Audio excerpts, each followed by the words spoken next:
Time to win.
Defeat. GG, bro! Don't worry. Be only with Smart Power All 99. Hindi bitin with 10 gig data to power your games plus only Facebook or only TikTok. Load now. Foul! You know your scalp can get up to 5 times more dandruff? Get triple anti-dandruff power. Supercharged with Clear. Hey, you! Did you know men have 1.4 times weaker scalp? Get a shampoo that's 100% made for men. Supercharged with Clear. Enemy alert! Your scalp gets 1.5 times greasier, causing dandruff. Get triple anti-dandruff power. Supercharged with Clear. Stop and pull over! Your scalp gets 1.5 times sweatier. For cooling power. Supercharged with Clear. The biggest upset Paano ko kaya sila masusuportahan ngayon ng mas maayos? Kailangan ko ba magpalit ng strategies? Nagagampanan ko kaya ng maayos ang role ko? Will I be able to meet their expectations? We have to prove them all wrong.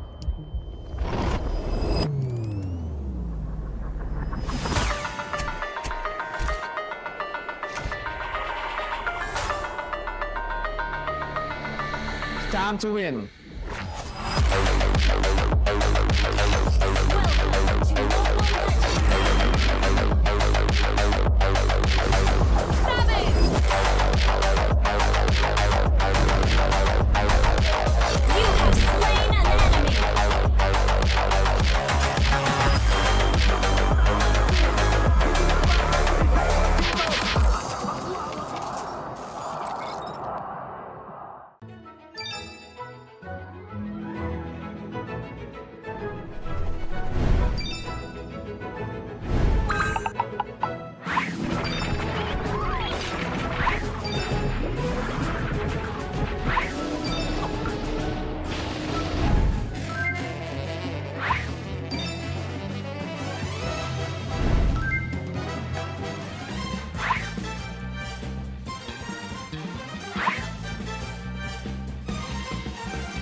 GG bro!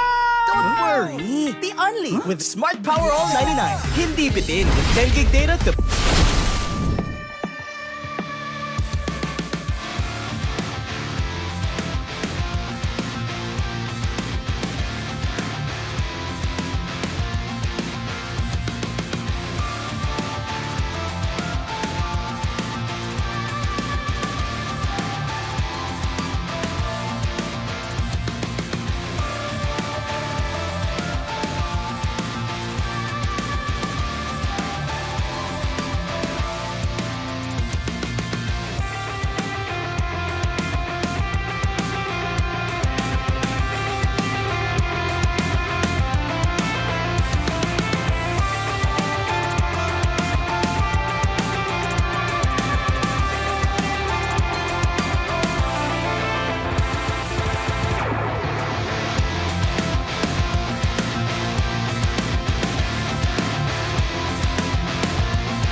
ka ba?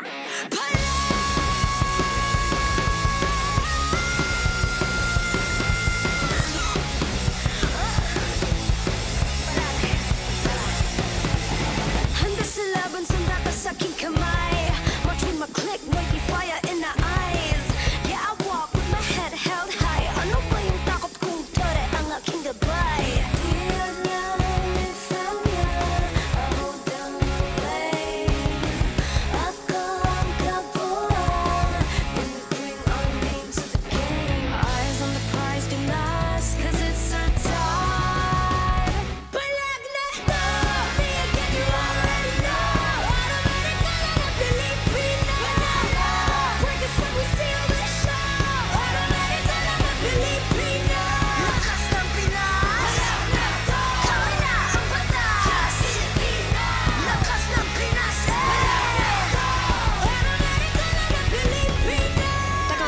Remind you kung anong na-obtain. Palaging first place, lakayo sa PH.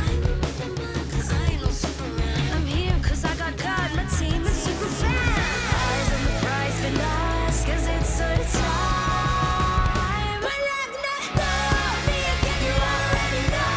Automatic ka na ng Pilipina.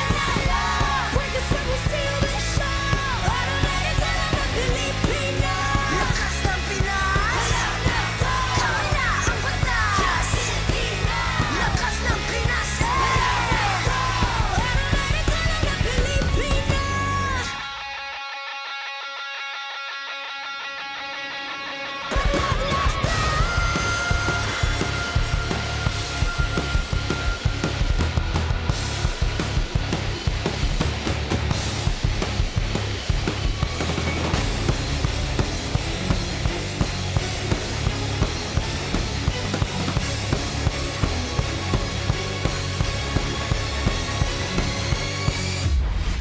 The 17th season of MPL Philippines is brought to you by the following sponsors.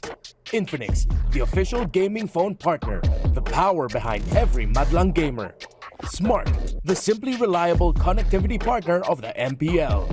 Our partner in esports, Clear Men. And our strategic partners, TT Racing, Theory, and SIP. Don't miss any MPL action by following our official Facebook and subscribing to our YouTube channel. Follow MPL PH on TikTok for more content. Catch the MPL PH Season 17 playoffs live at the San Juan Arena. Grab your tickets now via the official MPL PH website, Palag Na To. MPL Philippines is monitored and supervised by the Games and Amusement Board.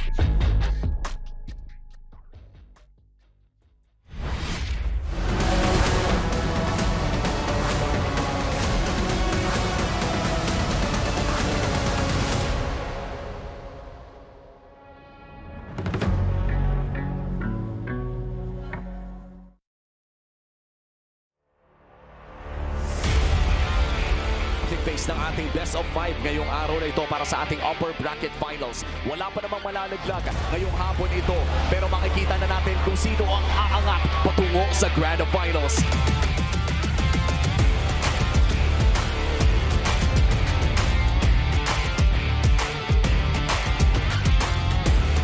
Ng ONIC at mukhang hindi nakakakayanin pa. Team Liquid Philippines will take game 1.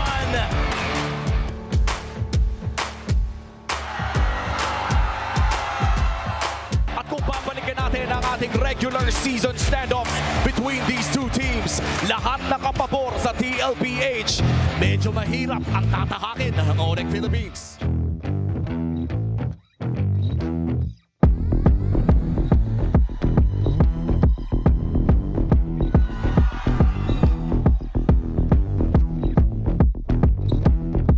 Team Liquid Philippines is now on match point. At isa na lang ang kailangan ng Team Liquid Philippines. Isang laro na ipapanalo para mabook ang ticket all the way to Esports World Cup in Paris.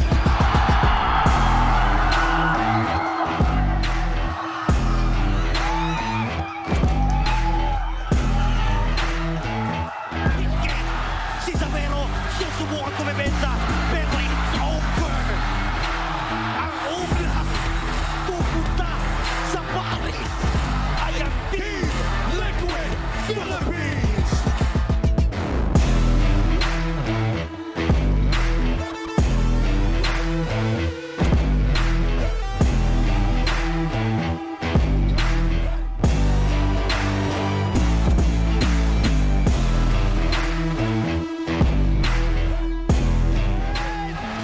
na talaga sila sa base. Bisikat na naman.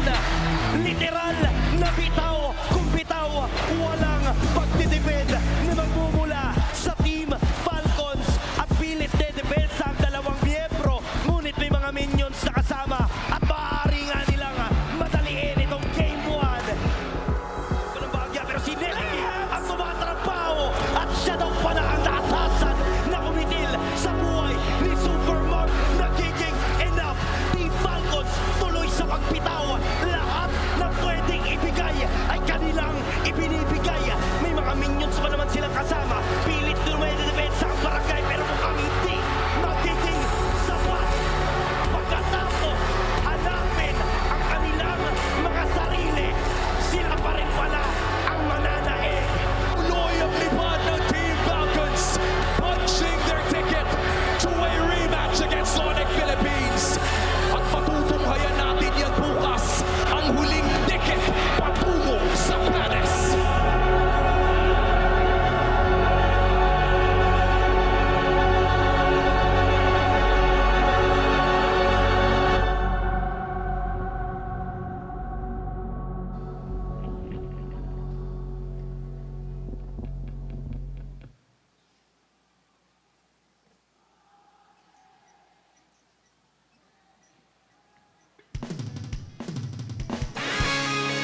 What's up, MPL?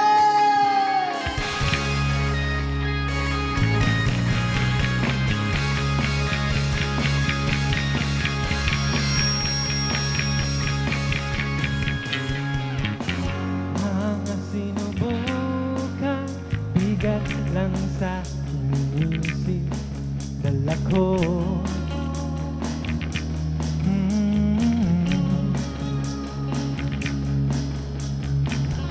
Kahit silaw sa araw, mas liwanag pa. Tuwing kumikina sa iyong mga mata, sa aking alaala.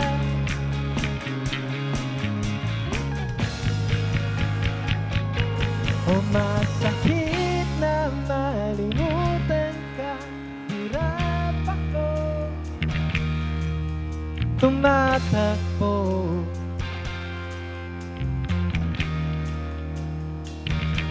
O at dala pa rin kita, o kahit saan man magpunta, hilo ako tumatakbo.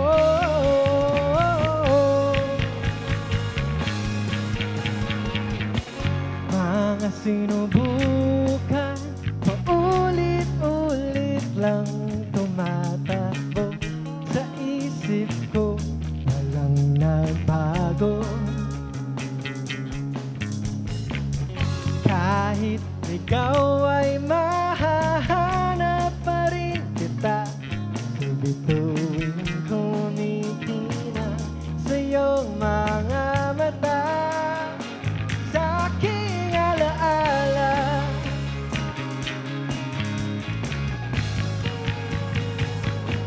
O masakit na malimutan ka, hirap ako tumatakbo.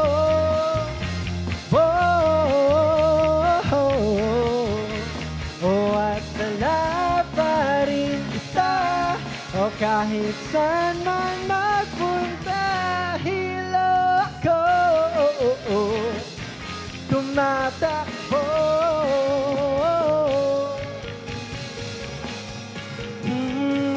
Kay sarap sa pakiramdam na kasama ka. O kay sarap sa pakiramdam na kasama ka. Kay sarap sa pakiramdam na kasama ka. O kay sarap sa pakiramdam na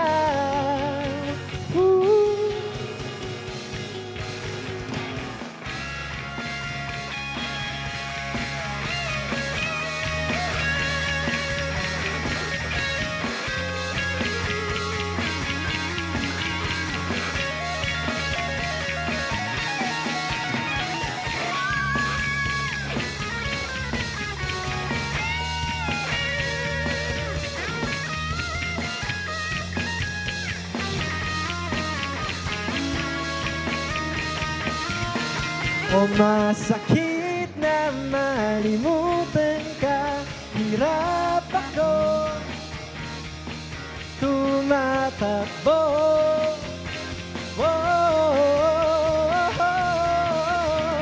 At dala pa rin kita, o kahit saan man magpunta, hilo ako tumatakbo.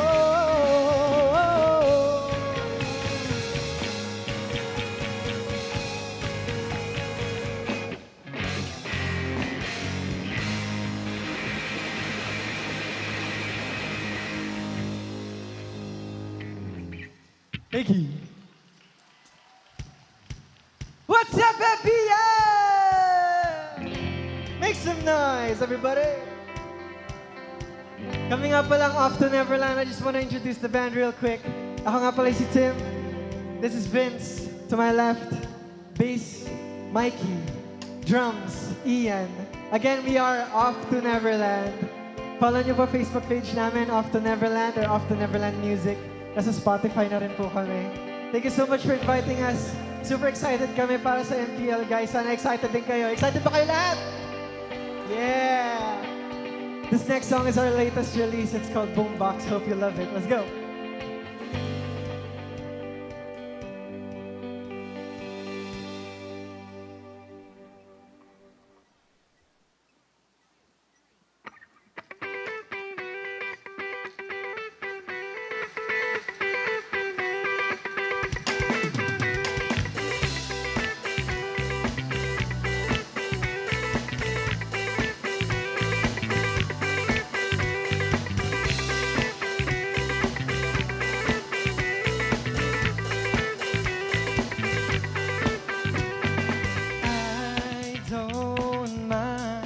I don't care. If you wanna dance, come over here. Now don't be scared, I'll lead the way. And if you wanna take me back by tomorrow noon, I'll be waiting here, cause waiting ain't a lot to do. I'll be waiting with my heart in my hand, with the boombox on my shoulders. Let's dance. Come on down, you can talk to me, you can open up your heart, we can see where we can be. Come on down, got the door for me, so you can see what's in my heart. Just tell me when and then I start. Yeah.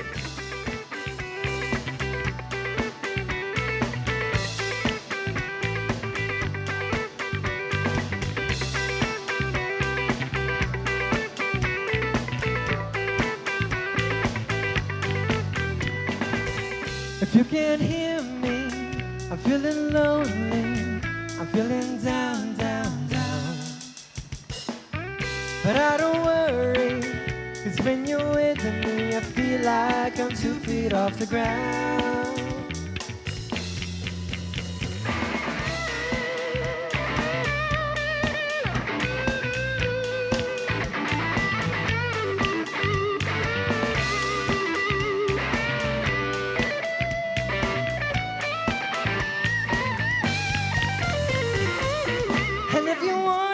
Me back by tomorrow noon, I'll be waiting here, cause waiting ain't a lot to do.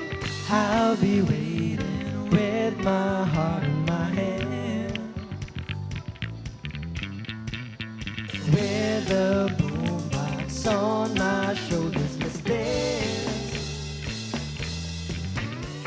Come on down, you can talk to me, you can open up your heart, we can see where we can be. Come on down, got the door for me, so you can see what's in my heart. Just tell me when and then I'll stop. Come on down, you can talk to me, or you can open up your heart, we can see where we can be. Come on down, got the door for me, so you can see what's in my heart. Just tell me when and then I'll stop. Woo!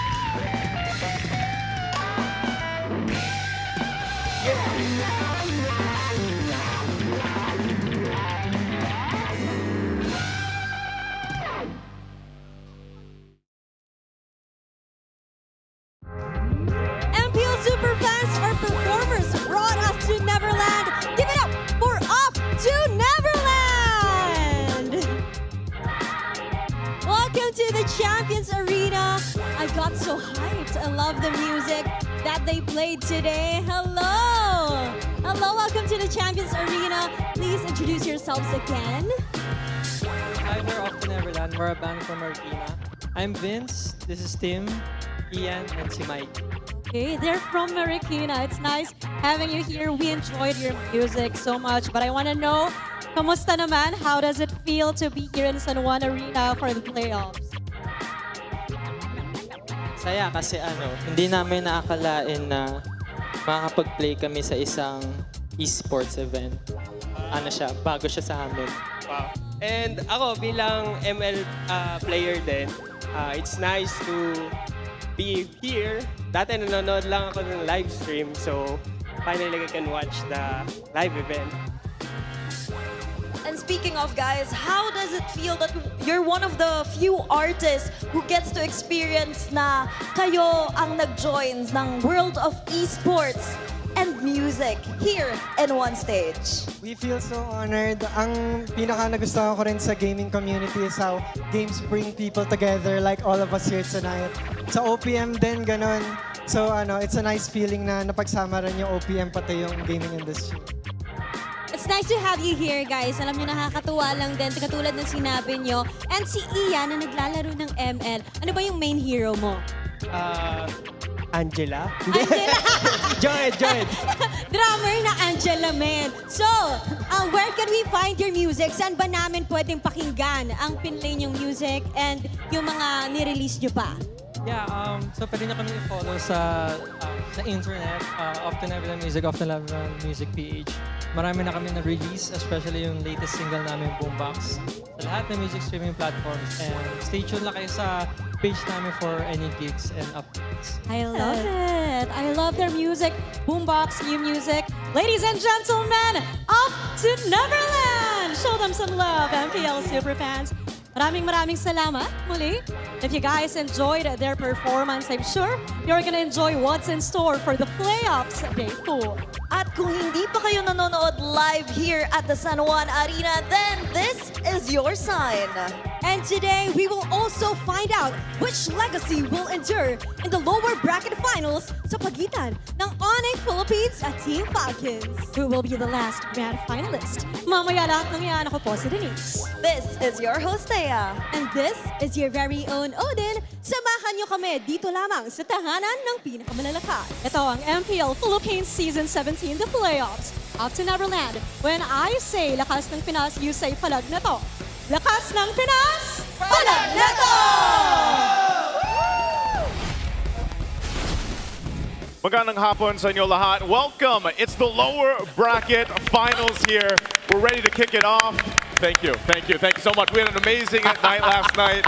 Over here on the English stream, it's going to be me, Naisu, Brigida, and Midnight. And over on the Tagalog desk later, we'll have... Uwami pa rin kasama si Hans and Joshi and Naisu. Magandang hapon din sa iyo. Thank you. Salamat. Okay, also, before we talk about the matchup, MPL Philippines, of course, is monitored and supervised by the Games and Amusement Board. Thank you so much for that. Now, also, if you guys want to join us, as you heard, we've got a special discount for you guys going on right now. If you've been waiting to sign up for the MPL playoffs live, we've got massive discounts. You can secure your day 3 tickets, Brigida. Yep, for an absolute steal at only 150 pesos, down from 300 pesos initially. And for the Epic Day 4 lower bracket finals, tickets are down to 350 from 500 pesos. Yep, big matchups, biggest savings. Score those seats right now by heading over to ph-mpl.com/tickets. Kita gets Dito. Hey, you know what? I'm never going to live it down. I hear your voice from yesterday. We were sharing the desk yesterday. Yep. I know you guys felt the same over there. What a day yesterday was. I mean, it almost felt like a final day already yesterday. Man, it was an emotional roller coaster yesterday. Ang dami nating nakitang bukod sa malulupit na aksyon, ang dami na nating nakitang nawala. Nagsisiiyakan ng mga tao kagabi, ang dami din naghihiyawan. But man, looking at the players right now, half of the people are gone dito sa ating graphic dito. Yeah, when you think about it, this is crazy. There's a 4-time hopeful, of course, one of the leaders, yung Team Liquid Philippines nakarating na dun sa Grand Finals. And I'm just wondering kung sino pa dun sa 2-time, 1-time, and 3-time hopeful sa mawawala after today. And for this series, Falcons versus ONIC Philippines, isang tanong ang nangingibabaw eh. Sino ang pipigil sa rumaragasang Carl TZ na 6-time hopeful para dito sa MPL Philippines? Because this time, may isang tutungo ng Paris at may isang malalaglag. Yep, and we have a best of 7 to finally decide that this time around. So medyo pwedeng mahaba-haba yung gabi natin, or I think that's what we are all hoping to see at least for tonight. Yeah, ito yung magandang ito yung araw na magandang i-channel lang Inner Brigida curse na kung saan makakita tayo ng 7 games. Kasi ito lang yung series natin today bago tayo magtungo sa Grand Finals bukas na kung saan naghihintay ang final boss. Yeah, the final boss, Team Liquid Philippines. I think for a lot of people too, there was two kind of clips going around after last night, man. You know, of course, we had the great interviews after the match. We also had history, I felt like, made with seeing the 5-man Dark Wave, the Sansan duo making things happen. Carl TZ going from somehow a 0 and 4-0 and 5 Lancelot into getting a Maniac. I mean, there was so many good things to catch yesterday. That's what's waiting for one of these two teams, either Team Falcons or ONIC. Can they surpass the legacy? Both of them have already been champions of the world at one point. They've accomplished so much. But now, they've got to make something new happen. They've got to surpass that legacy. Oh yeah, definitely. And para sa mga manlalaro na makikita natin sa laban na ito, at tila ba'y naglalaro sila sa anino ng mga nauna sa kanila. And I think most mababanggit natin dito would be Savero dahil hindi naman natin mapagkakaila na yung pinalitan niya sa loob ng ONIC Philippines ay isa sa mga pinakabatikan na gold laner sa buong mundo. I would say these two players na posible nating makita with Team Falcons having few in their recent roster ay mga foundations, hindi lang ng kani-kanilang kupunan, but also for the entirety of MPL Philippines. Champions in their own right, performance-wise, stats, nandun talaga sila sa taas. Yeah, maganda yung binanggit ni Hans. Aside from the removal of the TZ mantle na kung saan gustong buuin ni Kyle at ni Flap yung kanilang storya, marami din talagang naging past history ang Team Falcons na kailangan nilang i-override ngayon, even on the side of ONIC Philippines. Pero ito, yung isang kailangan nilang override, man, yung pag-endure ng greatness. Yeah, I think it's great that we mentioned the word endure or override rather, because I feel like there's a bit more redemption in terms of the story that you see when it comes to Team Falcons. Because ONIC definitely they have something to prove, but Falcons, it took them quite some time to get back to where they currently are. So I think this really matters to them. If they have this moment, they definitely want to prove themselves right here and now. I'm saying we got to go back to the word great for M8 maybe. You know, better than great and then greater than ever is what we had. And both these players right here have been trying to show us that throughout the season. Of course, the main talking point, I feel like, with ONIC Philippines coming into Season 17 was this import, right? Severo, what he's capable of doing on this kind of lineup, stepping into the shoes. And I think he's done it well. We look at the head-to-head stats here. And kung babalikan din natin yung naging performance ng dalawang gold laners na to, Super Marco and Savero, somehow they share the same game style. Kumbaga, magpa-farm muna, nandun yung mga pagiging carries nila, Moskov, Claude, and ang pinaka-unique para dito kay Savero would be the YSS na hanggang ngayon ay 100% win rate pa din. This is the penultimate version ng Golden Royale. Yeah. And I feel like one step closer sila doon sa mission na yun. It's again, overriding greatness. Kasi kung makikita natin doon sa final boss, sa grand final, si Carl TZ, yan yung lagi niyang ginagawa every season, overriding his prime. So I feel like for these two players, Savero and Super Marco, they have to go past the bulletproof. They have to go past being the gold standard. Yeah, and going back doon sa huling beses na nagkita ang mga to, actually yung mga iilang beses na nagkita sila dito para sa Season 17 ay nakalamang ang Falcons sa regular season. Pero pagdating naman dito sa playoffs, parang bang nagbago, nagkaroon talaga ng 180 twist dahil hindi lamang sila natalo sa upper bracket semifinals. Tandaan natin, it wasn't just a loss, it was a sweep. Yeah, it was devastating. I was very vocal about this on the English stream yesterday that I was viewing that game. I was a viewer that day, and I was surprised just with a lot of people on the watch party too that, hey, they got swept, and then you see them come back in a better form yesterday to fight to this point to get to the lower bracket final now. So you know, I'm wondering again, what has Team Falcons prepared for this? Because even yesterday's games alone, there's been a meta shift in terms of some of the priority for heroes being picked up and the choices of even how the maps affect this. Yeah, but I think we're all really looking forward to this because I believe the last time we saw Falcons actually really make it this far in the playoffs and even go up against ONIC in the playoffs was way back season 14. And that was when they were still Fnatic ONIC, and they also made it to the upper bracket final. So they're in a completely different situation right now. The opposite, if you may say, because it's an elimination match that they're going to partake in. You know what? I feel like for both Team Falcons and ONIC Philippines, they thrive when pressure is there. ONIC Philippines, during the play-ins, nakasalala yung buhay nila pero nanalo sila. Team Falcons, when they were in the lower brackets, when they were going up against Smart Omega, they were able to do it and take the victory. So I wonder what's going to happen. Well, I hope we have a full series ahead of us here for the lower bracket final. We're going to throw it over to the on-ground panel to break it down further. Thank you so much, casters. Welcome to the on-ground panel. Renmar and Wolf back here for this marquee matchup, the lower bracket finals, to fight for the last slot for the grand finals, and of course, MSC at EWC 26. I think we should just go ahead and straight to it. The tactics that they need to do, the Infinix cool tactics, our keys to victory. For sure. Kailangan nila tingnan yung Pakito and Atlas, and I feel like both teams will actually employ. We saw Ogwen as well as Brusco prioritize these heroes just recently, and the Pakito, I believe it will be contested for sure, either denied or picked. Now, let's focus on Falcons first. We know na kailangan nila protektahan yung kanilang jungle up against ONIC Philippines dahil mahusay at talagang nakakatakot ang ONIC Philippines kapag nakontrol yung first few minute jungling dahil dun sa orange gambit na nakita natin. Pag na rin yung Kikong's gambit. At ito, feeling ko favorite mo to, Renmar. Winning the Golden Royale means a lot para sa Falcons because this time they can prove that Super Marco pwede rin siyang bumuhat dito. And of course, for ONIC, careful around narrow bushes. Nakita naman natin ito kahapon. Ingatan yung mga eskinita kung saan nag-excel ang Falcons dahil related dun sa kanilang magandang box type strategy. If we deny that away from Falcons, ONIC Philippines will have a much better time. All right, so maybe to help sum it up a little bit, number one, take care of yourself in the river, most likely.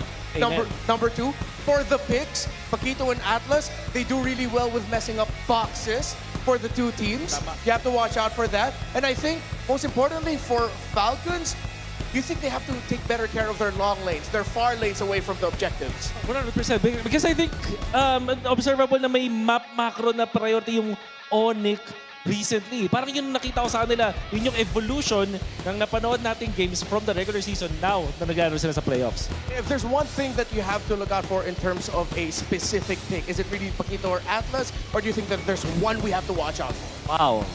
Apart from the Pakito and Atlas, dahil 100% maabangan natin yan, tingin ko yung palitan ng Leomord at Suyo. Ah, yes, in the jungle, of course. Let's see what's gonna happen. You see here, behind us, the fans are coming in. So, I think it's time for us to feel the energy in San Juan Arena. Super Fan Magingay! All right, Falcons Nest, make some noise! One last ticket to Paris at for MSC at EWC. One last ticket to meet Team Liquid Philippines in the grand finals. Let's welcome our teams.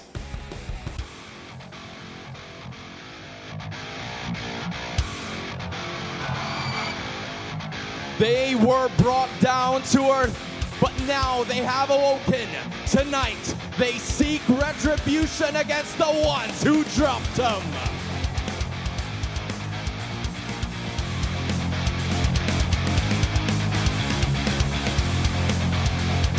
At the center of this redemption arc is an all-star Team 1 awardee, the Bulletproof.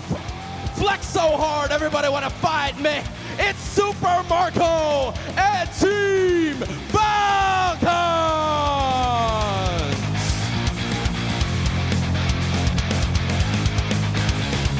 ONIC time, ONIC time, ONIC time, ONIC time, ONIC. One final obstacle stands between them and the ultimate rematch for the crown. Tonight, they look to ground this Falcon flight once again. Bila ONIC pegang kendali, jangan semua harap dapat kas. your body if you let me. Under the spotlight, he shines twice as bright. The pressure is gonna prove that once more tonight. Press so hard, everybody want a piece of me. It's Severo and ONIC Philippines!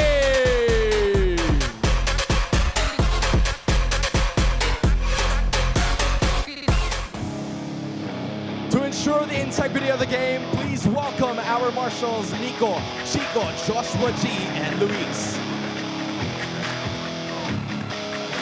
Our head referee is the Shout Master, Set. Our head coaches are Coach Moody for Team Falcons and Coach Hayes for ONIC Philippines. Who will be the last grand finalist? Will this be Titans in Paris or rivals in Paris? Champions Arena, make some noise!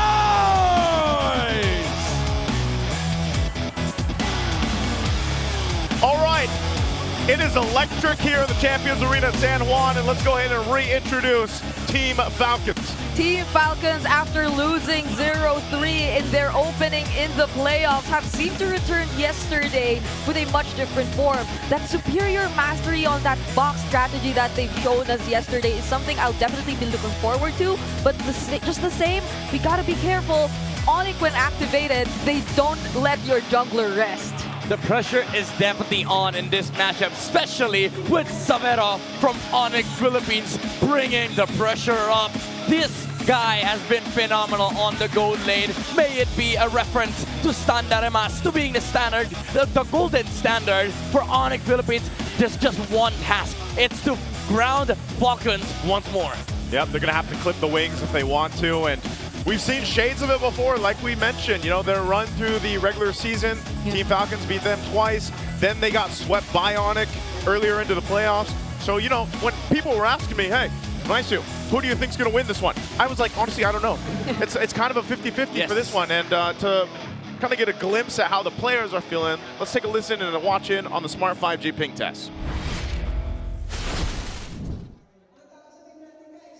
Team Gasoline para mahal na tayo. Jungle ako. Wala, talo na to. Ikaw ano masisama jungle o mid? Mas importante yata jungle, pare. Sige, ako na lang magja-jungle. Pa! Patay mo yung blue! Patay mo yung blue! Yeah! Ay, kampi ko yung blues! Sa lahat ng fans namin, salamat sa pag-suporta. Sana patuloy nyo kami pag-supportan sa sa next season, sa playoffs ngayon. Thank you. Ano the preparation natin sa ONIC, Mark? Preparation namin? Wala, ganun pa rin. Ako bigyan mo natulog ng 5 AM. Talagang nagandaan namin yung ONIC. Hindi 5 AM, lagi 6 AM. 6 AM. Ngayon 6 AM kami guys. Nagpuwet talaga kami. Parang study namin laro nila. And that is our Smart 5G ping test. We got a little glimpse at Neverland there. Yeah. Joining in on that one. Hey. Hey. I beat them though. You what? Wait, what? You played against them? Yeah, I played against them earlier because they said they wanted to try a full game. And so they were looking for participants, and I said, okay. Who do you play? I played as Brusco. Yeah. Sorry? I played as Brusco. Yeah, but what hero? What hero? Gato Kacha. You played Rome. I thought you played XP. Yeah, I thought you were playing XP too. No, what? Like Why? Paquito is so good in the meta. Yeah. Yeah, that's true. Mobius, you know, maybe good maybe Dark you Wave wanted setup. your own Dark Wave. Yeah. What do you mean? I mean, it's just a good hero. I just gotta say. What do you gotta say? What? Look at Super Prince. Okay, let's look at Super Prince. He feels different today. He has no glasses. Yeah. His aura in the player entrance felt like something. It is good that you pointed it out because I think Super Prince, aside from the gold laner, this guy is going to be a big headache for Team Falcons today because we've all seen the Louis. Yeah. We've all seen the clip. Yep. Hey, you know what? Even that, I like that how people pointed this out, and I'm glad that there's also things going around now using the Infinix liquid cooling beast mode mic checks, right? Nice. Because they get the player cams also, and people were talking about this a lot online. Just one, how cool and calm and collected Carl TZ was on the Lancelot. Yeah. Even when he was doing like crazy Carl goat things. But then also for ONIC, when they had that team fight not go their way and they actually just lost a really good team fight, like they smiled. They were laughing, they were smiling about it because they just knew that PLPH just happened to play better in that team fight. Yeah, They just accept their fate, you know? Yeah. Like, what do you do against that? They played a hell of a game, but then Liquid happened. So they were just all smiles. I hate the joke. I hate the joke about this, but I was laughing too when I saw it because like I was scrolling and I saw a diversion to the lower bracket. I was like, oh my goodness, who made this? Oh my lord. Who made this? Like, but here's the thing. Yeah. Here's the thing. It's ONIC put up a hell of a fight, I will say. This one obviously is clutch for them because they've got to beat a team like Team Falcons, who clearly is on momentum. If we're talking about, you know, from day-to-day momentum, Team Falcons has that right now. I think they also have a little chip on their shoulder because of what happened in the sweep when ONIC took them out like that because, you know, that kind of did them dirty. So let's see how this draft pans out. We're going to jump into game one draft again. This is a best of 7 for the lower bracket finals. I'm so glad, by the way, that we have best of 7s for lower brackets now. It's not best of 5 anymore. So if it's best of 7, then the map changes or randomizes. Yeah. It's going to be our first time seeing it this season. Yeah. I can't actually remember what's the exact rules. So with the map selection. That's true. Something, and then choice game selection, 7. something random. Yeah, something random, something selection, game 7. Okay. Yes. That's about as and the grand finals as great as it comes here, right? So already bans coming through. We are gonna have Team Falcons on that blue side. We're going expanding rivers. It's so funny. Falcons banned the Phobius. I thought it was ONIC because if I was ONIC, I'm for sure. Yeah, there you go. They're gonna want to remove the Paquito. Yeah. I think day 3 and day 4 hurt ONIC more than it hurt Falcons. You know, it always comes down to this, man, where it's like whatever team makes more errors, obviously, is going to lose. Like, that's the nature of most competitive sports, esports, everything else. And ONIC was making clear mistakes in some of those crucial moments yesterday, so I hope they've refined some of that. It's interesting, though, because of that, you open the Kalea and potentially... No, the Marcel's banned. But yeah, the Kalea gets opened Kalea Gord. just because of that. And I don't think we've seen the Kalea at all yesterday. I think it's first time overall. Or for the past few. No, I saw it, I think, previously. Just yesterday, it was always a permaban. Yeah. It's kind of like a Freya situation, you know? It's very hard to like give enemies the Kalea. Now, Gwyn is actually, by the way, open still for Team Falcons. This is a very common combo that we might see from Team Falcons. They pick up the Zushin and the Claude on ONIC. Pure comfort for Super Prince and Savero. Now, do you take up the Gwyn? That's the question. I think Gwyn and Gord and maybe Arlet or Gord is okay here. Yeah. But then ONIC get to see that they are going for that same strategy they revealed in the regular season. Yeah. And then they might just take up King Kong Suyo. Hey, oh yeah, that's true. But these are already big power picks too for ONIC. The Jushin usually gets banned out. You know, that goes in the hands of Super Prince, who is just one of the best players on the Jushin. They're going to switch it forward. They'll grab the Suyo, like you mentioned. So Suyo's there. Now you've also got a Valentina. Interesting. They prio the Suyo over the Gwyn. And ONIC, now they don't get their hands on the Suyo. I think that's the main idea. Like, Falcons just want to deny the Suyo against ONIC. Because the thing is, I think Team Falcons were banking on the idea that when they get the Kalea, ONIC is forced to get the Guinevere. Yeah. But then now that they see this, okay, they don't take the Gwyn, we might as well just take the Suyo because it's free. And now ONIC, do you go Harley or do you go Gwyn? That is a question. I think it's still warranted to go Gwyn here over the Harley, because with the Harley pickup, we might see a lot of like frontline tanks come out from Team Falcons. Yeah, and at least together with the Claw, they'll just have easy ways to go in and out. Oh, what? But they prioritize the Gato Kacha first. Huh. They just want to go ahead and then secure that. They'll wait on the jungle pick for King Kong. Maybe also just to take the Revitalize, since they know there's a lot of regeneration coming in with the Kalea. So let's go ahead and throw it over to our on-ground panelists to break down our draft further. Thank you so much, Caster. So we're now here in the second phase of drafting. For Team Falcons, gotta say, I love that they, #1, took away the Kalea for Brusco, one of their best picks, and of course, Ogwen, pretty efficient with it as well. Then they paired it up with a Valentina, but they already showed their row mid trio, while ONIC still has a bit of room to adjust.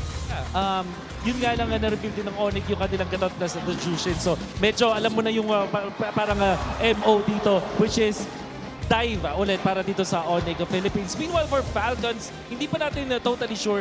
Kadalasan hindi pinag-combo ang Kalea plus na Valentina kasi naghahanap ka ng burst. Pero Falcons mahilig talaga sa combo na to. So with the combination of this Suyo, meron na agad silang kill potential with this Kalea.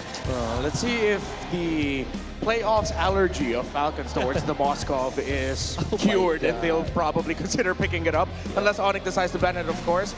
But I wouldn't take it away from Falcons to maybe lean towards a little bit more of a late-game marksman, like a carry over the Moskov. But at this point, considering that playing the map looks like will work out well for them, as an option, they want to consider it, I think. Yeah. With Leo Mord being banned, mauubusan ng mga options dito, itong si King Kong. Pero baka nagising siya ngayong araw, tapos nakita niya si Ryzen tsaka si Carl TZ kahapon at sabihin na, teka, ako nga rin, magla-Lancelot ako. And I feel like Lancelot might fit in this last pick kung sakali. That means though that they will have to look for a good EXP laner na hindi magbibigay ng magandang ultimate sa isang Valentina. Although the Terizla would be really good para sa ONIC, parang ang hirap ibigay ng penalty zone. So baka mag-settle na lang sila dito with either Alice o kaya naman ng isang clue for ONIC Philippines. Yeah, but the last time we saw Haji go up against a team with an Alice while he was using a Valentina, he ended up getting a highlight, and people realized then that he was the best Valentina in MPL PH Season 17. But no, I agree, because the pool of EXP lane heroes that don't have big ticket ultimates but still slots in well for the lineup of ONIC is close to non-existent. You really have to end up giving a good ultimate to Falcons. So, well, maybe the glue might be an option, but you mentioned the Lancelot for the jungle as ONIC rightfully so takes away the carry. I think there's still a world where instead of the Lancelot, ONIC might end up falling back on an old favorite and the Joy. It's just that with the presence of the Kalea and sure target lockdown, it's going to be a tough game for that Joy if ever. Yeah, and I don't want to pair it up with a Claude. Usually you want to pair it with a independent gold laner so that you will not have be too greedy. There's the Alice that we talk about. Now for Falcons, they'll be looking for their Shred. Moskov is still open and it seems like the best option here.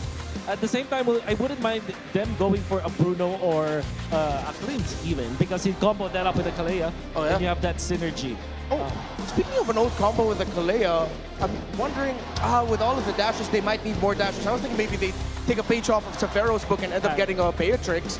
But it covers the damage aspect, but because of the Alice being there, Moskov, as we suggested earlier, should just be the best pick. In terms of the EXP though, kind of tough with the Uranus gone. Oh wow, they might go to Hilda, and Harith also has that synergy with. They go Arlet. Even when there's no additional stun apart from the Kalea. So if you're ONIC, I think you're incentivized to actually go for the Lancelot here. Or maybe a Nolan so that it will be much faster. I believe that amongst all the choices that we've said, Nolan might be the best option for them. We did see it earlier this season also. The Harley is the Harley is open. Yep. They might end up settling for that if they just want to be able to match the damage that, of course, Falcons would want to go for. But I think it's unanimous. All the junglers we mentioned just have burst damage at one point. Yeah. But the best thing about Harley is that it is really good at starting the fights and the good poke as well. And you're very strong in the early stages when it comes to your farming. That can also be said for the Nolan, for example, or Lancelot. But the Harley is just easy to execute. And imagine picking the Harley in this. It's this stage in the MPL Season 17. I bet they're wondering, how did we get away with that? I bet they were running down a list of junglers as well and thinking, wait, the Harley's open, and they get it. But for ONIC, I have to say, I think they ended up with a lineup that is a little bit more easier to pull off. If you missed it just now, you can go back just a little bit. We do have QR codes that you can scan for a chance to win 1,000 MLBB Diamonds. 74% is the super fast prediction for this matchup. Personally, Wolf, I prefer the ONIC lineup. It looks more simple to execute. I totally agree with you. This Jushin Gatot catch-up with the Harley, it has worked so many times before, and I'm sure that it can work up against the composition of Falcons. This is a best of 7 lower bracket finals MPL Arena. I wanna hear you scream! Casters, let's go! Here we go, the first game of the lower bracket finals, a best of 7, a ticket to the grand final, and then Paris for EWC on the line here between these two teams who have gone through it time and time again. Let's jump into it. Yep, it's been weird to see the 9.1 rating for ONIC compared to Team Falcons with that, I think 4 point something rating. But I guess we get to really see that happen in-game because I think Falcons have gotten most of their signature combos as well. Yeah. And even heroes specifically for Haji. I mean, if you look at the heroes of ONIC, like baseline-wise, all of their heroes does something really well with regards to their like aspects, right? Yeah. Like Alice is a big team fight hero. Harley is a good pick-off hero. Zushin is a good zoner. Oh, hold that thought. The Unbreakable missed! And that might be a punish, but Open still had the flicker! And instead it's Kyle who falls! Haji too, almost! Yeah, this is what I'm saying. Like, ONIC heroes are good at what they do. But meanwhile, on the side of Team Falcons, like you kind of have to farm up. You gotta need to get your items. You do specific things based on your timings, right? So ONIC, they might have a lot more easier access to like their kits compared to how Falcons will be able to play this game. Yeah, and what did we say about be wary of your jungle? ONIC, after what happened in that first sequence, seem to have a much easier time now, just going for these annoying plays up against Team Falcons, but Kyle might find one here in mid. Super Friends will be okay though, had to use the Purify just to keep himself safe, however. Yep, this is one of the things though too, is I am also going to share the sentiment with the on-ground panel, Renmar and Wolf, where it's like, wow, we're in a weird world where Harley's last pick comes through. You get a first blood on King Kong. You've got control of the objective now, this turtle. Does Falcons want to fight this out? Kyle's not level 40 yet too. He does hit it now. They might just have to give up this objective though. Okay, Flap going in with the disruption, but then Kirk, look at how massive his zoning capabilities actually are as the Alice all alone. Flap will be the first to fall in this fight. Ogwen follows next with the knockup from the Lantern Flare, and Falcons might not want to fight, but they get to find Kyle, still knock him up, and they're just not allowing him to freely take this purple buff. Yeah, here's the thing about Falcons lineup, right? Again, wait, Haji. He's gonna be okay. Yeah, he's A-okay, but again, Team Falcons, they need timings, they need items, they need for their comp to go online first. Meanwhile, on the side of ONIC, you just press buttons, and then your hero naturally does what it does best. King Kong with the damage on Harley, and then this Alice is sort of immortal, especially considering the fact that Falcons have no damage in the early game to take him down. So I feel like this Red 4 Alice pick from ONIC was so damn genius, especially when they banned the carry Uranus. Basically, there was one immortal hero left in this game, and they picked it up. Yeah, they're able to grab it, they secure it. This enables them to have a really good team fight too, and I feel like that's a bit of what I'm worried for Team Falcons here. Just also the way the nature of that start went for King Kong, because you know when you look at Team Falcons lineup, especially with the Clay on their side, they're looking to go ahead and just get one of those pickoffs if they can.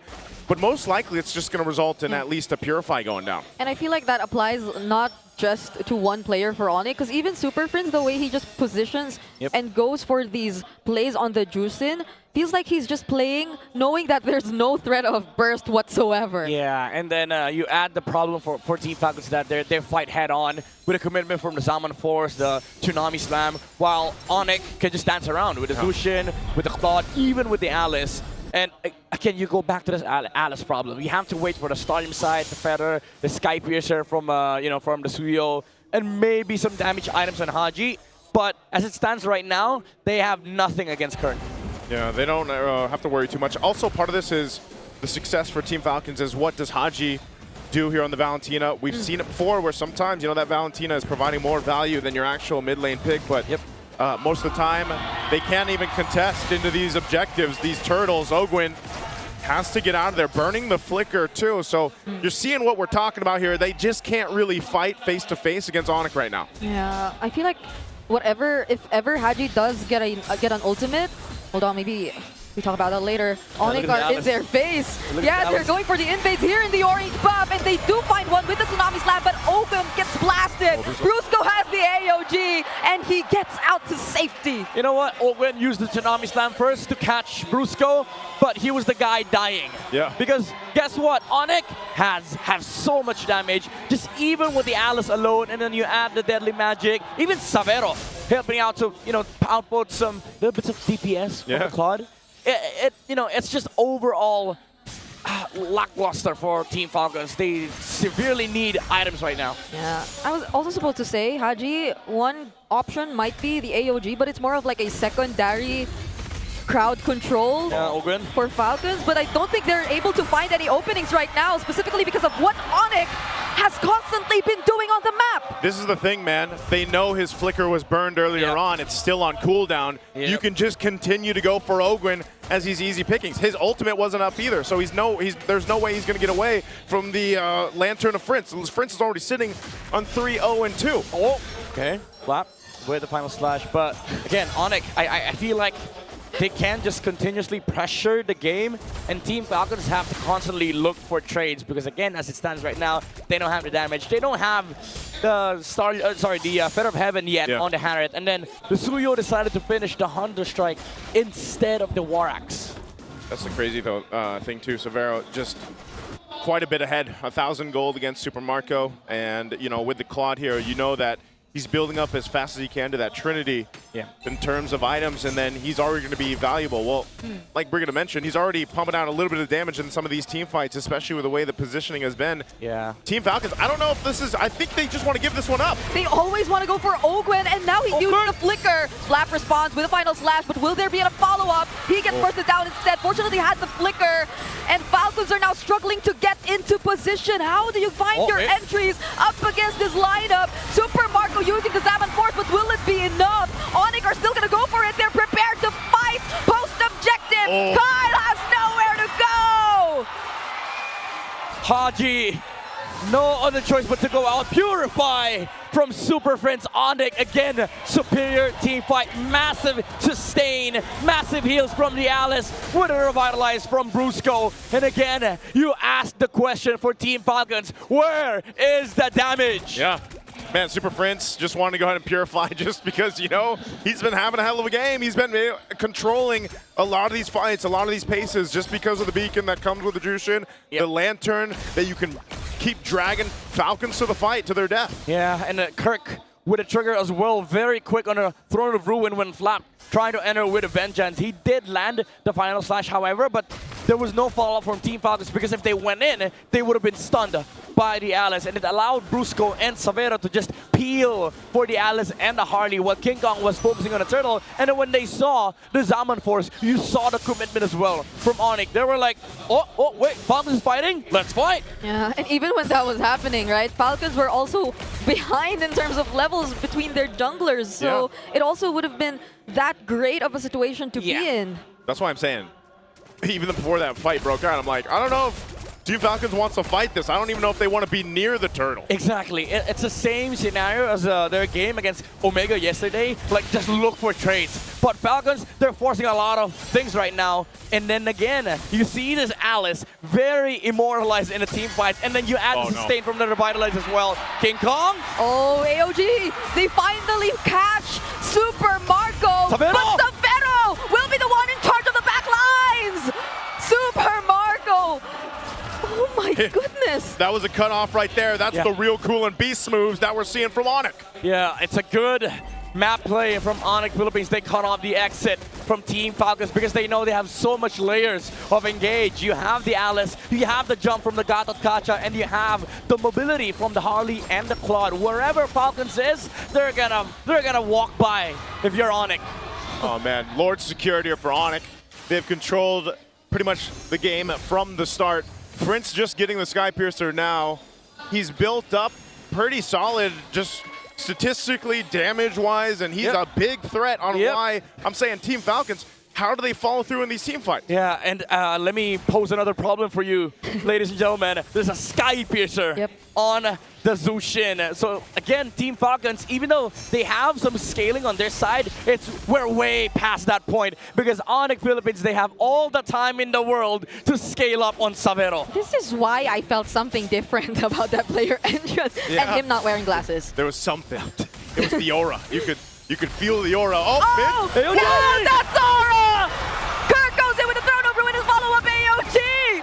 It's a almost wipeout for Team Falcons, and it all just happened in the blink of an eye! Oh man, in that situation, you almost think, man, Falcons just go to the next game. Yeah, I mean, they're not allowed to. The concede button, you cannot press in tournaments, but it feels like Falcons is looking for that button because look, you saw that combo, right? Falcons tried to go soar to the skies, but the Bruiser, he was like, let me chase you down. Oh man, he had like Kirk as well. You've been talking about Kirk in this Throne of Ruin from the Alice, man. Brusco. Okay, Brusco will get traded here. Falcons finally find at least 1 kill on the board. Okay, they've got plenty of work to go from here. They have so many miles to cover. Look at this setup between the turrets. That Throne of Ruin into the AOG was just chef's kiss. Looked perfect from ONIC. How do you soar from this when the God of Kacha can chase you down and ground your flight? The combo, the layering as well, the communication from ONIC. I'm pretty sure they were counting down to the seconds of that fight because they went in at the same time. Yatakacha needs a Superman skin or something, man. I don't know. Like this, I mean, or a nicer skin. That too. Like, what are Falcons to Yatakacha, right? This dude's an avatar, basically, a god. And I mean, the point is, there's too much to deal with it for Team Falcons. There's no way to get around it. And win a crown for Severo, just to make it even worse. The ultimate endgame item. We've seen this Claude for 4 days now. When he has the winner crown, he becomes another layer of engage. It doesn't feel like it's a marksman. It's actually a team fight starter. And if you look at ONIC, now 5 of them can start a fight. Yeah, it's so tricky. I could not feel Falcons being able to find whatever box they've been able to show us yesterday in their series. This is one of those. Oh my lord. Yeah. Oh, this is tough. Ogwen might not go down just yet. Oh, of course he will. There's a Sky Piercer from Super Prince and another AOG plus the Throne of Ruin. There's a response with the final slash. A Zaman Force 2 coming in from Super Marco. They might just find some, but the sustain is too much. And Severo with another blazing duet. Everyone's just going in. ONIC find a wipeout against Team Falcons. A wipeout, and they're gonna take the game as well. They dominate Game 1 against Team Falcons. The Super Family with a super gameplay, super engaged, super synchronized, and they take game number 1. Oh man, that was clean. That's where you go. You nod and you say clean, because that's about what else. There was no moment of mistakes there for ONIC the way they executed this draft.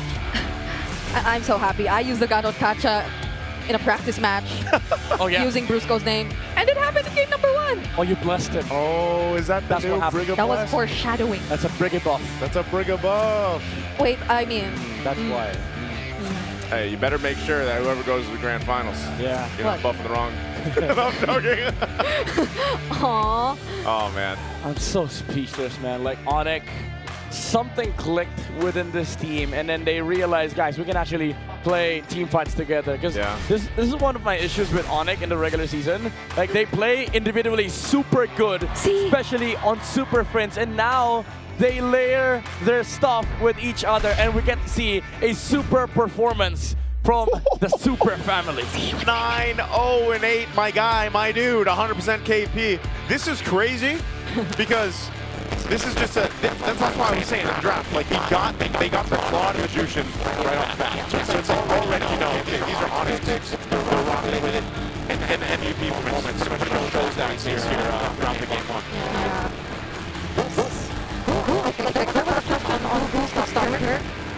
Maybe he was also talking about who could stop this guy. Like he probably had a bit more attention on her before the fight broke out, but I'm only he's doing so much too. It's so rough. It started with the classic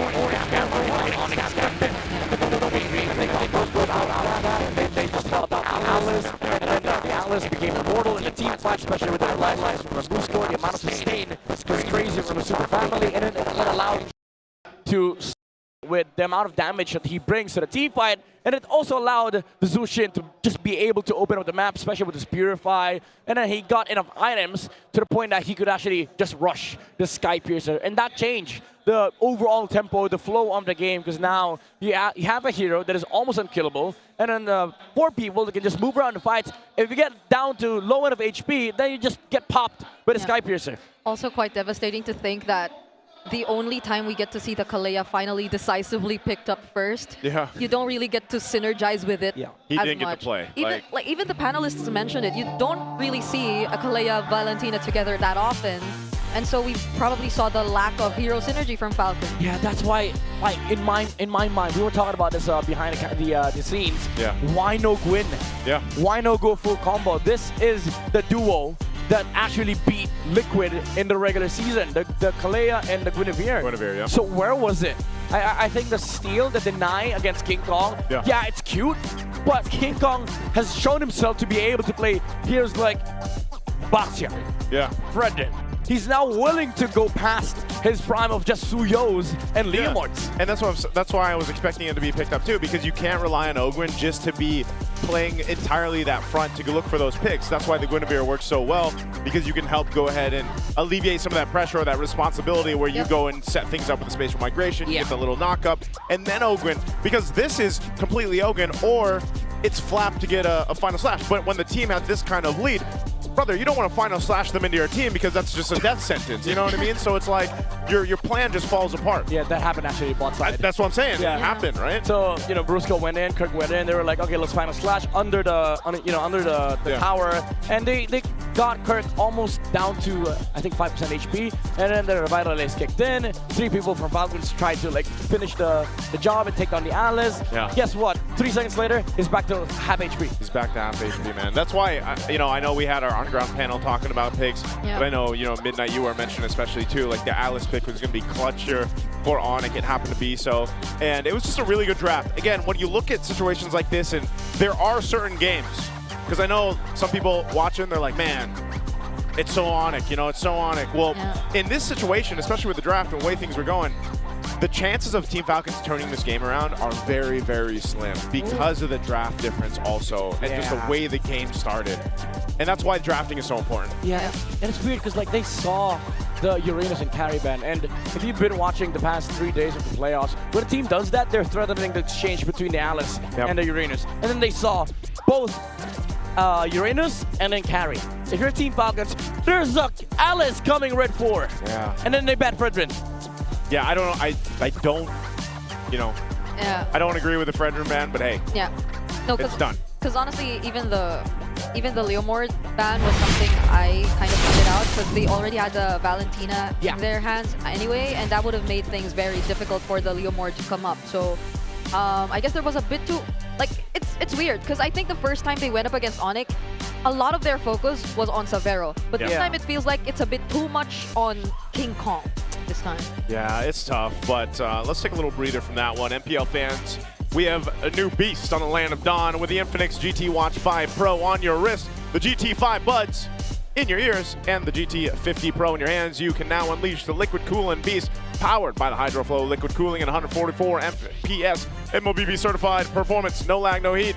Pure cool, pure speed every game. And as a gift for our MPL superfans, Infinix is launching an exclusive payday sale from May 27 to 31. That's during the entire playoffs with up to 30% off. So scan the QR code now and grab these sulit deals. For those MPL fans here at the venue, enjoy the exclusive GT50 Pro pre-order with 11,999 pesos worth of freebies and discounts, including an Infinix MPL jacket. Plus, the first 10 pre-orders daily at the Infinix booth will get free Grand Finals tickets. So don't miss out and get your Infinix today. Darn, the Grand Finals is already tomorrow, man. That's crazy. So get today. Get it today. You guys got to get it today. You also got to get this one right now because if you want to dominate the Land of Dawn, you need a connection that never lets you down. From scouting rotations to tracking the pros, stay online and in that zone. Power up with Smart Power All 99. Get 10 gigabytes of data for MLBB and your favorite apps, plus unlimited FB calls and texts. Share every GG moment with Smart, the simply reliable partner of the MPL. There you go. I hope I get my hands, by the way, on the GT50 Pro because I got to try the liquid cooling, man, because also history is in the making. Just like it was last night, it's right now. Superfans, the first ever MCGG Crew Clash has officially kicked off and the competition is heating up. That's right. Your favorite KOLs are locking in their crews right now and are clashing head-on for ultimate bragging right. And you too, by the way, can get in on the action. Scan the QR code right now to support your favorite KOLs and get a chance to score massive rewards. Let's go. I love MCGG, by the way. I've gotten the chance to cast it a couple times, and I will say this, the effects in that game blew my mind. Also, by the way, if you guys didn't know, you play MCGG on your PC. Without an emulator or anything. They actually have a PC version that you can download and use. And when that happened, that changed my life. This is also going to change their life. Someone out there in the crowd. Smart power pose. Hey. You gotta do the Super Friends pose. Gotta do the Super Friends pose. You gotta match the aura. I'm doing it. I hope my life changes. I'm doing it. This is him right now without the smile, because when he's locked in the aura mode, he doesn't smile. Like, he's just locked in. Locked in, yeah. Is that not a smile? That is a smile. That's what I'm saying. You gotta take the smile away. Yeah. Okay. When you're locked in. I'm sorry. There you go. There it is. He's focused. There you go. Congratulations. That's why you lock in. He did the locked-in version. He did the locked-in version, which is Super Friends right now. So congratulations right there. I've always wondered what's in those little goodie bags, by the way, from Smart. You know, Smart, baka naman. Baka naman. Baka naman. Why not, right? Say baka naman. Yeah, baka naman. You Why know? not? Also, guys, this is a little cool down for all you. The super fans, did you know the men are 5 times more prone to dandruff? Don't let flakes ruin your focus. Power up with Clear Men. Its triple cooling power gives you 100% dandruff-free hair for that ultimate fresh feeling. So it's supercharged now with Clear, just like what this guy's doing. Good thing you're not a man, Brigida. Why not? Because you don't have to deal with this. You're not 5 times more prone to dandruff. Oh, that's right. But at least I'll have Clear. You what? I'll have Clear. Ah. She has Clear, yeah. She has Clear for just in case, you know? Just in case. Hey, why not? Why can't I have Clear? You can have Clear. You can if you want to. Yeah. You know, I'm you can sure. be a Clear ambassador too. Yeah, you know, she doesn't need to be. Because she doesn't have dandruff? Because she doesn't have dandruff, that's why. No, you know? that's what makes you a Clear ambassador, right? That's true. Because if it's clear, then you're good. That's true, that's true. Why are we Okay. having debates? Hey, you know what? Okay. You know why we're having debates? Because game 1 was a slaughter fest. Oh, yeah. I'm not gonna sugarcoat it. Yeah. Falcons got their wings clipped to game 1. That's okay. Hey, it's a best of 7. That's fine. Right? Drink it Yeah, off. it's fine. Yeah. We're going to get 6 or 7 games, hopefully. 6 or 7, right? Grown man, by the way. Anyway, let's go ahead and throw it over to our hosts for a bit of action in the audience. Ibang-ibang energy dito sa Champions Arena. Pero bago tayo bumalik sa kaba ng games na yon, we're here with a Destinies. At kilala siya as Jensen Guino. He is from EMI Records Philippines. Jensen, welcome to the Champions Arena. Kanina sabi mo mahihain ka. Kamusta? Napakaraming tao dito ngayon. Hello po sa mga nanonood ngayon. Ayan. Kamusta naman? Kasi balita ko, ikaw ay isang ML player at MPL fandom. Sakto lang naman. Sakto lang. Opo. Pero meron siyang binabanggit kanina na sinusuportahan. Sino ba yung sinusuportahan mo din? Ayan, actually, yung mga friends ko na tumugtog kanina, yung Off to Neverland. And of course, naka-green ako ngayon, so ayan, Falcons. Ooh, Falcons. At sino naman sa Falcons, specific player ang favorite mo? Si Super Marco. Kasi rin ako marksman user. Marksman, and specifically, anong hero yung lagi mong ginagamit? Clint. Clint. Favorite ko yung Clint. And I heard, Jensen, that this is your first time watching here live. Opo. Madalas kasi sa online lang, sa YouTube lang po na. So ano naman, kamusta ang experience na nararamdaman mo yung kaba? Ayan, masaya. Tsaka maingay. Di ba? Totoo, di ba? Super fans, maingay kayo. Di ba? Maingay nga talaga sila. Pero ito, since sinusuportahan mo ay Falcon, and they are, ONIC is up by 1. Anong message mo sa Green Falcons? Ayan game 1 pa lang naman, so marami pang mangyayari. Diba? Yan, good luck sa both players. And you know, Jensen, since you're a singer-songwriter, susulitin na naman yung pagbisita mo here sa Champions Arena. Baka naman pwede kaming makahingi ng sample na song? Ay, sige. So, kantahin ko na lang yung unreleased song ko. Pero soon, marirelease din siya. Title nun, Sweetheart. So, ito yung chorus niya. Sweetheart, lagi kang uwian, lagi kang tatabihan sa tuwing sasapit ang gabing kay lamig. Palakpakan naman natin, Jensen Guino, ladies and gentlemen. Ang lamig ng boses. No, but it's true. Hindi ka na. Magaling talaga, magaling. Just like your friends kanina, no? All from UMG, if I'm not mistaken. Yes, Denise, and magandang stream soon yung sweetheart na music na yon. Siyempre, kapag may kaduo ka sa ML, it's the perfect sweetheart moment. But maya-maya lang ay babalik na tayo sa aksyon sa game natin na best of 7 and we'll see if makakabawi ba ang Falcons or magpapatuloy ba ang Team ONIC. But meanwhile, ibabalik na natin to sa ating casters. Abisado ko na. Parang ano eh. Parang naramdaman mo na ano yung mangyayari eh. Nagulat ako doon. Ang lamig ha. May shoutout sa'yo, Coach Moody. Pero ito talaga, nako. Nagtataka kami doon sa panel bakit hindi napili ang Moscow. I like what the term that he used earlier, that Moscow allergy. And I think that most of the fans of Falcons are quite expecting this hero to be picked up in the last bit. Parang lahat ng signos nandun eh. And yung best Moscow player natin dito sa Pilipinas for a long time, hindi nakahawakan yung Moscow.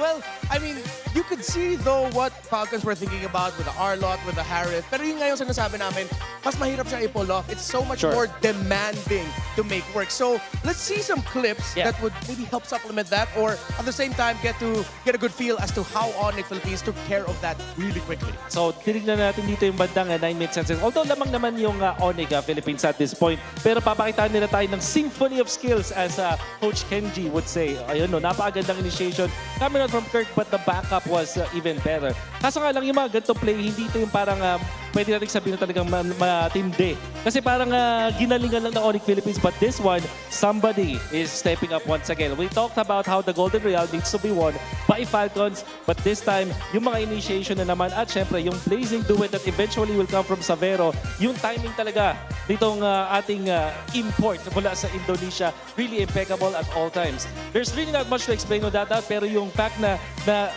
stagger nila yung kanilang mga team fighting tools that allowed them to actually win against Team Falcon. Yeah, and say what you will about drafts. At the end of the day, if the opposing team just look like they're performing better than you, they're executing better, and especially with how ONIC Philippines played that game #1, there's only so much that you can say about going back and calling back to, oh, I wish they picked this, I wish they banned this instead.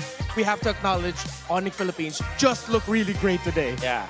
At Renmar, you mentioned to me earlier, off-cam mo naman ito nasabi, na yung lineup dito ng Team Falcons in the game #1 was time composition, or they want to go for the burst, I guess the time composition. At ang ginawa ng Team ONIC Philippines, they staggered yung kanilang mga team fight. So parang imagine mo siya na parang imbis na bayaran nila ng buo yung kalaban nila, yung kanilang utang, installment nila. That allowed them actually to have even more tools as the team fight progressed. So yun yung naging advantage din ng ONIC Philippines. I think for Falcons now in this, as we head into the draft. Oh wait, before we talk about Falcons, let's talk about these stats on screen right now. For King Kong, 1,067 GPM. The highest GPM in a game in MPL PH playoffs history was in the Season 14 upper bracket finals. Of course, also against then Falcons AP Brent. Game #4. It was the Suyo. It was during the time right before Suyo got, before the little bit of changes to balance him out. This was when he still had the magic defense with his Immortal form. Oo, yung talagang masasabi nating OP na Suyo. Pag nahawakan ni King Kong, talagang nakakatakot. But at the same time, hindi pa ito yung updated na mapa. But of course, parang pwede nating expect na itatanggalin to ng Team Falcons away from them. That's probably why the priority on the Suyo was there for Team Falcons, despite them being a primarily Guinevere type of team. Yeah. We have seen, though, earlier in the season as well, some great performances from Kyle on this Suyo. So it just makes a lot of sense. The Harley got through, though, in the end. And, well, Super Friends, of course, the MVP from game #1, just had a terrific game. Welcome back to the draft. This time we're, as we mentioned, going to Broken Walls, game #2. I wouldn't be surprised if ONIC Philippines do end up in the blue side here. Yep, there they are. Okay, so blue side. Ang mga priorities is going to be the Marcel still. Don't want to give it to Team of Falcons. I wonder if Falcons are concerned about the Pakito once again, if they will plan it out. Yeah. Baka magsugal sila in a way na ibigay muna nila, i-open nila yung Pakito kasi meron ding naman chance na hindi ito priority ng Team ONIC. Yeah. We did see some draft patterns from yesterday, though. I think it was from the second series more of between Omega and Falcons. And this is what we were talking about before the start of the day. With the Phobius banned out by blue side, Falcons banning out the Fray, of course, rightfully so. There's a chance of the Paquito showing up as the first pick on the blue. So that's still the possibility. ONIC, that might be where they're headed towards because they themselves banned out the Jushin as the first pick. Yeah, that's right. So, ang ina-expect din natin dito is the Harley, but it wasn't. It was even last pick to the previous game. So baka pwede nating makita dito sa dating game na ulit deprioritized yung hero na yon. I can't seem to remember. There was the Paquito. It should be the Paquito. The last one, but we'll see if Falcons will open it up.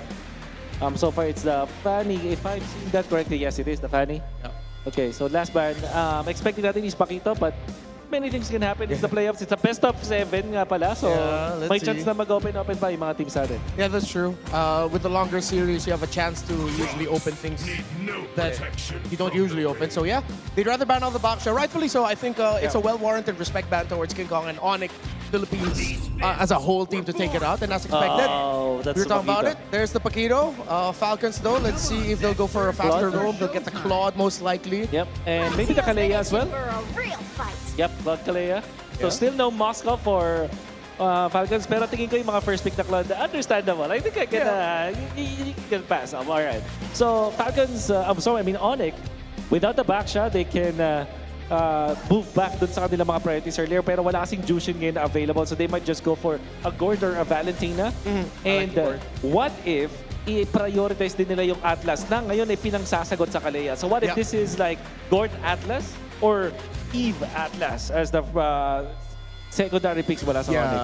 I'm a little bit more towards the Gord here. And yes, the first time we saw Atlas this season was it was used by TNC. I think if I'm not mistaken, that was their match against Aurora in week 4, week 5. That was their response towards the Kalea. The Kalea has a hard time. But ONIC, they're giving themselves some time. Roman mid later. They want to see what Haji will end up with first. Now they pick up the Harith and the Lemur. Oh wait, no, yeah, I get why it's tough for them to pick up the Harith. The Atlas already is because the Valentina is still open. Tama. Which is now going to be picked up by Falcons. There we go, yeah. So, it's still the combo, Kalea and the Valentina, but this time it's going to be the Claude. Pero mukhang mababan na sa kanila yung Suyu. I highly doubt that ONIC Philippines will let that through. And that's Atlas na sila ang magbaban. That's the Falcons, I mean. Yeah. That's kind of interesting to me. I thought that because now that they have the Valentina, they don't have to worry much about the Atlas. So. Okay. Siguro kasi nire-respeto nila yung idea na Brusco pa rin to. Yeah. And it is difficult to get mid-control and mid-priority if you're a Valentina going up against an Atlas. I understand. Right. And I guess sa mga ganitong moments, ang ibaban is the Guinevere, probably from ONIC. Maybe the Suyo eventually. Yeah. Atlas and probably Hylos para sa Falcons na ban? Yeah. That opens up most likely, I think they're going to end up with the Khalid. Usually teams who want to pick up the Khalid in the second phase, they want to take out the Guinevere. So that could be also one of their options. If they just want to play fast, go for speed, it won't pack or revitalize. But with them most likely taking away either the Hylos or Gacha, one of those. Yeah, there. That's the Gacha. Sa ngayon, ang ONIC, will they consider the Suyo ban or just the Fredrin this time? Understanding na parang may option kasi ang Falcons na kumuha ng utility kapag damage type yung XP ng kalaban. So that could be a consideration for ONIC. Yeah, plus you get the passive from the Fred a bit more. Such a good ban by ONIC. Alright. So what do you pick now? You still have the Suyo if you're Falcons. Yeah. At the same time, parang yun ba yung gusto mo talaga priority ngayon? They can go for the Flap Hero. So that is, it's still the Suyo. Medyo na-no-choice sila doon. Okay, now it gets interesting. What is your mid-duo? Kaja is available, pinagsasagot sa isang Kalea. I think yung Gord still is warranted here. I think yun na yung pick nila. Yeah, I think it also depends really on the mid. Like if they end up getting an Eve, then they pair it up with a high loss. If it's not an Eve, then it's a Gord. Then not the high loss. Then not the high loss, yeah. It'll be something else. So tingin ko this is Gord Cho. Gord Cho. Oh yeah. Yeah, it is chowable. Yep. Since wala na, nagbigay ka rin naman ng isang ultimate. The Leomord is already open, the Fantasy is already picked up. Parang understood mo na makakuha ng good ulti itong si Valentina. Why not go Gord Cho or glue and Gord? Okay. Ooh, Hylos Valier. Hylos Valier. Very well. Crazy. Yeah. Tough pokes, might be somewhat tough for the Valentina and the Kalea. Well, it depends a lot on Haji and how he handles the exchange against the Valier. Now, we're left with the options dito para i-flap. There is the Benedetta, Esmeralda, least of my friends. But it is good versus the Paquito, tas may shields din yung Harit. So siguro yun. However, I don't like the odds for Esmeralda up against the Valier and traditionally itong Hylos. So, alam ko hindi mo pa itatanong sa akin dito, pero mukhang pipiliin ko na yung ONIC Philippines, Renmar. I really like the idea of this Hylos plus the Valier as their last pick. Yeah, I think I'm leaning a little bit more towards ONIC Philippines for this one as well, but I want to see how this Esmeralda with a sprint is gonna do. It's a toss coin. A coin toss for me, up in the air. For sure. So ang benefit ng isang Valier is of course HP-based damage, panggulo dun sa Kalea, and of course yung supplementary damage mula sa malayo para tulungan ng isang Paquito. Alright, casters, you ready? Let's go! Here we go, game 2 upon us in this best of 7 lower bracket finals. It was a devastating game for Team Falcons, and in game 1, hey, they didn't change too much going into the game 2. Maybe this will work out better for them, but I don't know. The Esmeralda, I have to feel the same way, man. I don't know how this is going to work out for them. And this is interesting, too. The Valier comes through for Super Prince. Yeah. Okay, that's the sigh. That's the sigh. The sigh of what Midnight's thinking. Yeah, so this is Grandma Gears, right? So Wolf and Renmar went with ONIC, and they sort of like, you know, said, okay, maybe this is a good point for Team Falcons. I'm gonna be on the opposite, okay? I'm a mauled on stream. Okay, you can mauled, man. I don't like this come from Team Falcons. They pulled out the Kalea and Valentina again, and then now they put Esme as the answer against Paquito and Harit, which is nice. But you're up against a Valier and a Hylos. These two can peel like crazy. Yep. Whoa, not again. Not again. This is very similar to what happened in game number 1. But at least it doesn't convert into a casualty. Yes, because if that was the first blood, then I would be a little worried for the same early game situation in the last one. This is better, though. I'm wondering, though, because picking your gears here, Midnight, since they're grinding. Okay. Let me oil up. Is there...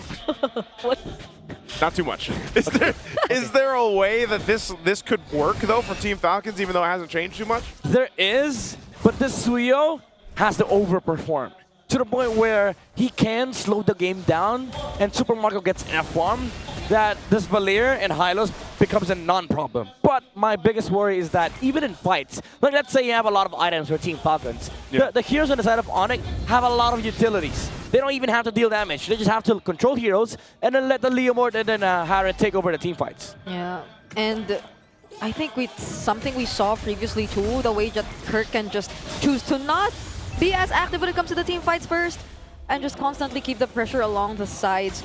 And that'll maybe make Team Falcons a bit more hesitant to just go for whatever they want. But Brusco's already pretty low, but that's going to be a bait after all, forcing out the flicker from Ogwen.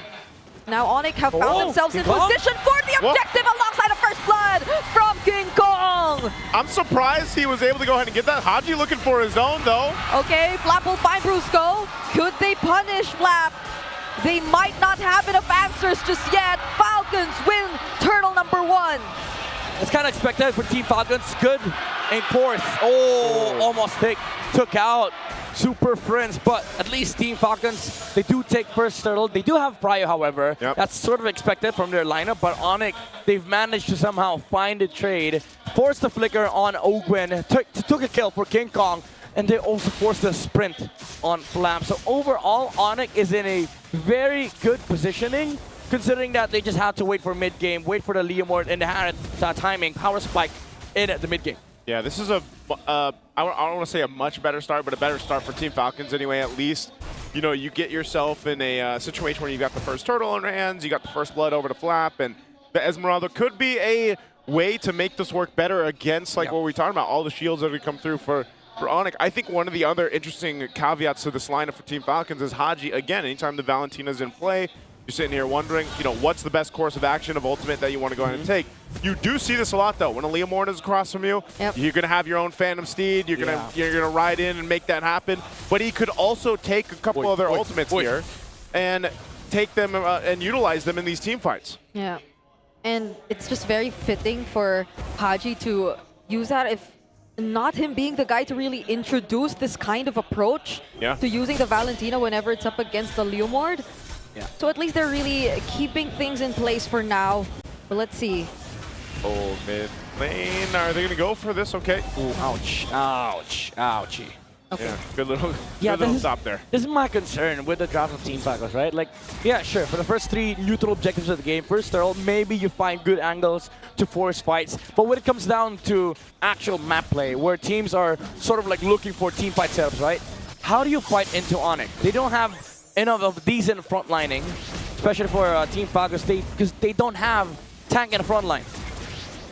They need that tank in the front line, man. It's just an Esmeralda, Yes. right? And then the Esme gets countered by the Valier and the Hylos. Yeah. Okay. Let's see what angles they play around with this time. Brusco gets poked down to half HP. And that's all the time they needed just to secure the objective. Now he gets brought back in with the Tsunami Slam. ONIC still want to go for the fight. Third fight is going in as well. With the Blazing Do It coming in from Super Marco. Might just be enough. They sort of caught up whatever ONIC wanted to do. And Flap finds more. Haji picks up the kill on Brusco. And even under the turret, Falcons are going to go in. It's going to be a wipeout for ONIC. I think they felt how Game 1 felt for Team Falcons, and they come in making it work. I don't know, Midnight, that looked like kind of a tank in the front line to me. Yeah, I mean, so here's the thing. Team Falcons, the answer is not tank in the front line, but 5 people in the front line. We 5 dudes. We don't play front to back, bro. We play back to back. Back to back. And they got a dancer in the front leading them, man, basically. Yeah. Like this is not what you expect this early on, where it's a team wipeout for ONIC. Yeah, they thought they could play it slow with the Zaman Force, the Harry just focusing on the Esmeralda, but then they were surprised they were caught off guard because Supermarket just flickered in with a Blazing Duet. Yeah, I'm sort of starting to see a bit of a similarity in terms of what problems Falcons had with the Alice earlier on, but now with the Esmeralda, especially now that we've arrived at this point where they're 3K up and Flaps 3-0-2. Yep. So they're in a very identical spot as to what they've been through in game number 1. Oh, okay. This is the other thing, though, too. Flap is just so tanky, but Yeah, look at that. even at some point, the itemization that ONIC can get here on this type of composition, is it going to be enough to deal with Flap feeling unkillable right now? Well, it does come down to that point. Whoa. What? Okay, 2 people get stunned with the Falling Star Moon, but Kai will not commit the fight. Yeah, so the question earlier was, will they have enough like itemizations to deal with the Esmeralda? I think it does come down to that point where late game is still a problem for Team Falcons, even though you have a Claude that can just scale up. Team fighting is a bit of a stretch for them because again they have to like sort of deal with this utilities coming out from ONIC, but with this amount of lead, I think Team Falcons is in a very good position to just take over the game because again this Claude is just scaling. Imagine the late game came way too sooner than ONIC expected. Yeah, they built up Golden Staff locked in now too for Supermarket. You'd see how much gold has been able to go ahead and go in the hands of Team Falcons here just on the nature of that last team fight and what it's pretty much built for them and momentum in the game too. So that's the thing. If they don't want to lose this and then give a chance to ONIC to kind of scale up in the late game, they've got to go ahead and cap it out while they have this lead. Yeah. And I think Ogun can afford to just really be more proactive right now with the use of the Kalea, since they pretty much have much better map control now. They even got a turret just now, potentially even 2 more, because ONIC are just trading out this tier 1 down bottom. So this will help them a lot, really push the limits of what their lineup is capable of doing. Yeah, because the thing is they... Oh, wait. Oh, going for Flap. Oh, if this is going to be a shutdown, I don't know anymore. King Kong, of all people, gets that kill. Yeah, but it's fine though. They took the top tower. Team Falcons, again, they're playing the map. This is the point of the game where if you're Team Falcons, they're in a very luxurious position where they can just look to take trades. Because again, the idea for their lineup is just to let Super Marco scale up to the point where even if ONIC forces a team fight, even if they do have the kits to deal with the Esmeralda, this Claude is just too damn big to deal with. Yeah, the Claude's going to be an issue, but I would say in an ONIC situation, if they're able to go ahead and get some of these pickoffs like that, kind of solo someone out, then that is the small steps for them. Ogun probably conceal. Kirk's going to spawn it out though, so Kirk is fine. Kirk can also play the long game. You know, he can go ahead and continue to put pressure on sides of the map. They are doing that. Like, they're putting pressure where they can. Eventually, though, I feel like Team Falcons will just put them in this situation where it's like, you have to fight us, you know? Yeah. And ONIC at this point is just waiting for that time to build up here. This Lord first being up, I don't know if this is one that they want to throw themselves at, because if they do have a devastating team fight again and get potentially wiped out, they could just be clearly a game for Team Falcons. Yeah, I think if you're ONIC, you just have to just wait for the scale, wait for the utilities to be online on your side. I mean, they do have the utilities, but the problem is they don't have damage. Yeah, you can't go for that one. Yeah. Better to let the first Lord go. Good push up top, though, from Kirk. This is what we were expecting him to do, but mid lane.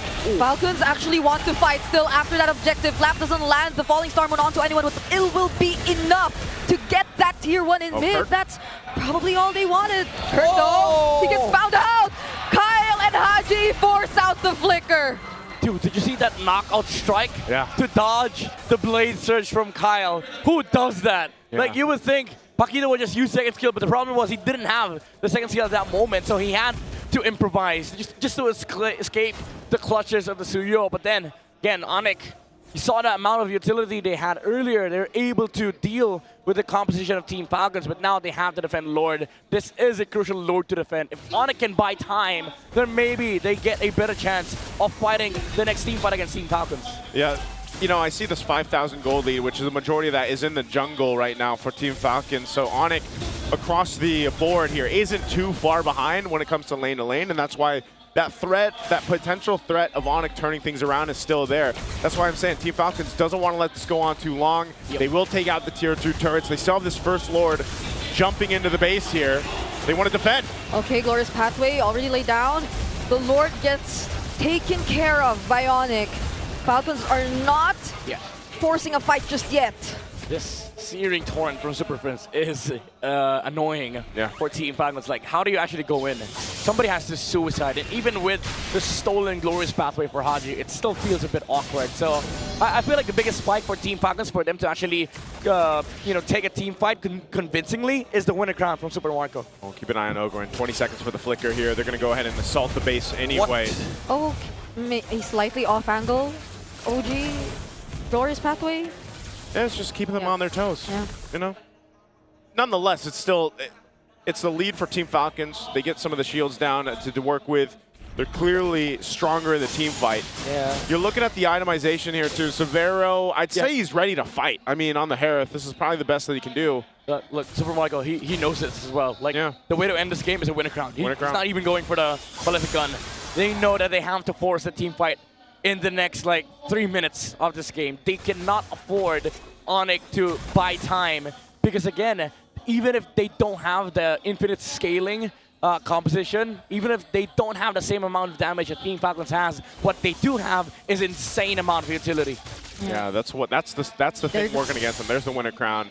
Because again, trying to get into the base here, even when let's just say we wait for this next Lord to potentially knock down some of the base turrets from ONIC, Super Friends is going to be a problem. And that's what's been the difficult part, is every time you try to go in and engage on ONIC, the Searing Torrent, like Midnight mentioned, is such a pivotal part of that team fight. Divine Glaive here for Haji. Lord is going to be for the taking. Should be an easy take. ONIC's probably just going to let this go once again. Kirk will push up top. Conceal was used from Ogwin. No. Yeah, he's gonna threaten ONIC to not just go for the contest and instead use the Tsunami Slam onto Brusco. They're gonna go and burst him down first. Fortunately, still has the Glorious Pathway Kirk though, pushing. and will escape as Kirk just works on the trades across the map. Okay, they're playing the split game. They lose their Revitalize for it. They might lose the Paquito as well. Kirk, you gotta run. Maybe this is just a sacrifice. Yeah, they don't care. They don't care. And he saw this coming. Look at bot side. They're pushing out of waves. Whoa. They've dealt with the Lord waves. This is so damn genius for ONIC. Now, this maneuver, yes, you lose the Revitalize, you lose the Paquito, at most you lose 40 seconds, but you buy 2 minutes worth of game time. And that's all they have to do. This is the game plan of a team that is down 6,000 gold with this kind of composition and lineup. Team Falcons can still play into this, though. There's still potential for them to take down some of the base turrets here, but Kirk did work there. Immortality picked up here for Ogwin. Keep an eye on him as they get to the base. Lord is worked on. Ogwin wants to find one, but the stun from Super Friends, popping his immortality and forcing out the flicker as well. They lose out on base turrets, but they stay in the game. game. Yeah, Team Falcons, they wanted to force. Ogwin jumped on Super Prince, but he still had that ult. That's pseudo-purifying from the Valier. But Team Falcons knew they had to force, they had to do something, because now ONIC, again, gets to play for another 2 minutes of this game, and they get all their spells back, they get all the skills, and then they will allow Savero to farm up more on this Harith. Again, it's all a matter of time for ONIC here. Malefic Aurora picked up too. Biggest need of catch-up is obviously King Kong to be a little bit more, I guess, durable on the Leo Mord, because if they do look to eventually go into an Evolved Lord, once that comes up to this point, they'll be in actual fighting form. There's going to be a situation where they can actually go ahead and throw themselves into a fight. But they only have one base turret too. So if Team Falcons wants to play, you know, the advantage of having the base turrets down, they can also go for that. Yeah. Super Marco's completely locked in here now that he's got the Malefic gun. Luckily for Falcons, the Lord spawn bot side, so they do have that advantage top side. This Paquito is going to be running point on clearing that wave. So Team Falcons might just look to force a team fight during the Lord dances. Yeah, they are positioning or somehow feeling like they are anticipating someone from ONIC to at least go up top first. Yeah. And that's something I also kind of noticed. Kirk has not been going away from the rest of the team as much anymore. Not at this point in the game where that decision could potentially get heavily punished. Yeah, it's hard because, you know, Team Falcons, they've done a fantastic job of just housekeeping, wave management. So ONIC feels very awkward for them to actually step outside the base, especially that they don't see anything. So they pop the sentry. Now they see the Esme top side. They saw the Kalea for a bit, moving towards mid. So now it's a go signal for them to clear the wave, and then maybe they go send Kirk top side. Yeah, they might just replicate what they've done the past couple of Lords. This is going to be a quick one for Team Falcons. You can see that. ONIC. Oh, Kirk, is he going to swing around for the fight, or?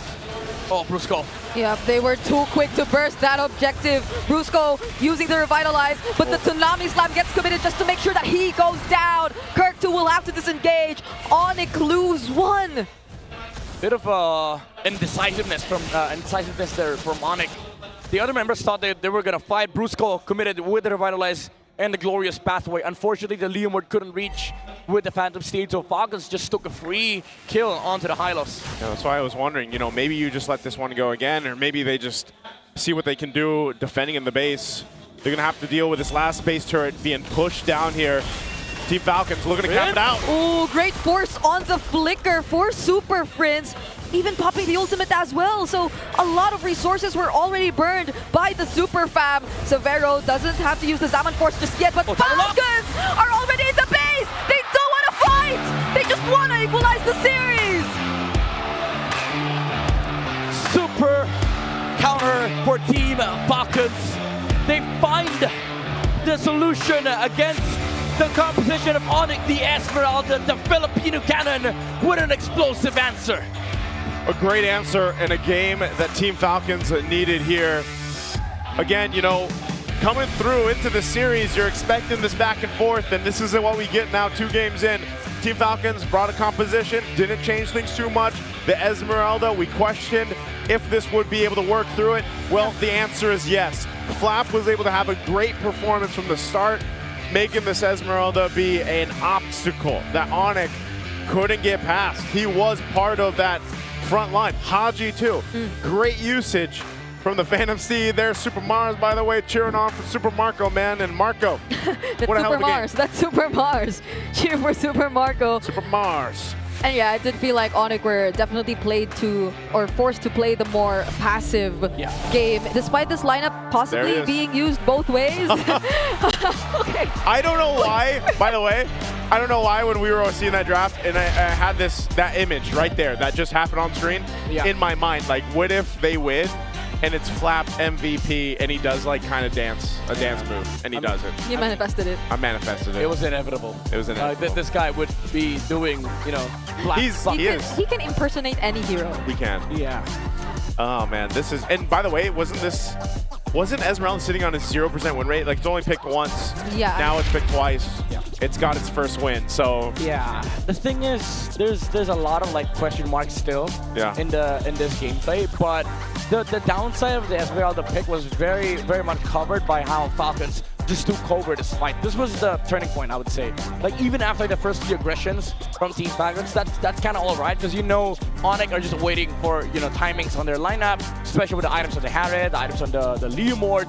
But Team Falcons went in and used all the numbers, all the resources that they have to throw their bodies in front of the Harriet and then the Leomord. And it allowed the Claw to have a massive space in the mid game, because now ONIC had to deal with the Esmeralda the entirety of mid game. And it came to the point where the Claw was just too damn massive.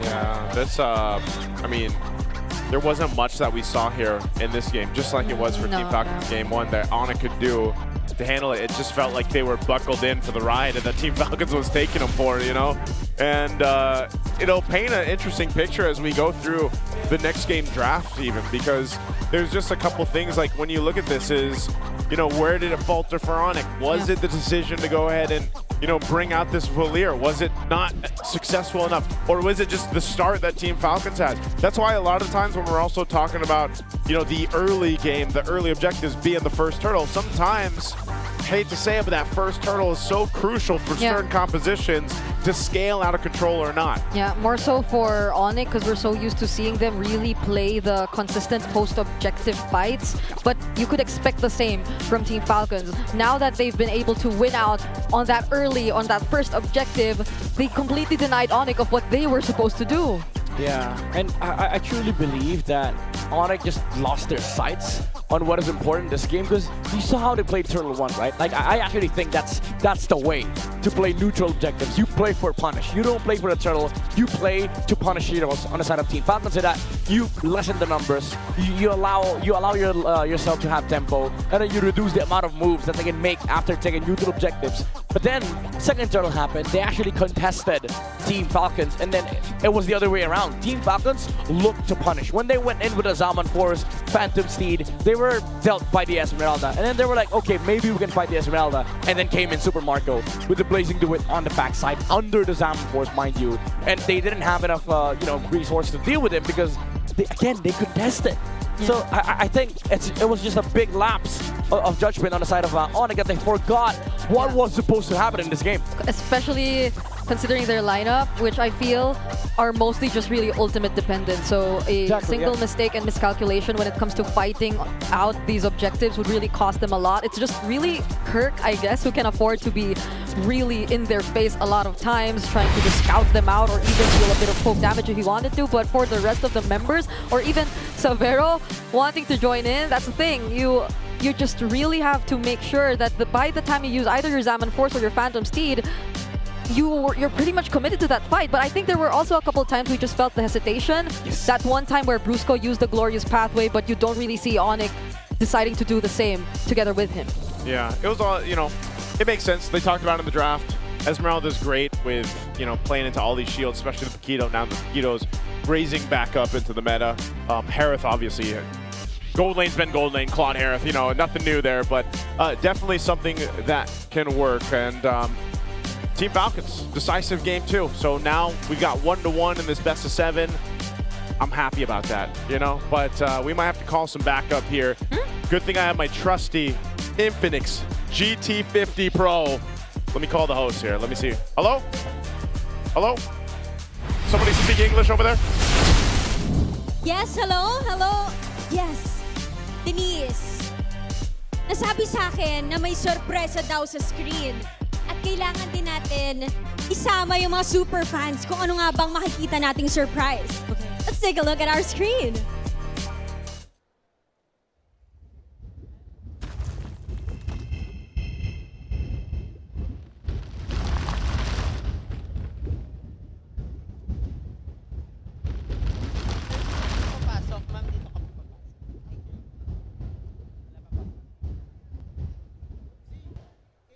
Wow, it's the GT50 Pro. The beast is coming from Infinix. You know what, Denise? I'm so excited for this. And with that, we would like to call our representatives from Infinix, Mr. Sherwin Madarang and Miss Iya Pacheco, to join us here in the Champions Arena. Welcome. Hello, hello, hello. Hello, Sherwin. Hello, Iya. It's nice having you here. How's your experience in the Champions Arena? we can really feel the heat. Parang kailangan ng something na pampalamig. Ayun, parang dala nyo na nga yung pampalamig, eh, no? And I wanna ask Miss Iya, we already know that Infinix has been a strong force in the gaming industry. And like what we have shown on the screen, what makes Infinix the true game changer? Not just for the pro scene, but for the casual gamers as well, specifically the GT50 Pro. Yes. Ever since we introduced the GT series, we've seen incredible support from our gamers and pro players that are here today. And that's what drives us to keep on innovating. And at Infinix, we ensure that every upgrade that we do really fits the gaming lifestyle of our users. Kaya naman we're very excited to officially launch and unleash the liquid cooling beast that is the GT50 Pro on June 10 here in the Philippines. And the biggest update and also the biggest feature of the phone is that it has an HydroFlow liquid cooling technology. Kaya naman it keeps the phone cool while you play, so you experience no lags, no overheating, and no frame drops. I'm so excited. Kaya pala lagi nating binabanggit that it has a liquid cooling effect. Perfect for esports players. Now, Miss Iya, you've talked about innovation, you've talked about expansion. Can we expect the Infinix GT series to expand further? And how good is that for the players? Yes, actually the GT50 Pro is just the beginning because yes, we are expanding our GT series to include wearables like the one you see here, the GT Watch 5 Pro. And if you pair it with the GT50 Pro, it acts like a secondary display so you can monitor your notifications and even your heart rate. It also has a long-lasting battery, so this is the perfect combo talaga for gamers. I'm sold. I'm sold. So advanced and it fits your lifestyle as well. Makikita mo yung mga kailangan mo talagang makita like the heart rate monitoring, yun din nakita natin with our players. And Sir Sherwin, we want to know, how can our buyers get this Infinix GT50 Pro and the rest of the GT series? No, we really can't wait to unleash the liquid cooling beast. The new GT50 Pro will be launched this June 10, but we have an early exclusive deals for those who can't wait anymore. For online, you just have to visit the Infinix TikTok shop and get up to 30% off discounts during the MPL playoffs exclusive payday sale.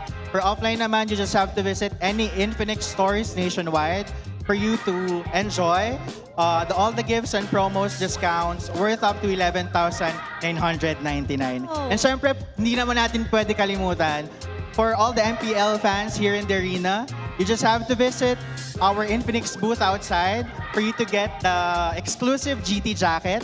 And we have a bonus because we're giving away for the first 10 customers who will pre-order only for today, we're giving you free MPL Grand Finals ticket. Oh my gosh! So sa mga gusto makakuha ng Grand Finals ticket, and not just that, sa mga gustong makakuha ng early discounts, visit na kayo sa ating MPL Festival. Alam mo, Denise, I would have to check that out later on. Yes, at sino bang may ayaw manood ng Grand Finals tomorrow? Thank you to Infinix, but I want to hear your thoughts, Sherwin, because for the longest time, Infinix and MPL have been partners for so many seasons. So how does it feel that you guys are playing this major role of empowering our esports players? You know, it's been a beautiful journey for us in Infinix because through MPL, it allows us to continue our commitment to the gaming community because it allows us to empower our Filipino talents. We're able to give them a platform where they can grow, compete, and succeed. And I think that's one of the main objectives of Infinix as a brand is to develop high-performing gaming devices, just like the GT series, for us to give them the ultimate gaming experience. And I think it makes us happy that we see our local talents not only thrive here in the Philippines, but also locally. And we're happy and proud to be part of something as big as that. I'm happy to hear that. Thank you so much for supporting local gamers, Filipino gamers, at alam naman natin na nagtathrive tayo even worldwide. Thank you so much, Iya and Sherwin, for being with us today. And sana na-excite din ang ating mga super fans sa mga narinig nila. Palakpakan naman natin ang Infinix! And with that, ito throw na muna natin sa ating panel at pwede niyo ba kaming sabayan? When we say lakas ng Pinas, sabay-sabay nating sabihin na palag na to. Okay? Lakas ng Pinas! Palag na to!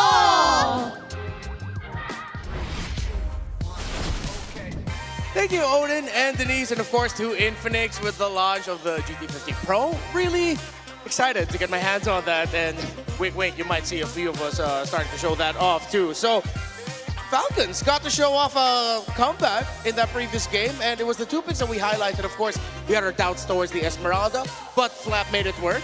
Sure. And with the presence of the Valier, Haji and the Valentina got to mark him. Tingin ko yun nga yung Valentina yung naging game changer dito sa laban na to. And you would remember that game as a game na pinanaran ni Haji, lalo dun sa mga mid-game choices niya kung ano yung kakapin niya. But it also started dun sa first turtle pa lang. So I'm gonna show you this clip that is a precedent of what will happen. Kasi itong ONIC Philippines, parang nagkaroon sila ng awkward situation where gusto nilang kumukunin yung kill dito kay Ogwin, pero makapag-sustain si Ogwin for a little bit, nakausog siya ng konti doon. Tapos ito si King Kong, mapapansin nyo na magdadalawang isip siya kung i-go ko ba to o hindi. He has the retribution, pero parang hindi pa enough yung mga skills niya. So parang kailangan niyang i-commit to kanyang battle spell, which is retribution. Tapos, that will mean that Falcons will eventually get their hands on the turtle for free dahil na-retry na nga. Tapos, Brusco was low. You could give the ultimate naman na kinopen ni Haji na naging sulit na nga. Eventually, Flap will get the kill, but this is the start of the snowball na makita natin mula sa Falcons. So, it all started with that awkward spot na nilagay ng Falcons itong si Kinko that eventually snowballed because Haji was able to just control and pilot this Valentina like a boss. And this is why Valentina for Haji has been his best pick, and Haji is statistically the best Valentina so far in MPL Philippines 17, at least for majority of the stats in the regular season. And you can expect that if there are heroes such as Lapu-Lapu or the Leomord, the Valentina loves cosplaying as those two. Now, my question is ONIC willing to give that? Because so far it seems like Falcons definitely, I think Claude for Severo, they should just not give that anymore. Meanwhile, the Valentina for Haji, I think they shouldn't give it. But before we talk about the draft, I think we can do something here. Oh, there's people around us. Hi, everyone! Cool. All right, so we're going to do a little trip around the arena. I've always wanted to do this. I was always a big fan of... wait, this is part of my dreams. Hey everybody, my name is Renmore. Welcome to my crib. Well, I don't actually live here, but you know, this is our home. This is the Champions Arena. All the way up until the end, you see how we're fast. We're actually here on the Falcon side. Wolf, you can go ahead, sir. You go ahead. All right. So, hello. Guys, this is your moment. Time to show off. Show off. Say hi to the crowd right now. Everybody, as we pass by with the camera, wave and make some noise. Clip this. You're gonna want to put this in your VTR for your wedding when you get married. You want to show this to your grandkids. Pinapaupo tayo saglit. Okay, so ano? Okay, so Falcons fan ba tayo, kuya? Yes. Ano ang, sino ang favorite na player mo sa Falcons? Kyle. Woo! Ano ang one word na to describe Kyle? Magaling. Magaling. Okay, all right. Very simple. All right, thank you, One kuya. word pero dalawang beses pinitaw. One word pa rin yun. Tama naman. Okay. So, yeah, here in the Champions Arena, here at the San Juan Arena, it's just a great experience, of course, with the fans. Okay. They're always so energetic about this and with the Super Fam side. Okay. How's everyone doing? Mga merong sobrang excited dito, kuya. Sonics. Why are you showing off your Instagram, bro? Follow him. Give him a follow. Wait, did I see a newborn baby? Who showed a picture of a newborn? Are you new parents? Oh, that's cute. Congratulations. Oh, your niece. Okay, congratulations to the family. Hey, make some noise for their family. The Super Fam just got even bigger. All right. Should we still... Uy! Can you translate this for us, Mr. Redmark? Medyo familiar naman tayo dun sa Semangat. Oh, Semangat Severo is telling them, fight, Severo. From Indonesia. Oh, you're from Indonesia? Okay. You came from Indonesia, all right. Okay, so... Indonesia jersey. Oh, okay. So are you supporting Severo? Indonesian. Okay. Semangat. All right. See, apa kabar? Baik? Baik. Okay. Good. All right. So, of course, wait, I'm getting tired, man. I didn't expect to go around. I didn't get that much sleep, but don't worry. Right now, you're seeing the players on the screen, but we're still going around the arena as we go around. Super Fam, make some noise! but I'm pretty sure the Falcons won't let up. Falcons Nest, make some noise! We loud here in MPL PH. Shoutouts to our Indonesian fans who actually flew here to the Philippines just to support their Indonesian representative. Of course, Savero is here. So, terima kasih for coming here. Terima kasih, that is their salamat. Oh, yeah. Thank you. Forgetting to thank you in French. Merci. Merci? Merci. beaucoup. Merci. Tama ba? Yeah, right? right? I think so. Dude, I'm gaslighting myself and thinking, Okay. is it bonjour? Wait, no, that's hello. That's hello. All right, we're in the draft, and Okay. I sort of missed what maps we're in. Ay, That was a bit of a hike. Medyo hindi ko in-expect na mag-workout ngayong araw na to. Yeah, it's all right. Ganun pala yun. I'm wearing... Shoutout kina Hans at Bri. Akala ko hindi siya nakakapagod. Sa una, nakakahingal pala. Yeah, it is. All right, folks, watch the countdown. 3, 2, 1. Drafting phase. Don't you ever wonder why we have a countdown for the drafting phase? Oh, no? Well, I guess because of the hype or why? That's true. Yeah. Well, we are hyped because this time, baka makakita na tayo ng hinahanap at inaasam-asam natin Moscow. But I think the same set of bands. Blue side naman yun ng Falcons. The hero that they prioritized before was the Kalea, actually. So, there is a big chance na ito yung unahin ng Falcons. Parang dinay nila away from ONIC. Yeah. And there might be a chance here where we'll see Falcons rectify maybe their pick on the Suyo.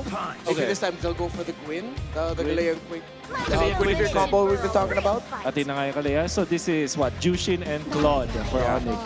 I think it has to be. Just lock it. Just lock it in. Yeah, you don't even need to like tease whether or not you're gonna pick the Claude. Siguro ang pwedeng alternative for that is Harley, priority for ONIC.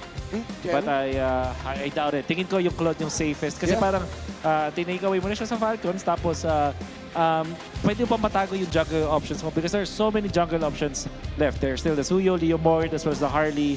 So, can also say? Okay, so yeah. So this should be Gwyn. Yeah, instead of the Suyo or Harley, just pick up the Gwyn already. Gwyn Harry?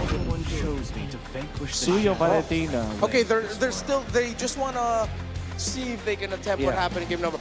But maybe this time, I'll get my wish. Okay. We'll get our wish. And we get to see a Moscow. A Moscow, all right. But I think if ever they have to change something, because earlier, right, they banned Leomord tsaka Fredrin. Kung gusto nila mag-Moscow, pwede naman nila iwan na lang yung Fredrin eh. Iwan na lang yung Fredrin. Ban mo yung Leo or just ban Leo Harley. Leo Harley, I agree with that. I think it's a valid set of bans here for Falcons, knowing na sila yung second pick. So, pwede ko kayang kalabitin yung katabi na. Meron kasi akong idol dito eh. Naka-sombrero. Pwede kayang tanongin to anong mga suggested nila picks. Hindi ko alam kung pwede. Pwede kaya natin. Parang pwede konting sorpresa lang. Pwede ba? Pwede kaya tang lapitan tong idol ko na to. Pwede ba? Boss. Kamusta, boss? Welcome to the greatest match show of all Okay lang, boss. Ano ba i-describe sa atin sino yung kinakausap natin ngayon? Actually, feeling ko, pa-introduce na lang po. Ano po ulit pangalan nyo para sa fans? Introduce yourself po. Ako po si Renmar. Uy! Parang may something. I'm kidding around. Please make some noise for Coach Yeb! Okay, so Coach Yeb, meron ka bang dito, bibigyan mo namin tips, ano yung tingin mo hero na mapipick dito? Saan ba? Sa ONIC? Kahit saan po. Harit ulit to. Harit, okay. Thank you so much, Coach Yeb. Thank you, Coach Yeb. Very good.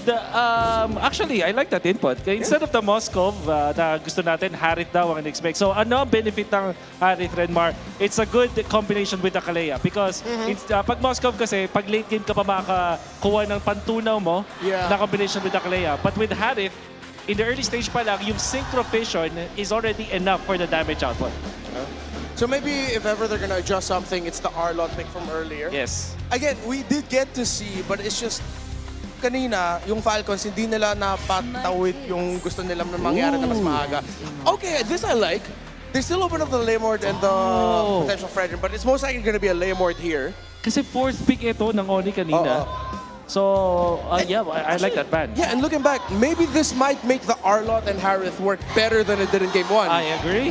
Especially for the early. So does that mean nakukunin ng ONIC yung Arlot for the denial? Or will they go for a glue this time? I think I would suggest the glue because with the Valentina there, if they go anything with Arlot, Lapo, those big ultimates, the early game of Falcons looks better, diba? Parang ganun eh, parang binigay mo na rin lang Dio Arlot kasi they will still copy Yeah, it with that exactly. ultimate. Except you're just giving it to Haji and then they'll have Arlot plus whatever pick Flap ends up with. Yeah. So we're thinking about Leomord. Expected. There's the expected pickup. So it will indeed be the Leomord, Arlot, and the Harith. Ang expect I think we'll double down sa Harith this time, although parang miniwish kay Moscow. But yeah, the Harith just makes total sense. With the Suyo, tapos may Kalea. Isn't this sorrowful? Because you see the Leomord. Or is it tough because it's still a blind pick, you don't see the EXP? You know what? Parang mas gusto ko na pick yun over the Arlot. Right, yeah. Sora, just close with the Sora Harith. Yeah. And there's no chance kasi wala nang focus, wala nang Valentina. Yeah. The worst that can happen is pag kuha ng Hilda itong ONIC. Yeah. So that will be a deadly pick. And Sora plus the Kalea parang sobrang taas ng damage output and the crowd control to get out from those two heroes. A lot of crowd control available for you. What's it gonna be? Okay. It's the Rizla. Ayun And na. they finally get the Moskov! There's no chance for a Luyi. And ONIC, maybe ang best option dito is something like a Benedetta para meron kang pang split push. The Pakito being banned means na parang wala ka ng ibang hero na pwedeng counterin yung split push coming out from the Moskov. But instead, it will be the Yuzhong. So far, I do like the adjustments mula sa Falcons. Tingin ko hindi naman to sobrang one-sided, but if I were to choose, Falcons have a more holistic draft in a way na meron silang late game, meron silang split push. Yes. Ang hirap nilang habulin sa mapa with the hero composition of ONIC, lalo na nag-decide ng ONIC na gumawa sa isang Yuzhong na pang 5-man. Yeah, numbers-wise though, lineup rating leads towards for ONIC. I'm a little bit more Falcons in this one, but I think we also have to look for the timing, the early game timing of the Black Dragon form once the Yuzhong hits level 4 and how well Cricket's gonna be able to use it and what ultimate Haji is gonna take. All right, it's loading up San Juan Arena. I wanna hear you scream! Welcome back, our casters! Here we go, jumping into game 3. I'll tell you what, if you guys missed the first 2 games, game 1, heavily in favor of one side. Game 2, heavily in favor of one other side. Now, I'll say this, we need a back and forth here for game 3. And I think the draft, I was a little worried. I'll share my sentiments here. I was a little worried when we were getting through the first phase. Yeah. Dude, when I saw the Alice, I was like, thank God. Thank God they removed Alice. There have been changes, to say the least. Even our panelists have rejoiced over the Moscow choice here by Team Falcons because it felt like something that wasn't part of their options for the past few games, but now they finally pick it up. Which is good because now we have 2 comps that actually contradict each other. You have a full engaged comp from ONIC with a Gatot, Claude, Leomord, Yuzhong, and then you have a sort of like slow and steady setup with the Moskov split push in the late game. Yeah, this is one of the cases that we were looking for from one game to another so far, but again, this could be part of the plan, you know, for both teams going through a best of 7. You're now evening it out. You're bringing it down to this. You bring these compositions that actually counterplay into each other. And what we were saying were, you know, Whoa! It must have been, or almost could have been, a solo kill right there. Must have been a win. Yeah, I was supposed to say the win, but you know, Must have been the win. I can't consider that a win. That literally happened. Everything happened in front of our eyes. So no, bring it on. What? It must have been the body of Smith. Oh. It is. Pass. It is actually the body of Smith. It's the pat. It must have been that bod, right? Because that's why he survived. Yeah, he only missed 1 minion. Oh, Brusco. Can they survive this though? The Unbreakable into the Phantom Steed! First blood is gonna be Kyle. Not so good for Team Falcons. Flap kind of survives though. Yeah, good rotations, however, from ONIC. They know how important this EXP lane is for the first turtle. Unfortunately for Team Falcons, they were caught red-handed, still taking the green camp, and then the Leomord was already level 4, so now they get EXP prio. Because of that, they get turtle prio as well, and this is the scary thing about ONIC's lineup. They can actually snowball, even with a Claude lineup, because guess what? Next turtle, the same problem is still going to exist. There's a Yuzhong, there's a Black Dragon in an objective fight. One thing you're going to want to take note of for Team Falcons on how they approach some of the early skirmishes, some of the team fights that break out. They obviously, I will say, it's much better that that happens and you have all this action before the first turtle. it can set the pace of a game, but now Team Falcons has to kind of respond to that. Yeah. How do they do that, right? Now that Kyle's level 4, Flap, he's probably going to be an integral part of this too. Again, the penalty zone is going to be massive. And at the same time, Haji, this Valentina after Valentina, what can he do with it? Yeah, but it's going to be a much slower pace for Falcons, though. Flap is not on a similar kind of XP laner like the Esmeralda that we saw from him in game number 2. And the fact that Kirk has forced him to go home in their first meet, that's already a lot for ONIC. I actually, you know, I like that you brought it up because I think this Trizla, even though as much as I like Trizla, like I call this guy the international placeholder because you don't really lose that late. Oh, wait, not. Hold on, thought. Prince is gonna go in, so is King Kong. Super Marco could not get bulletproof in that one. Yeah, so this is my big concern with this Trizla, right? You don't really do anything in the early game. Wait, Super Prince, no Purify. The response from Falcons might just be another punish. They find 2 members instead of Falcons finding 1. Oh wait, Super Prince did go down though. Yeah, he had 1 HP. He was kind of bait, like he was the bait. He went back for it. I don't know if he needed to die there, but nonetheless, they come out on top of the trade. Yeah, and then if I can go back to Marco, let me go back to the analysis, Marco. So yeah, what does the Trizla give Team Falcons, right? It's the slow objectives, but because of how the composition works for both sides, ONIC can just go look for other place outside of the EXP lane. Because again, they already have the EXP prior. There's basically a dub already on the EXP lane. Go find some moves on the other side of the map, which is going to allow ONIC to pressure the Moscow as well. And because of what we saw earlier, now this Claude is a scaling problem. Yep, 2-0 and 1 already. Cursor Sight locked in. Very strong start for a Claude in the hands of Severo when honestly, you know, you wait for Claude to go ahead and scale up. Well, now you've got an early head start. This is going to be a turtle for the taking. Yeah, that's a Black Dragon form already. Petrify not used just yet, but it's already going to be enough. Oh, there you go. They finally do. The penalty zone won't be able to convert into much. King Kong secures the objective as they change targets and go for Ogwen instead. There is nowhere to run, and Haji barely escapes, but Kirk goes for the dive. Woo! ONIC, they're feeling it this one. I thought it was going to be closer, but it all fell apart again before the first hurdle. Yeah, Kirk got frustrated.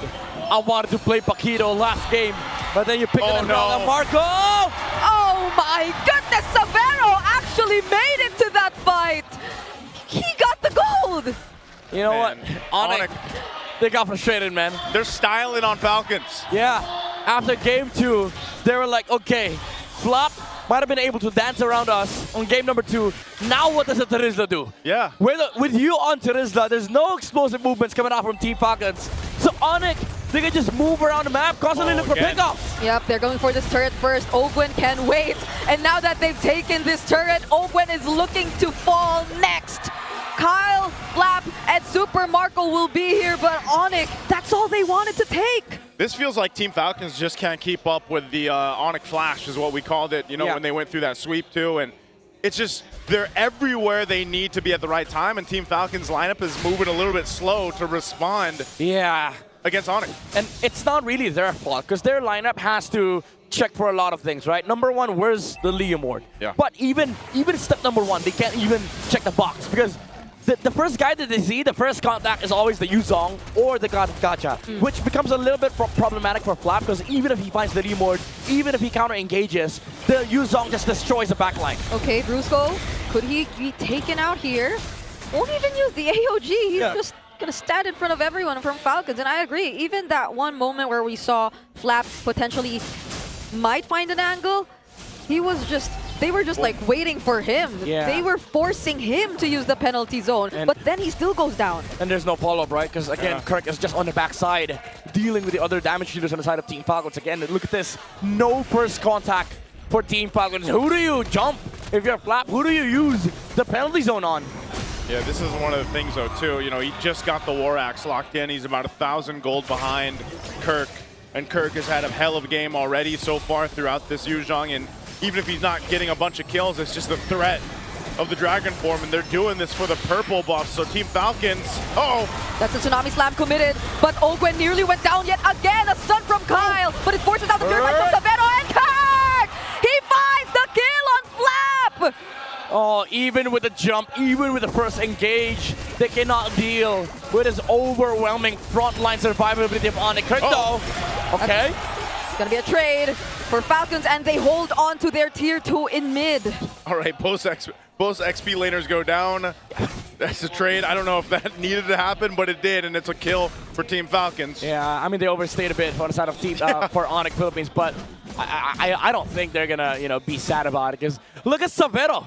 He's level 10 against the level 8 of Super Marco on the Moskov. 2K almost 2K on a gold lead. And nearing the Trinity as well on the Claude. This next Lord fight is gonna be a big challenge for Team Falcons. Yep, looks like Prince is going into that Sky Piercer as well for his next item. This is what we saw him do previously, you know.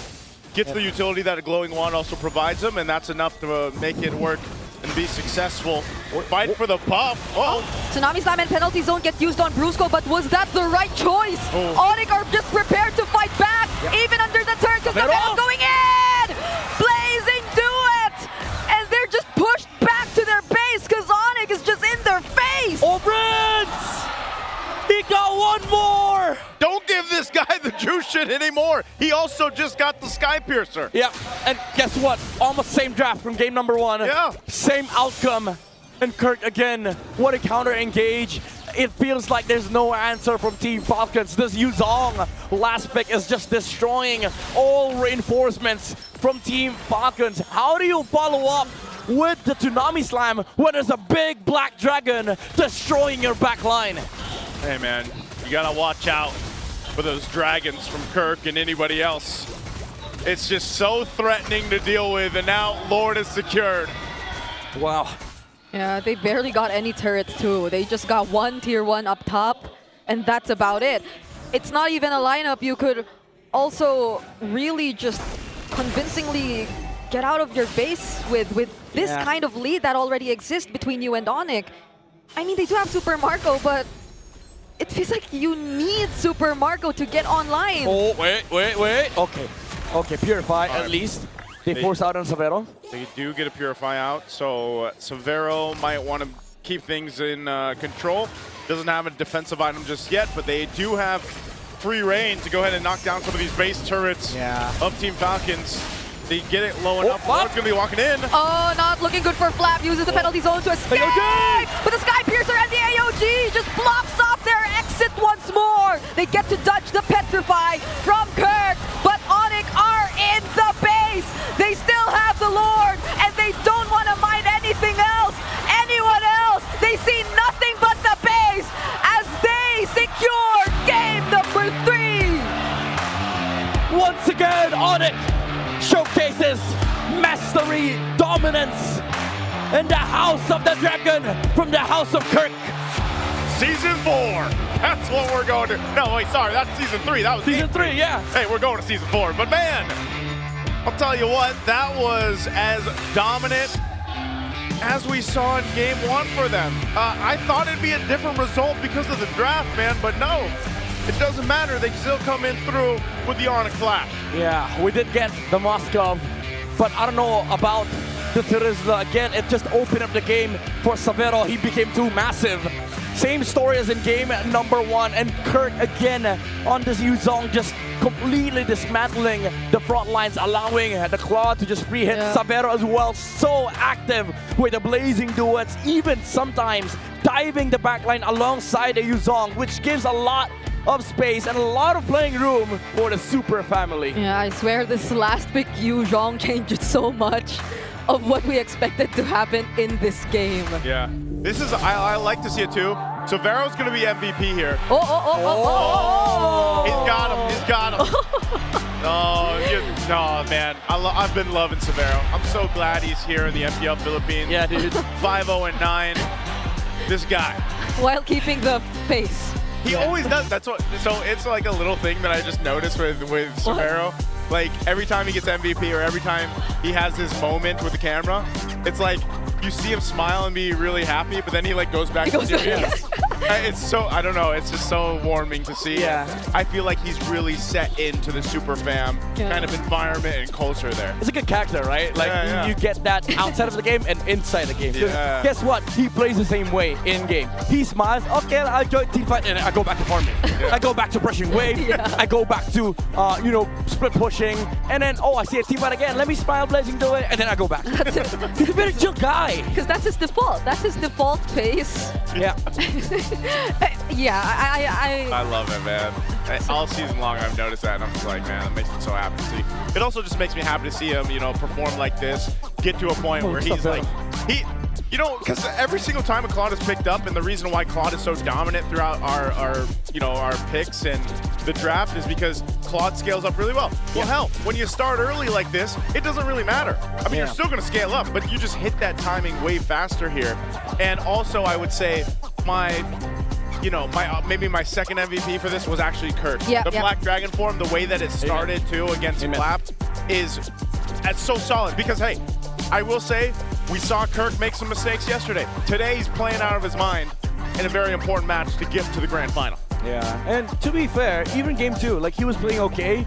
It's just that he was countered. This game, no counters whatsoever. Even though there's a Valentina on the other side, there could be 2 dragons this game, but it didn't matter because every time he used the Black Dragon form, there was always that threat of the AOG and the Blazing to win, which is, funnily enough, wouldn't work if you're not ONIC or if you don't have synergy, because the way that ONIC played this game is they go play front to back, and then the Yuzong dismantles the back line. You can just leave the Yuzong on the backside, right? And then just deal with the frontliners of Team Falcons. But what Brusco and Sabero keeps on doing is, we don't have to worry about Kalea. He's useless. Yeah. Let's just kill the, you know, let's just kill the Moskov, the Suyos, the Valentina.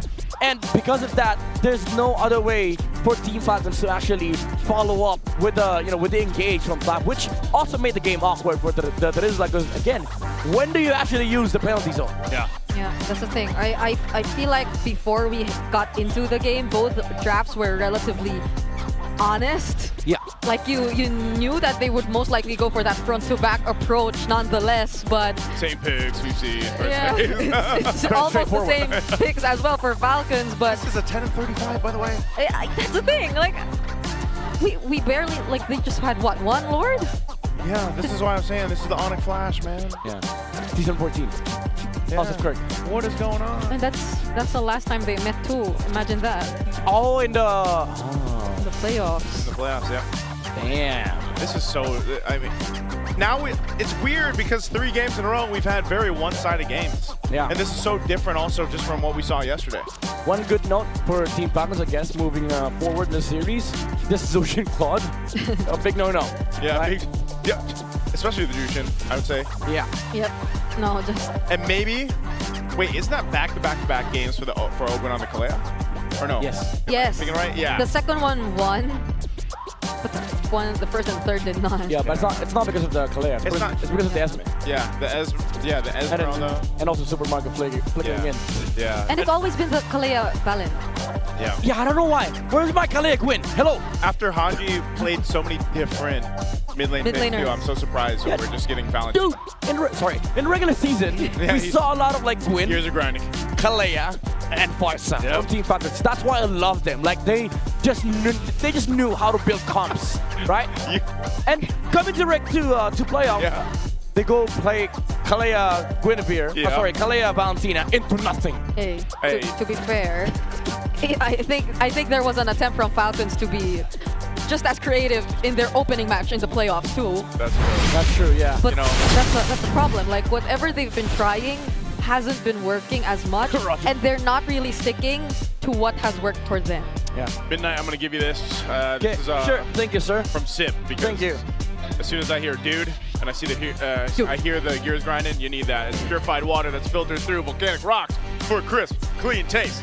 That quenches like no other. Quench that thirst. Take that sip, Midnight. Yes, please. There it is. Okay, do you need a fan? I'm good. Yeah, oh wow, yeah, there you go. There you go. No, this is a manual fan. Because people are probably sharing the sentiments, and that's why comfort's important. Thank God for the players over there having the max 5D. Yes, sir. On stage. That's clever engineering, keeping these teams locked in, no distractions, just pure performance. Brought to you by TT Racing Philippines. We have your back. These are. I always look at these. These are the These are the Swifts, not Yeah, the... Swift X Pro.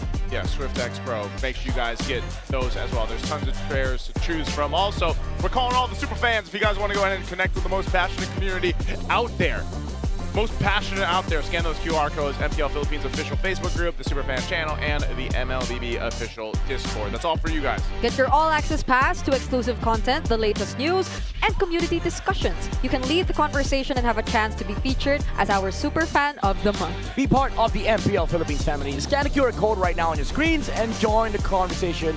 See you there. See you there. You guys can talk about this Kalea Valentina situation. Say whatever you want. See you there.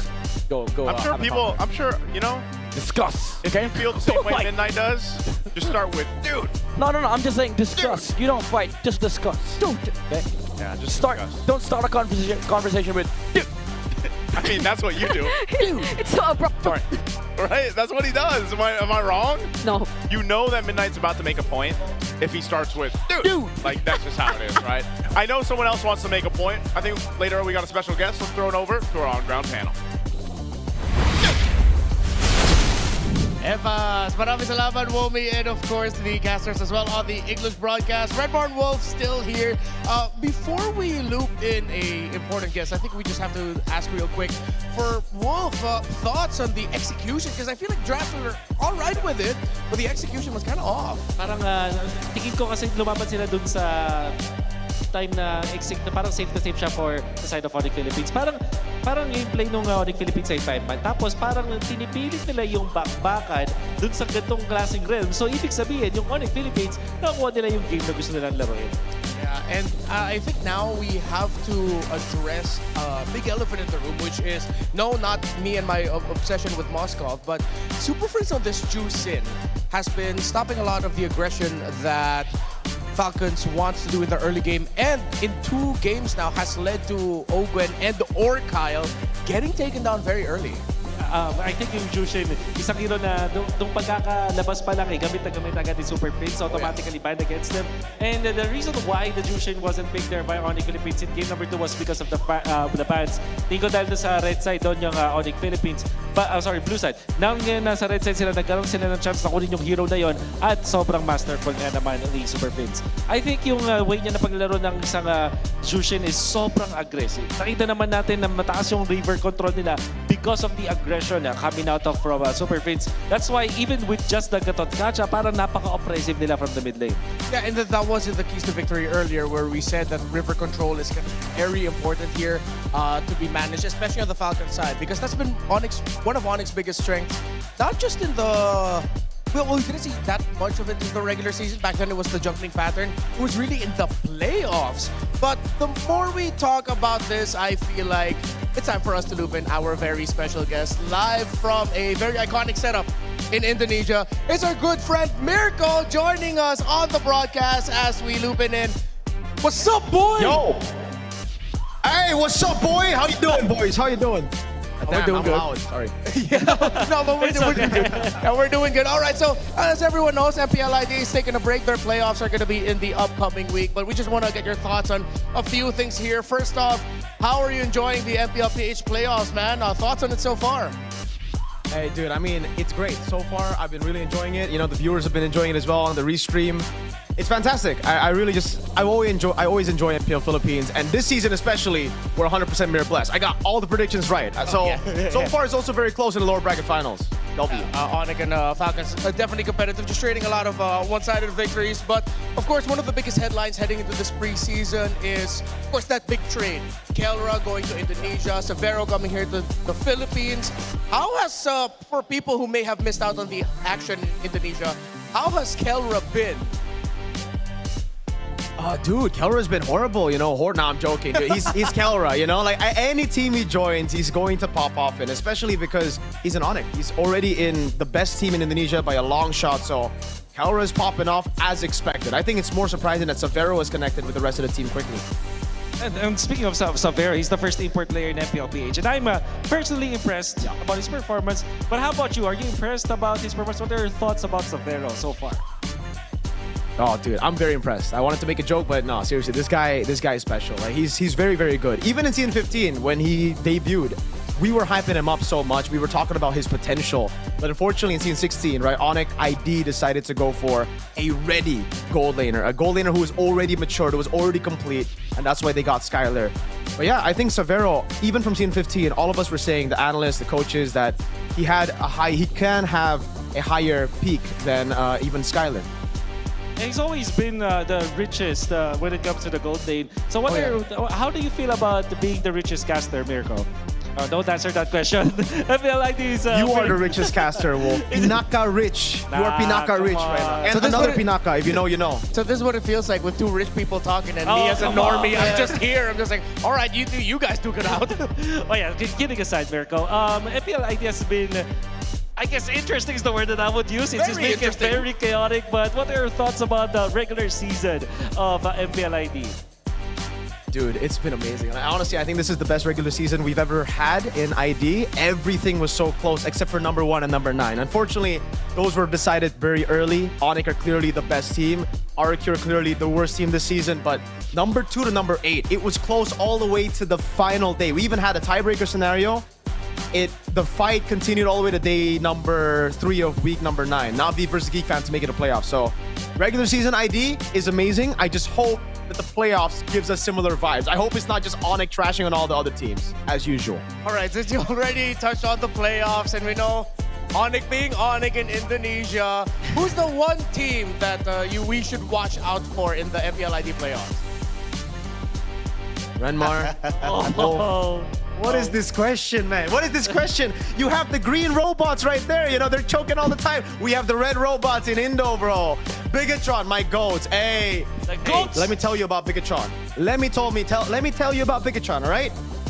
They're pretty bad. I'm not gonna lie. You know, they're pretty bad. At least you're honest. They're only bad against lower teams, okay? If they're going up against teams that you expect they would smash, they will lose. But if they go up against the top teams, they for some reason show up. I don't know why. We even gave them the moniker of Robin Hood because they steal from the rich and give to the poor every single time. God. They were actually the ones to make the tiebreaker scenario and all that possible. So thank you, BTR, for an amazing regular season.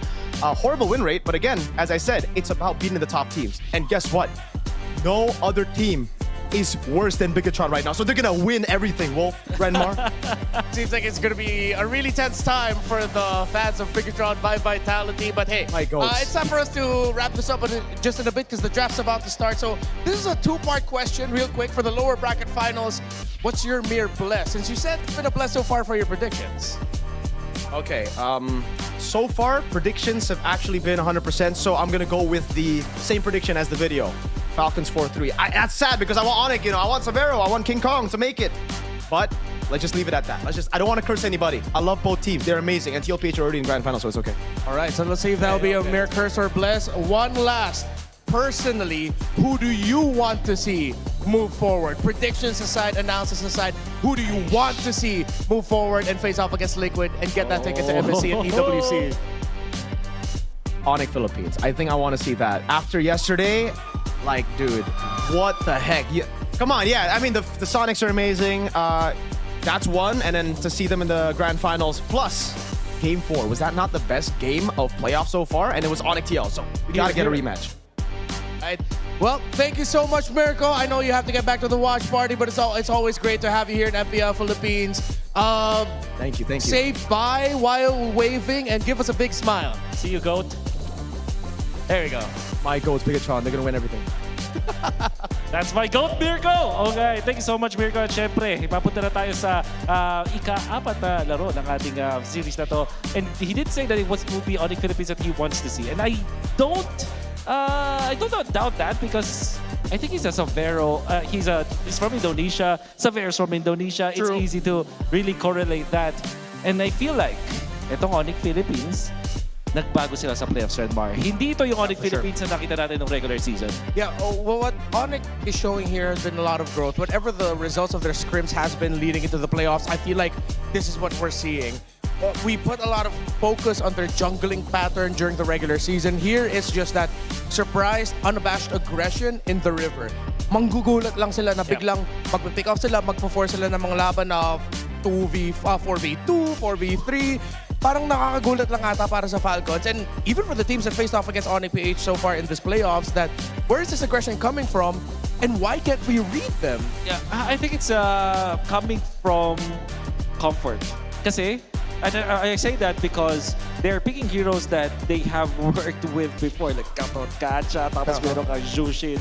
So, tingin ko yung pagiging kapisado ng ONIC Philippines, yung ganitong klaseng playstyle that gives them that aggression factor. So parang, because you already know your calculations in your head on which heroes you can kill or cannot kill, that gives you more leeway to be aggressive at the right moments. So, we go back to one of the biggest questions we had at the end of the draft in the previous one. Especially after what we saw. Is Super Friend still going to end up with the juice in? Because I feel like if Falcons want any semblance of control in the center, they have to think of a way to make sure the juice in doesn't end up there. But surprisingly, it's actually ONIC who bans it out. This is something that I've seen about ONIC Blue side this playoffs. When there's a pick where it feels like their opponent needs to address, because they want to pick it, they ban it out themselves. Yes. So it will be the Paquito. So yung naging sagot dito ng Falcons kanina is still the Kalea. And they combine up with the Claude. And I think that's still a valid decision here mula sa Falcons. Ang tingin ko magiging sagot doon ng ONIC magiging babago na. They will not go for what they did in the game number 2, which is the Hylos and the Valier. So baka bumalik sila doon sa gatot na sa aggressive mid laner. Like Gord, for example. Well, Gord is not an aggressive mid laner, pero parang it kind of counts like that. Parang yung mga may constant na pressure pa nga. So ang Falcons, they do have that, the Claude and the Kalea. Pero if ever, they can opt to go for the Kalea plus the Valentina agad. Kung sakali, kasi may chance nila yung ONIC kunin agad yung hero na yun. Falcon says, we like the Claude, we don't want it to end with Savero. And instead of picking up the Kalea, they want to pick up the Suyo. They are giving the Kalea to Brusco. Yeah. And you ready for this? Well, I think ang kanilang gagawin naman is Valentina third pick in that scenario. So if you're ONIC, I think you're fine picking up the Harley agad. Harley and Kalea, tapos meron kang Paquito sa gilid, parang sobrang aggressive na pwede mo paglaruan. At the same time, meron ding benefit na kunin na yung gold laner for ONIC Philippines for Savero against the Claude, which typically comes down to Harith or the Moskov. Yeah. They'd be keen to pick up the Harith again, but there's the Valentina. There's the Valentina as expected. And Kalea, perhaps? Get the Kalea. It's also one of their comforts. We talk about ONIC and comfort. Yeah. That is comfortable. But of course, this is a comfort as well, and it's been great. Yeah. And I think this is sort of ONIC telling Falcons, sure, get the Kalea. Yeah, we still lost that game number 2, but I think they're still okay with it. Because so far, it's been 2 games where the rotations early on of the Kalea and whatever pick Haji ends up with, which has been the Valentina, to them, it's like it's not good enough for them. That's right. So, ang nagiging sagot dito ng Falcons will definitely be yung perhaps yung kanilang maaga pick dun sa mid laner like a Gord para dito kay Haji. At the same time, pwede ka rin pumili na ng iyong roamer for Ogwen, which in this scenario, yung Kalea ay nabalik pa sa nila. Falcons on the red side. I wonder if there's any chance that they're considering a Zetian a little bit later on. Maaga pick dito sa isang Esmeralda. Ang pinaka-proud pa lang sila sa kanila dito is just the Paquito. Paquito has a lot of shields, so it makes sense. However, wala pa siyang directly kina-counter dito apart from that. What ONIC can do is to shift their focus. Hindi na sila mag-Harith in this scenario. Siguro, best na pwede gawin din ng Falcons, magbaan ng Moscow, magbaan ng Clint, so that ONIC Philippines will be forced to pick up Harith or a weaker na gold laner. Here's the thing though, I think there's a realm that maybe we'll still see Savero get a YSS here. And that's why I was thinking maybe Falcons would want to consider Azietian at 4. Because Yisun Shin, as we've seen ONIC do in the past, if ever they're up against a Claude, he'll really hold on to the turtle boat toss of the Mountain Shocker. So, that is Yisun Shin and perhaps semi-fighter din na roamer, na jungler. Like Fredrin or Guinevere. And Leomord, that's right. Pero kasi may mataas chance maban yung Leomord ng Falcons. Whereas ONIC, ang kanilang pwedeng iban ngayon is their roamer options. In this case, it's going to be the Hylos. Probably Hilda na isang Kalea pa na iban na dito ng ONIC. Yeah. Oh, seems like ONIC has such a really good pool of heroes that so far Falcons hasn't really been able to answer that. I feel like Falcons is wishing that your wishes came true, where we get an extra pad in the second phase. Ganun na nga. That would be great. Nahihirapan nata sila eh. Yeah. Leomord, potentially the man para sa Falcons. Yeah. It is indeed going to be the Leomord. So, ONIC, parang may language na dito na pinasabi sa atin na willing silang ibigay yung Kalea. But I think pwede pa rin namang ban yun. Apart from the Kalea, yung glue ay potentially din ay pwedeng iban dito ng ONIC Philippines that could be played in the roam role as well. Yeah. It's a safe pick then. Yeah, and so far this season, Glue has been mainly a roamer. Not really an EXP laner anymore. But hey, you also mentioned the Hilda as one of the bans. Okay. ONIC. Falcons at red 4, either they show their mid or they show their roam. Yeah. May option sila na kumuha ng isang Kimi para safe, but the Gord seems like a valid option din dito para kay Haji. So ang benefit ng isang Kimi is hindi naman din talaga ganun kadaling i-pressure. You can pick up the Wind of Nature para kontrahin yung Pakito later on. And remember, yesterday, this was also the hero that was used by Team Liquid. But it instead will be the Eve kahit ang composition dito ng ONIC may pang backlines. So now, you're looking for Savero hero na pang late game against this YSS? If they do go for the YSS na so far 100% win rate pa rin. Undefeated. Yep, undefeated. Ang combo nun is isang parang Leomord-ish kind of jungler. So, Nolan siguro or a Guinevere. Okay, let's see what ONIC's gonna end up with. Lots of potential options. As you also mentioned the Clint earlier, and I think that's what Falcons is looking at. Oh, the Lance! Oh, okay, taking a page from Ryzen and Carl Teasy's book. So Lance had it? And the Moskov. All right. If you are Falcons, you're gonna be looking for good catch. Maybe this time Kacha. Or what if sila'y mag-Beleric dito sa composition ng ONIC? With all the dive with the Valentina on the other side, but the Valentina will most likely get the ultimate of the Eve. You need a solid tanky front. You don't really need to go that fast, but it just can't be the Esmeralda frontlining. Tanky na frontline. Dapat tanky, oo. Ang kailangan natin dito ng Team Falcons. May option ng Atlas din naman para sa kanila. Atlas Eve, napakalakas na kombinasyon pa rin. Hindi binante ng ONIC Philippines dito. Yeah, that might have to change the idea though for Falcons with the Valentina having a chance to get the links. Oh, I did not think they'd actually consider this on the back of my head, but I have slightly negative feelings about this. I share the same sentiments. Tingin ko kasi yung Kufra, hindi ito yung hero na kinakatakutan ng mga Lancelot users from before. Granted, meron ka ng bouncing ball for the dashes. I guess Ipakito hates playing up against this hero as well as the Moscow, but Lancelot hindi ganun kalaking factor para sa kanya. Hindi din ganun kalakas ang Kufra sa metagame natin yan. So, as much as I want to say na maganda yung mga ganitong klaseng picks for Falcons, parang mas papabor ako sa ONIC Philippines. All right, we're heading on to the next game. Casters, welcome back. San Juan Arena, make some noise! All right. Not the draft I was expecting, especially the swerve there at the end. But hey, maybe it can work to even out the series here for Team Falcons. Akufra, Midnight Akufra.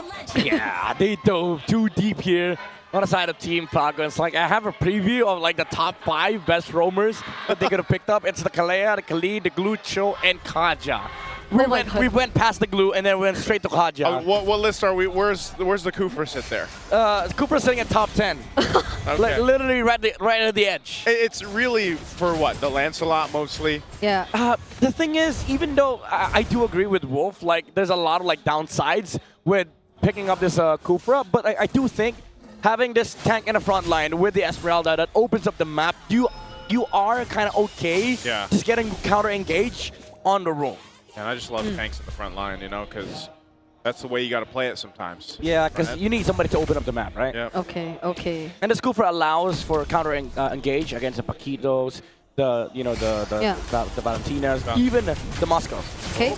And honestly, I feel like even with Falcons occasionally waiting for the opposing team to engage, it sometimes just really works in their favor because then they don't really need to force themselves out in order to put up that box, which I feel like we might see more so now in this game because they finally picked up a different mid lane, and that's going to be the Eve. Yeah, so we literally see the box. I just wanted to say they picked something else, but did it sound different to Like you? finally, I honestly agree. Like finally, okay. finally, we see a box, right? Like we see the Falcons box. Yeah. And hey, but that's also partially because Super Prince has a Valentina, right? Mid lane though. Whoa, bouncing ball stopping Brusco from getting out, but the revitalize is gonna keep him alive. King Kong instead finds a double. Falcons can't just get a break, man, in the early game. Yeah, so this is the downside of like having a Kufra in this metagame. Like you don't stay in a fight. Yeah. As long as like the likes of the Glues, the Hildas, the Khalids. You literally do like two things. Yep. Yeah, you jump on in and you ball. And you ball. That's it. After you ball, you're done. You're done. You know, fighting for this first turtle. Falcons do have control of it. They'll take it secure. That's fine. King Kong was getting his buff anyway, and he's got 2 kills up ahead. Yeah, they didn't want to engage because the whole game plan for ONIC is just to scale in the late game. They have a Lancelot and a Moskov. Every single objective fight is going to be hard for ONIC unless they take down the Kufa first. So Team Falcons, Ogwin and Flap around objective fights when they're together, like the tank in the front line with the counter engage with the bouncing balls and also the Titan's Rage, then you're a lot stronger. But if they're split up, ONIC might find a way to engage. And so what happened in the beginning was just a bonus for ONIC and them just really gaining an advantage they didn't need to work hard for, because Falcons were the ones who started that, I believe. Yeah. And so you see how ONIC have been rotating, even just occasionally stealing away some camps from Falcons, but not necessarily into a major team fight that could happen. Yeah, Falcons do a pretty decent job, though, just finding the gold and XP they needed across the map. So despite giving those 2 kills over earlier on, they're still in a really good position. This will ultimately lead them to being well-equipped for that next turtle to go ahead and secure it again. And if they can continue to do that, then they put themselves in a good position to allow Super Marco to get where he needs to be on the Claude for this. And hopefully Kyle set things up too. Okay, that's a no-go. That's Brusco. But this is what you expect from Ogren on this Kufra. He's going to see if he can make plays happen. Yeah. Again, the big ones will happen when he has a flicker. Earlier, he had to burn it defensively, not to go down. Yeah, that's I would say the benefit of having this composition from Team Falcons is that it's so stable. Like, you just have an overall game plan, a blueprint of how you want to play this game. You allow the Claude to just scale up. Team fights are very, very methodical. Esmeralda opens up the game, and then the Kufra goes for a re-engage. All the while you have ONIC, this is classic ONIC by the way, the risky composition where mechanics is everything. Like the Lancelot has to find good angles against the Kufra. And then, Savero, very sound Moscow player, has to be really profound with his dashes. And then you can also have that amazing steal from a Valentina where if you get a Titan's Rage on Team Falcons, then maybe you get to outplay them. That's the other thing we haven't talked about too much of, and this popped up even yesterday. Savero, this Moskov is his hero so far. I mean, some of the most crazy plays he's been able to make throughout MPL Philippines Season 17 has been on the Moskov, and you see glimpses of that, so that's always something to take in consideration. Team Falcons starting up the second turtle, fighting for control. Kirk flickering out. Yeah. They're fighting for the space. Super Friends holding on to his own Kufra ult here. Brusco's pretty low. Pops revitalize. Yeah, ONIC want to fight this time. Super Prince used the IMU already though, but that was the space they were trying to create, but they still fail to take the objective for themselves. Retry from Kyle on the Suyo, not even hitting the turtle, and that actually has an advantage because your Retry is much bigger compared to the enemy jungler, so Falcons played that chill. Even though it looked like ONIC was going to outplay them, they played it stable. Again, it's just a blueprint gameplay from Team Falcons. Yeah, they continue to do that for now. Around the objectives, this is also just kind of what you expect with this kind of lineup. Like you mentioned earlier, Brigida, this real-world manipulation with the Eve is great for Haji to kind of play around. So for ONIC, it's more so of how do we approach these team fights in a way of getting the advantage or the upper hand, of being able to pull back if we need to when the RWM is dropped down.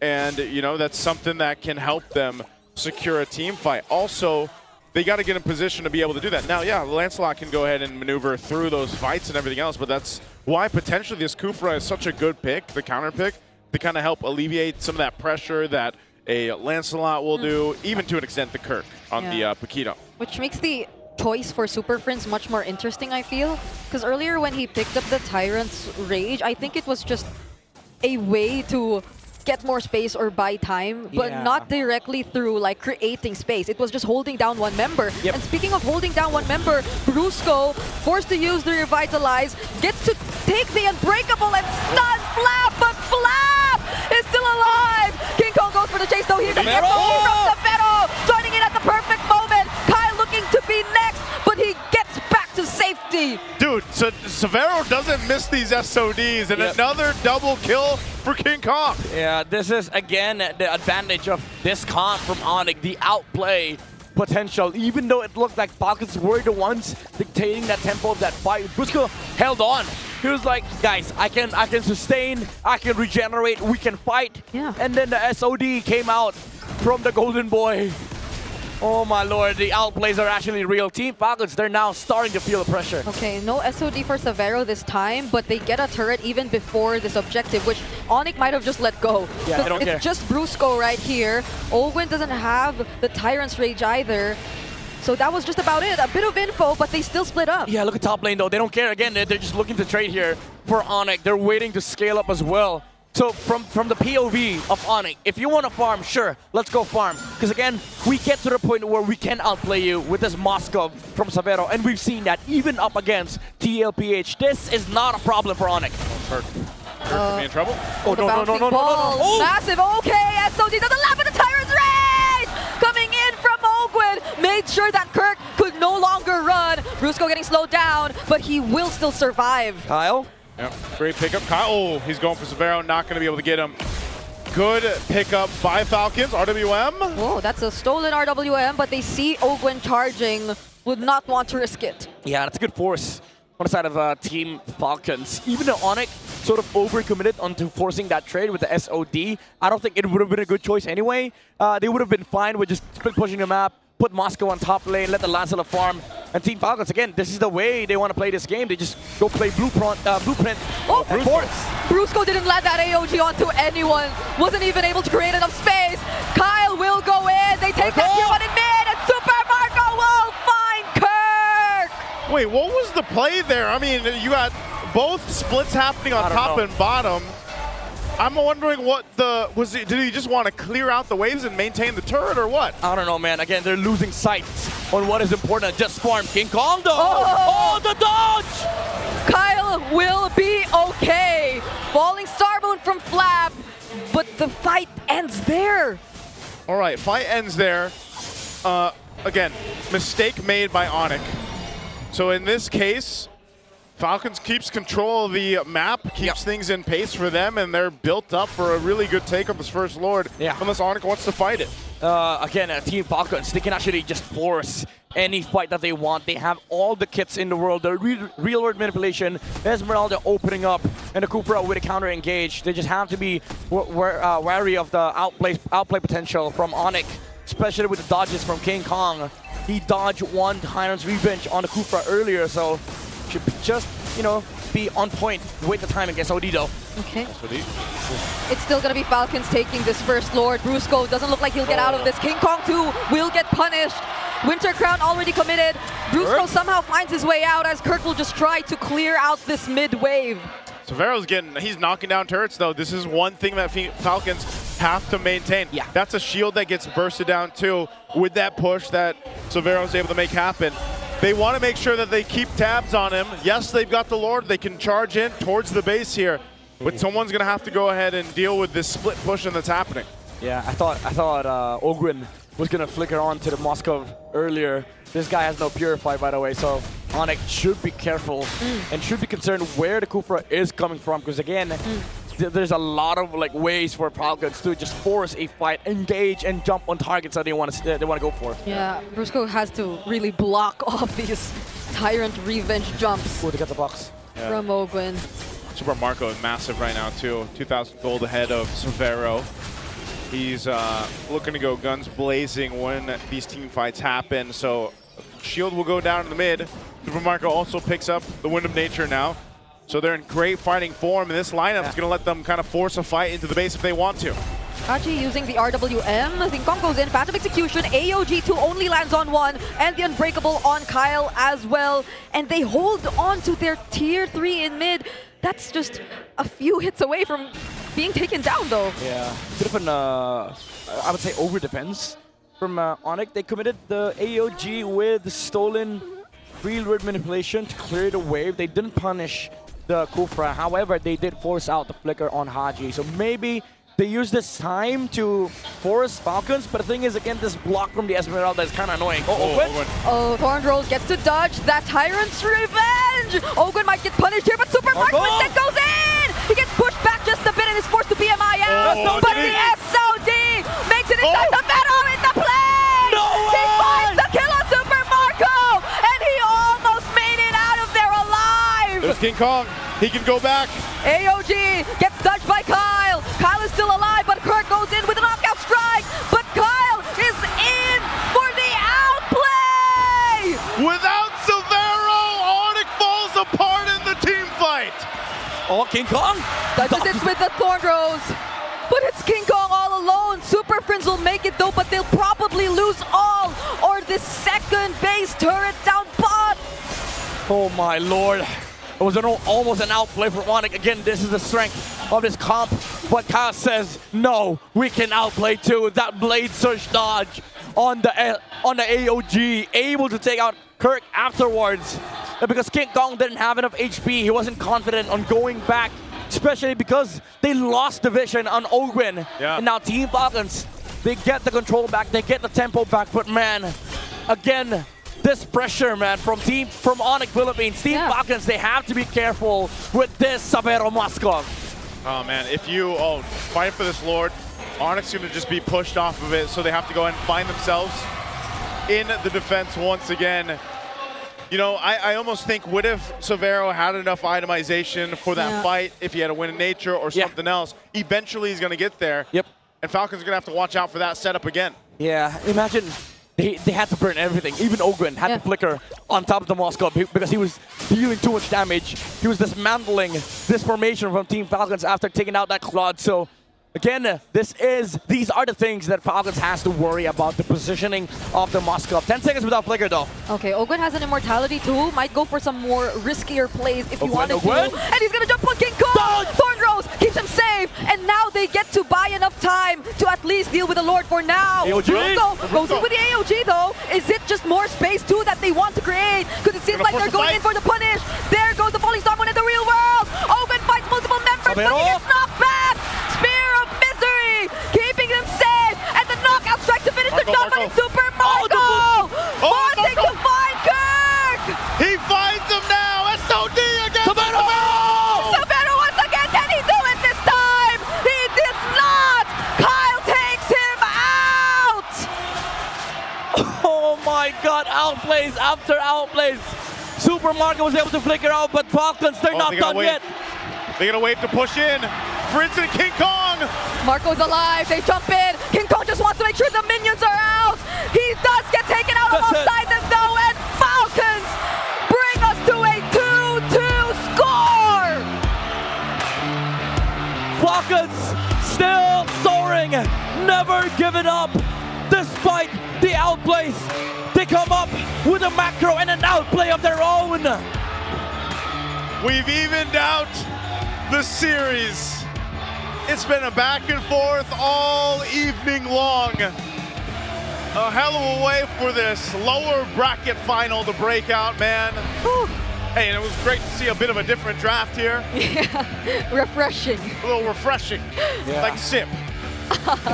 You know, but this one wasn't filtered through purified volcanic rocks. But I'll tell you what, this is one hell of a game to bring in for this one. And there were moments, there was glimpses. It looked like we've seen before, especially with Severo and this Moskov. But Falcons held strong. Damn, Kyle had some outplays, by the way, on the Suryo. Yeah, the mechanics came through for Team Falcons. Even the flicker from the Kufra, you know, they had to use everything at their arsenal.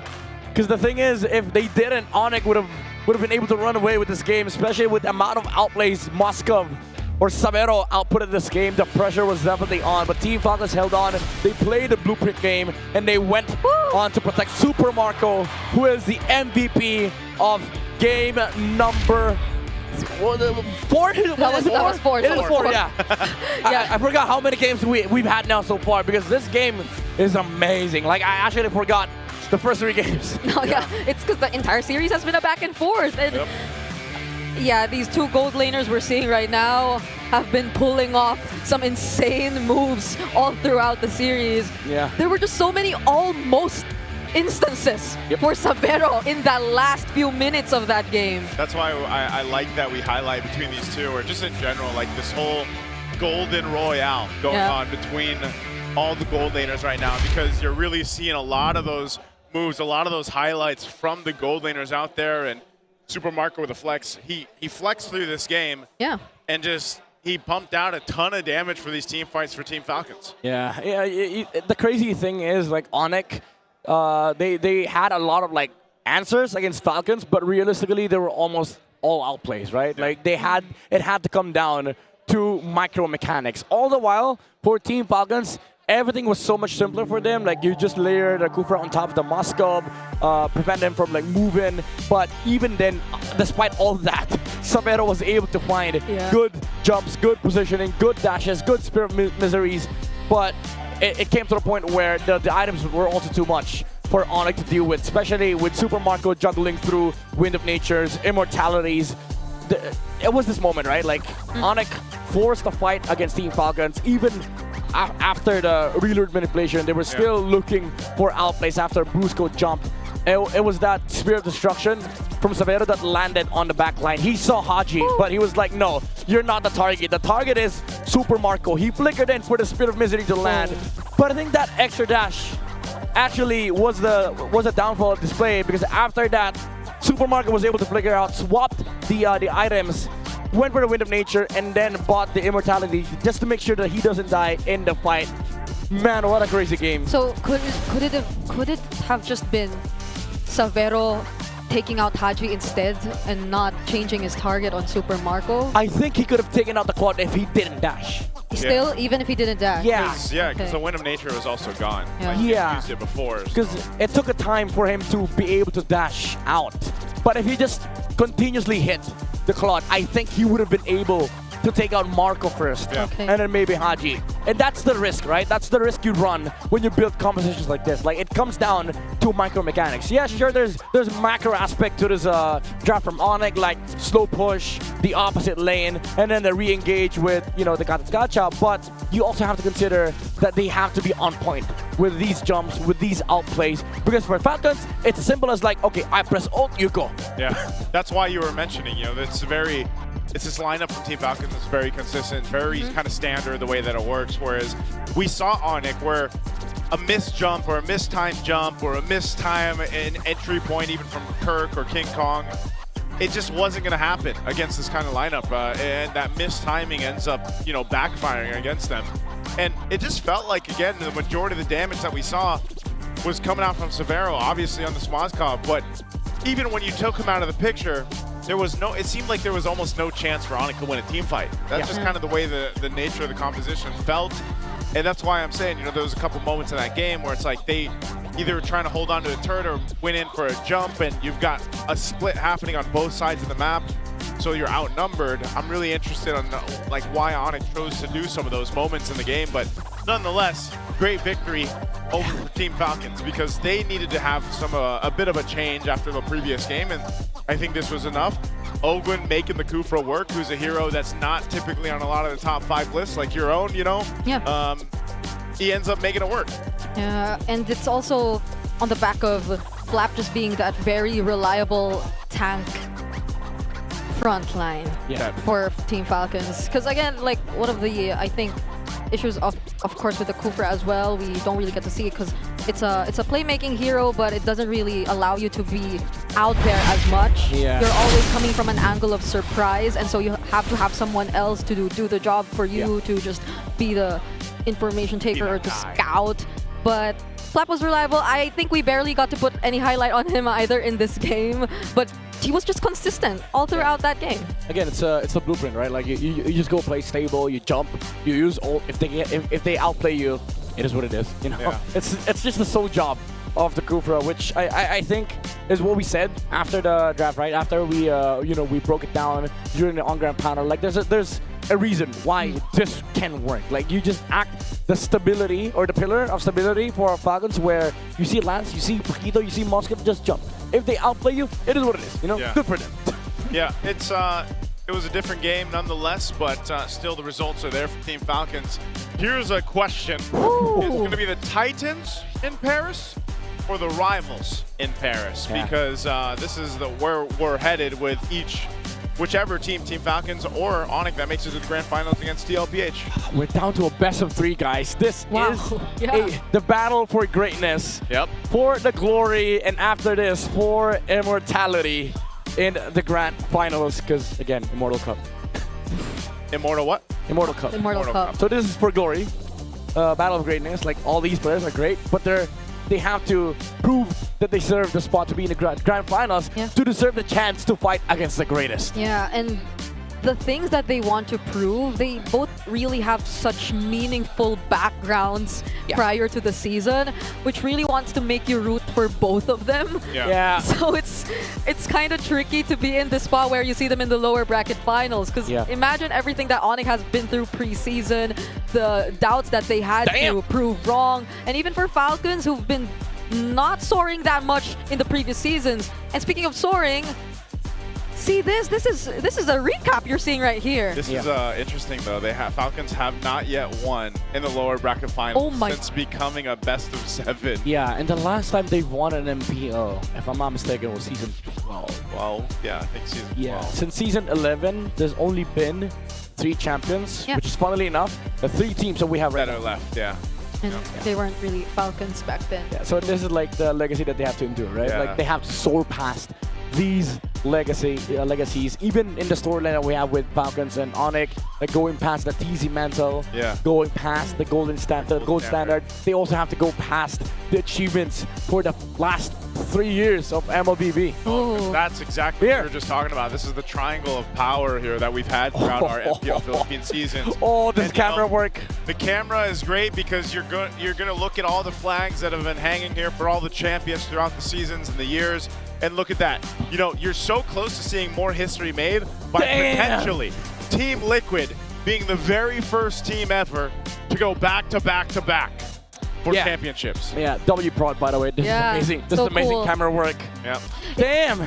That's great. It's kind of terrifying though. Like that history graphic we saw just now. 3 teams. Whenever we went to a best of 7 in the playoffs, in the lower bracket finals for Falcons, it's always been them stopping at 2 game wins. Yeah. And we're at that point right now, so They're at this point. yeah. So there is a chance. Hopefully they can pass the limitation. Move past that. That's the first step. Moving past. Am I crazy? Or since season 11, TLPH has only missed 1 grand finals? Holy what the hell? Season 14, brother. Fnatic ONIC against Aurora. That's what I'm saying. Season 14, yeah. Yeah, every grand finals. Every grand final. Echo's there, Liquid's there. Yep. It's like Call TZ saying the same thing to all the stats. And this I have to be there. Basically, he's in all the stats. And that's why sometimes, some people are like, man, why do they talk so much about TL? Why do they talk so much about Call TZ? Look, I mean, the stats are there, man. We're looking there because the banners are there. Yeah, the banners are there. The storyline is there, and it's just, they've been so dominant. Yeah, apparently we don't glaze enough. We got to glaze more. Yeah. We might as well just make a Team Liquid glazed donut. Like, what would that be like? Dude, 3 years. Glazed donut? Liquid's been there. That's crazy. You know what? We'll let the on-ground panel glaze some more. Let's go ahead and throw it over to Renmar and Wolf to break down our next draft. Thank you so much, casters. Historic is the last 3 teams in our playoffs, and even this matchup between Falcons and ONIC Philippines. Crazy. It seems like the pick that we're not the biggest fan of ended up becoming a not scapegoat, but it helped them out. The Kufra helped them out. Tapakita natin yan dito sa isang na prepare ko. I would say na itong laban ng ONIC Philippines versus Team Falcons, baka hindi na siya about sa draft, Redmar. Although, of course, some teams will have their advantages and disadvantages according to the draft. But overall, I feel like dahil sa execution pa rin on how experienced these championship caliber teams are. By the way, para sa ating super fans na nanonood live dito sa Champions Arena, you can vote kung sino ang favorite nyong MPL Pro. Kanya lang ang QR code na nakikita nyo sa LED. Ayan, ang ating mga rankings so far. Cast your vote. Kaya naman sa mga super fans dyan, if you haven't watched live dito sa Champions Arena, ito na ang sign para sa inyo. Head on over to ph-mpl.com/tickets. Habol na rin for the tickets so you can join in for the voting. So far, for the poll of favorite MPL PH Season 17 player, it's Carl Teasy in the lead. At malapit dyan itong si King Kong. So siguro yung mga super fans natin dito ng ONIC Philippines, they can also chime in para makahabol itong si King Kong. Don't forget, just the QR code will be shown, and then at the same time, you can go online as well. So, as we're heading into this one, we got a play that you want to break down? Oh yeah, eventually gusto ko ipakita itong ginawa ng Team Falcon sa kanilang pag-siege ng Torre ng ONIC Philippines. Unfortunately, ang pinakasikat dito, so far, si Flap, ayan, tsaka si Super Marco. Umaangat ko kay Flap at masasabi ko na sa game number 3, Flap was amazing. I think there were so many times na nasulit ko itong Esmeralda, third pick. Third pick Esmeralda, mga kaibigan, ay naging sulit. But, of course, let's take a look at this clip. The siege of Team Falcons, granted lamang sila dito. Pero, magagawa ng paraan ni Savero, yun nga lang, merong isang Kufra na haharang sa kanya in the end. The natural counter, which is the bouncing ball. Makita natin yung napakagandang pagtalon doon ni Savero sa may likuran. But because of the fact na nandito si Ogwen, para mapigilan siya with that conceal and that flicker bouncing ball play. And I believe na kinombo rin niya to with the Tyrant's Revenge, which is the first kill of that Kufra. It was able to stop Savero dun sa may backlines. Parang pwede nang ubusin ng Savero ang mga members ng Team Falcons. Pero yung low HP with the flicker on this Kufra, it was enough para makontra yun. Yeah, so for those wondering why the Kufra to us was a pick that we were worried about, I think it boils down to something that we saw in the early game, which was it was very highly punishable. There are a lot of moments very early on where all going to go in, try to Tyrant's Revenge, and if it doesn't land, and even at the times where it did land, ONIC were ready to answer back. But then once Falcons were able to get their farm, and especially Haji's cover with the Starfield, with the real-world manipulation, and I think that was one of the things that maybe we very slightly overlooked. Haji's timing with his ult actually saved Ogwen a couple of times. And I think yung sinasabi natin about this Kufra na may konting reservations tayo kasi it doesn't stop the Lancelot. We did preface it by saying that it can stop the Moskov as well as the Pakito. At masasabi ko, yung Pakito ata, yung pinaka nahirapan dito sa laban to. Parang hindi natin nakita na kinaya ng isang Pakito na maging Pakito sa game na to. Parang hindi niya nagawa yung gusto niyang gawin. Kirk was kind of nerfed in this scenario because of the presence of that Kufra. In the early stages, hindi ganun kahirap para sa isang Pakito yung kontra ng isang Kufra because that's the nature of that matchup. Pero nung pagdating na ng mid-game na, yung presence na with the flicker, with the conceal at the first two items na meron isang Kufra, enough na siya para mailang si Kirk. We're seeing Super Marco on our screens right now. And of course, this is the penultimate battle of the Golden Royale. Woo! Super Marco versus Savero. Average kills for the season, 1 and 3. But of course, as you look at the numbers, you also realize that so many stories between these two of clutch moments throughout the season. Kung saan Super Marco suddenly will show up for Falcons just when they need them. Exactly what happened earlier. Savero, we saw it earlier today as well. These two have that clutch gene. Yeah, this is the penultimate battle pero parang pang-finals yung galawan nila dito, pang huling laban ng Golden Royale. Imagine this, number 1 and 3 sa average kills, number 2 and then number 1 sa average KDA, GPM number 1, tapos number 4, then number 3 sa damage per minute, and then number 2. And look at this, number 2 sa average turret damage is Savero all across our players here in MPL Philippines. Talk about making a lasting impact sa dalawang players natin na yun. It's really good to see that in MPL Philippines. Of course, there were a lot of questions, a lot of doubts. whether or not an import from Indonesia would be able to make it here. He made it work. Even shout out to Coach Aon. The questions of will an import coach from Singapore, will it work out? It did work out. So imports do have a home in MPL PH. Well, as long as you put in the work, and the gentlemen that I have mentioned have put in the work. All right. So I believe that we have crossed all of the maps already. So babalik na tayo din sa a randomized map. Yeah, it's a randomized selection now on moving forward of all the maps. So there you go. It's Broken Walls again, but this time randomized siya. The last time that we went to Broken Walls, it was Falcons who won it. So the thing about Broken Walls, especially going up against a team like ONIC, who loves to pick up those assassins, one less dash. Yeah. So I feel like this is actually going to be a very dangerous game for Falcons to play with the aggression of ONIC PH. There's a lot more room for them to work with to invade and, well, surprise them with early game aggression. Broken Walls. Oh, it was a map na talagang nilalaroan ng mga utility junglers, like yung mga tipong mga Fredlin and everything.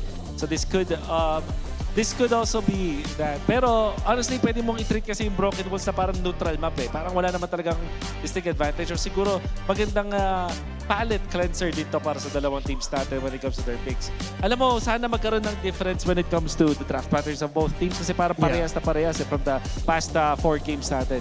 Yeah, it's been getting quite predictable, except of course for the surprising picks here and there, but a lot of the central pieces, especially in the center of the map, which makes a lot of sense. I think that's been the story for a lot of the teams in the regular season, but then maybe a few more surprising selections as well. So yeah, we're going to be seeing the countdown on the screen, and who's excited for the draft? Woo! Let's go! We need to go! Oh my God! Oh my God! I think it clipped me right there in the back. Buti ka na. Oh, my back. Okay ka lang? Okay ka lang? Yeah, I'm okay. I'm okay. Di naman tayo sinabihan. May babagsak pala doon. I know we've been seeing that all throughout the broadcast, but I wasn't ready for it. I think the W got me. Oo nga eh. How ironic. Masyado yata tayong napa-analyze doon sa previous map natin.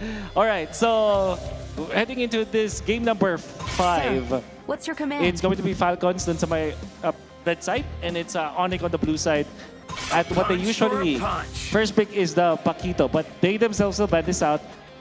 There is a chance na Zushin first pick for ONIC. I think they'd go for it. I think if it's available, just do it. Because so far, it seems like rotational-wise, we're not even talking about picks. We're just talking about how it's played. Yeah. Ogo and Kyle and Haji look like they're having so much difficulty going up against the Juicing of Super Friends. That's right. So the 2 times na napunta sa blue side ng ONIC Philippines, what ended up happening is they pick up the Paquito. That's right. And sila yung nagbaban ng Zushin themselves. Third ban nila yung Zushin na yun. Then sa games 2 and 4, and sa ngayon, ang kanilang option is to go for that Paquito. So this should be the Zushin first pick para sa ONIC Philippines. Makes so much sense for them, of course. Do you go back doon sa Suyu Claude if you're Falcons or Suyu Harith? I think for Falcons, I'm leaning a little bit more towards the Claude here. Claude, all right. Claude Valen. Yeah, they were able to make it work. And plus, I think now I'm more in the mindset of I don't want to give Savero the Claude. Yeah, for sure. So, ang hula ko dito para sa Falcons ay Claude plus the Valentina. Pero meron ding option na may linya din na Claude and Suyu. But instead, it's Claude and Eve. I think, okay, so I think they're realizing some of the early errors or punishes that ONIC has been doing maybe could be answered by the Eve, as we said earlier, with the Kufra. Once Eve hit level 4, and then once Falcons started rotating together, a lot of the ultimates of the Eve actually helped out Ogwen, helped out Kyle even when he would go in for his later entry. So, ang nagiging configuration dito para sa ONIC is kuha na sila ng jungler nila, either Harley or Leomort or Suyu. I'm feeling hierarchy-wise, Harley tapos Suyu and then Leomort. Tapos ang combo nila doon is typically the Khalid. There is the merit to get the Katonkacha or the Kalea, and indeed it will be the Kalea. Tapos Leomort ang kanilang pinili dito para sa ONIC Philippines. In the presence of Suyu and Harley, parang eto na, dito natin matutuldokan. Leomort ang priority ng ONIC Philippines. Yeah, and every time we've seen ONIC run this kind of composition during the regular season, it's a lineup built to take control of things early. Once Brusco hits level 4, imagine 4 members of ONIC just sticking together, looking for picks in the river, getting out, handling the macro at the same time. Yes, I know that sounds like it's a lot, but they make it work. So does this mean Suyo para sa Falcons ngayon, or will they go back to the Fredrin? Oh, actually, yeah. Fredrin is something they might want to consider here because the Suyo is highly punishable here. I think the extra body on Fred will work as long as Ogwin and Flaps heroes can also hold the front line. Yeah. So they go for the Suyo. Nandito na tayo sa point na tapatan na ng damage versus damage from the juggler's position.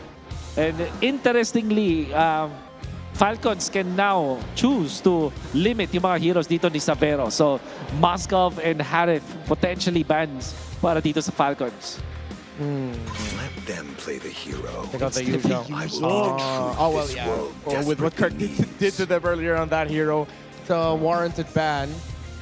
Oh, so far, parang ito yata yung game na masasabi kong in command totally ang Falcons. They don't have to be crafty with Esmeralda kasi wala namang pakito na available para sa ONIC. Yeah. Although pinigay nila yung Zushin ng ONIC dito, parang prepared sila, especially with the Tusong ban. It kind of tells me that they have a different approach. ONIC will ban the Atlas. Good ban overall.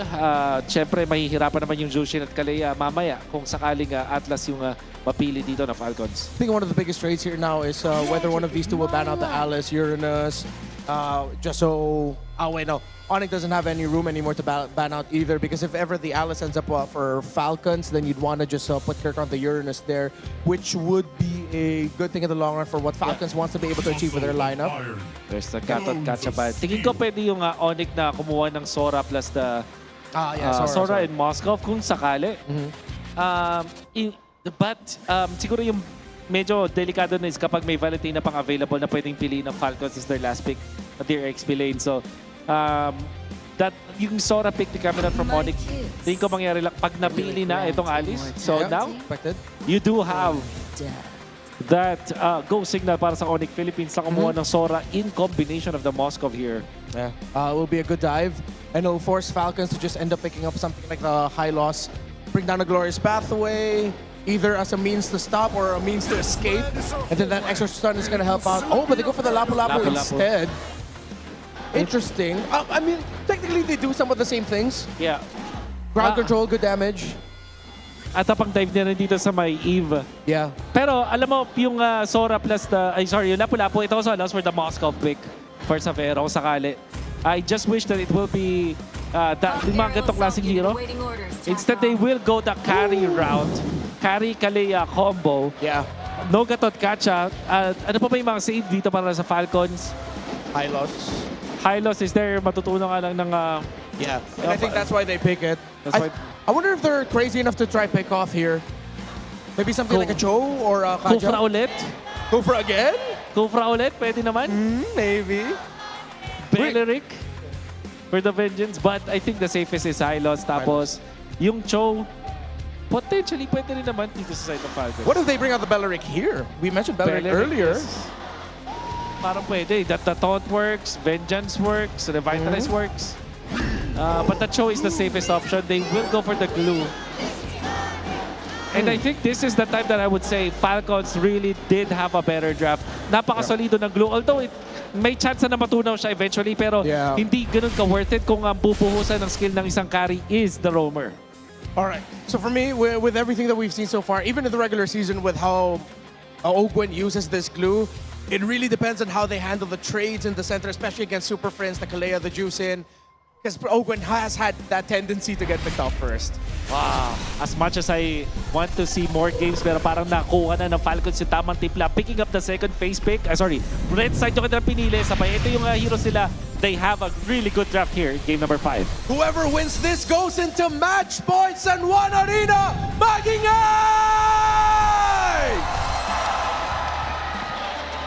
I am ready for this one. Again, 2-2 across the street, and now, hey, it's down to a best of 3 between one of these two teams. Team Falcons and ONIC Philippines looking to surpass the limitations, surpass the legacy, hell, make a new legacy at this point to get to the grand final spot. And this is the drafts they brought out here at midnight. I saw you celebrating a little bit. Yeah, I like this glue pick from Team Falcons. Wolf was actually on point when he described what this brings for Team Falcons. The only downside of this glue pick is when you hit rock bottom. Yeah. When you hit the bikini bottom.